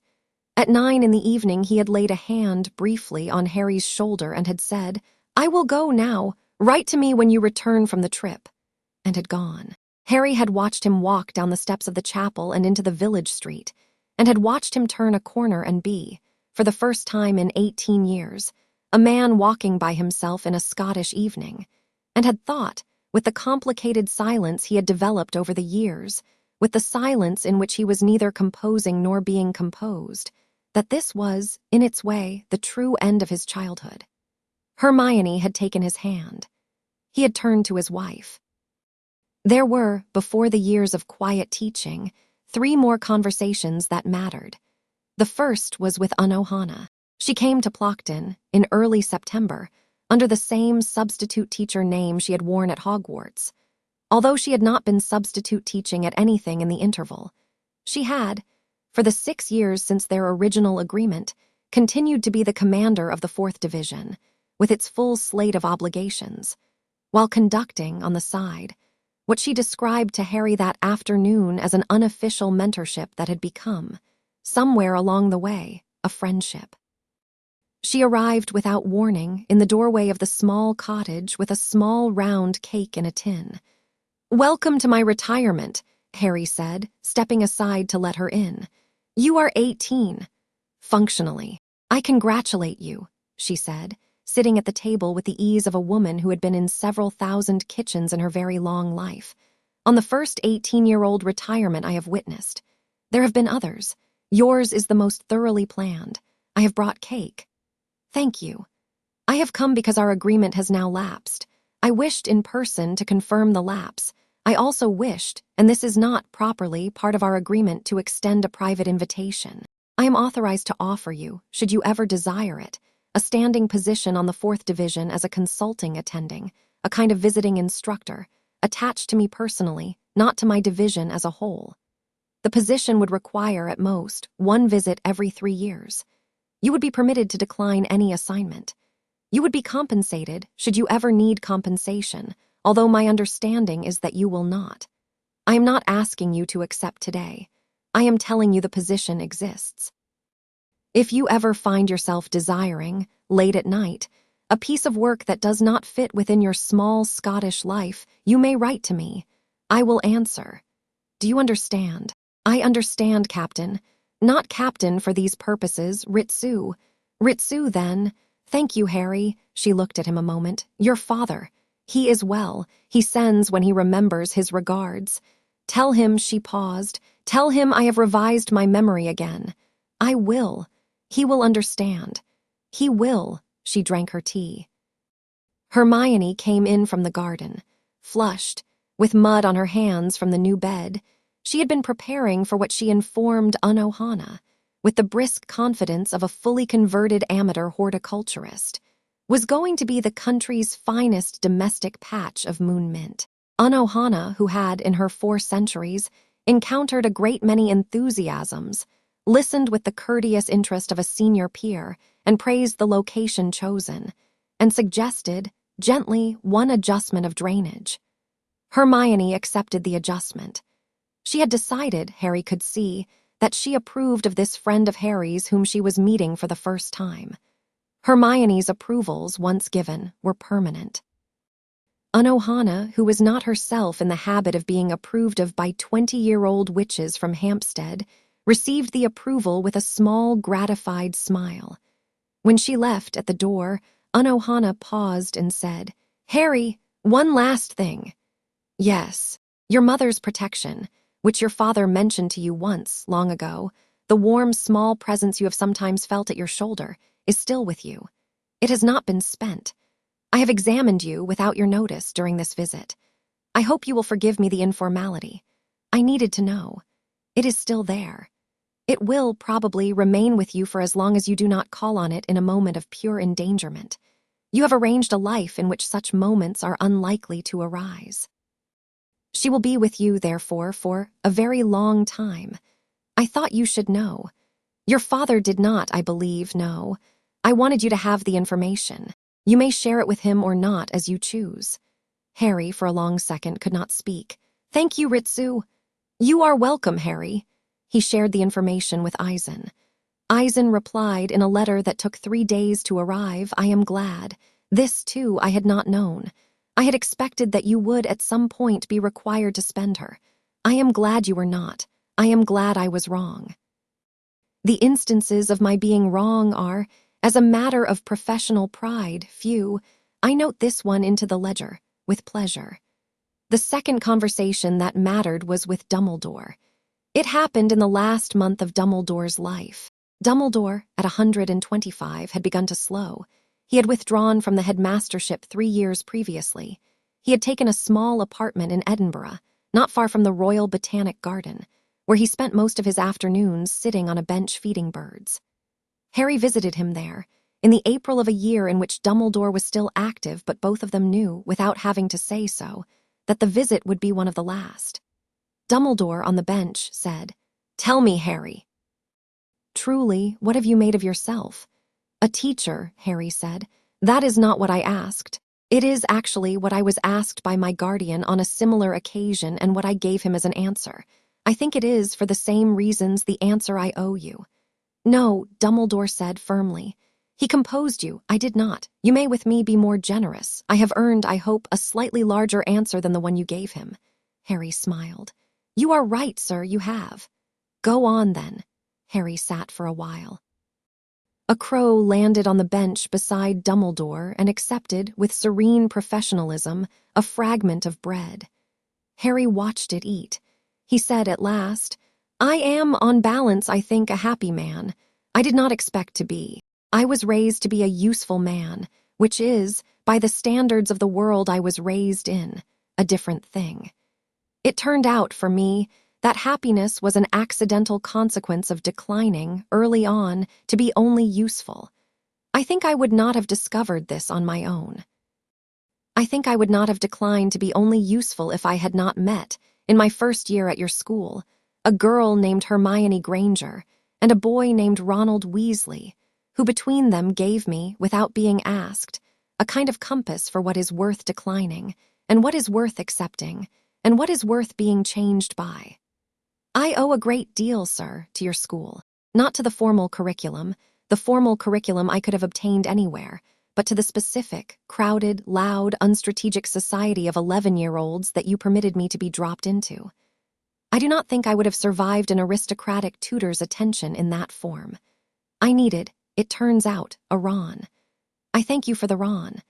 That is, I think, the thing for which you most ought to be thanked by a great many of your former students. You did not arrange the Rons. You permitted them. That is not nothing." Dumbledore was quiet for a long time. "I had thought, Harry," he said at last, "to ask you before the end about your guardian, about who he is, about what he is, about what he intends. I had prepared a series of gentle questions which I had been, secretly, hoping to ask you. I have just decided, listening to you, not to ask them." "Why not, sir?" "Because they would not, at this point, serve anyone. You have told me the thing I needed to know, which is that you are a happy man and that the world has not been worsened by the hand that raised you. I do not require further detail. I do not, in fact, desire further detail. I have spent a great many years, Harry, trying to determine the shape of threats. I would like, for the remainder of my life, to spend the days not determining the shape of threats. I would like to feed birds. Yes, sir. I am, Harry. I am ashamed a little of one thing. I placed you, as an infant, with a family I should not have placed you with. I did this for reasons that at the time seemed sound. I have regretted it for a great many years. I was told later that a different hand had in fact retrieved you from that family almost immediately, and had raised you in a way I do not pretend to understand. I have been, in private, grateful for that interception. I have not been, until today, able to say the gratitude out loud. I am saying it now. I want the hand that raised you to know, through you, that whatever he is, whatever he has done, whatever he remains capable of, I am grateful. I will tell him. I thank you. Would you, Harry said slowly, like to meet him before Dumbledore smiled? Dumbledore's smile had become, in old age, a small crumpled thing, but it retained in the depth of it the twinkle that had been in his prime, the twinkle half of Britain had loved him for. No, Harry, Dumbledore said. Number, I think I will, as an old man, leave 1 or 2 doors unopened. It is, in its way, a form of respect. Tell him I declined. Tell him I wished him well. Tell him that I hope, in whatever future he has arranged for himself, he writes, at some point, a book about children. I think he would write a very good one. I think I would read it if I lived long enough. I will not, but tell him. Harry on the bench nodded. A month later, Dumbledore died in his sleep in his apartment with a cup of tea on the bedside table and a finch on the windowsill. Harry attended the funeral. He wore his simple black suit. He did not speak. He stood at the back with Hermione at his elbow and watched a great number of wizards he did not know very well weep for a man they had each, in their own way, composed. The third conversation that mattered was with Jin. Jin had, in the years of Harry's marriage, retired. He had not left Law's Notches. He was, in the way of such creatures, incapable of leaving Law's Notches, but he had withdrawn, within it, to a small suite of rooms off the western corridor, in which he had installed a library of trashy Muggle thrillers, a cat, and a recliner that Aizen, on seeing it for the first time, had briefly closed his eyes against. Jin had, at the age of 900 and something, decided that he had stopped being useful as an active operator and would now be, in his final century, an observer. Harry visited him, twice a year, on the 2 occasions when he came to Law's Notches for the long correspondence in person that his father preferred to conduct face to face. On one such visit, in a year in which Harry was 31 and Jin was, as Jin liked to describe himself, smiling the whole time, approximately geological, Jin said, "Kid, Jin, I was never going to tell you this, but I think now I will. You remember when you were 7 and I caught you lying to Aizen about whether you had or had not dismantled the tassel on the seat of the green cushion in the study. I remember. He knew. He let you get away with it. Did you know that? I know it now. He let you get away with it because I asked him to." Harry looked at him. "I told him," Jin said comfortably, "that a kid who does not at 7 successfully get away with a small lie to his father turns into a kid who, at 17, cannot lie to anyone about anything, and that the thing you were going to need most in your adult life was the experience of having once fooled him." He agreed, reluctantly. He pretended to be fooled. "You were pleased with yourself for a week. I was not going to ever tell you this because it would have wounded your pride. I am telling you now because I am 800 years old and am entitled to my indulgences. I wanted you to know, kid, that somebody besides him was looking out for you. I love you. I've loved you since you arrived. I was, by the way, the one who snuck into your room on the night of your 9th birthday and put a pillow under your head, because the great god of Law's Notches is very good at giving children important lessons and very bad at noticing when they have, during the lesson, fallen asleep with their head on the edge of a table. That's also mine. Happy late birthday." Harry, for the first time in his adult life, cried in front of Jin. Jin watched him cry with the same crescent smile he had always worn. After Harry stopped crying, Jin said mildly, "Don't tell him, he'll be insufferable about it." "I won't." "Good." Jin leaned back in the recliner. The cat jumped into his lap. Jin, who had, in his long life, killed with his own blade more creatures than lived in most countries, stroked the cat with the unaffected tenderness of a man who had finished his work and was entitled to have a cat. "Kid, you did okay." "Thank you, Jin. Go home, your wife's making you dinner." Harry went home.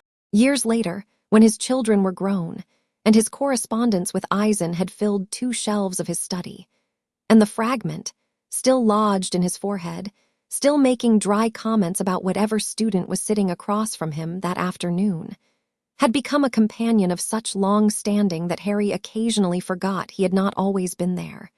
Harry would be asked, by one of his students, a question that he would remember for the rest of his life. The student, a small, shy girl of 11 who had been sent to him, because the conventional schools had been unable to accommodate a specific combination of abilities she had been born with, would say to him, during their first lesson, "Mr. Potter, sir, did anybody raise you?"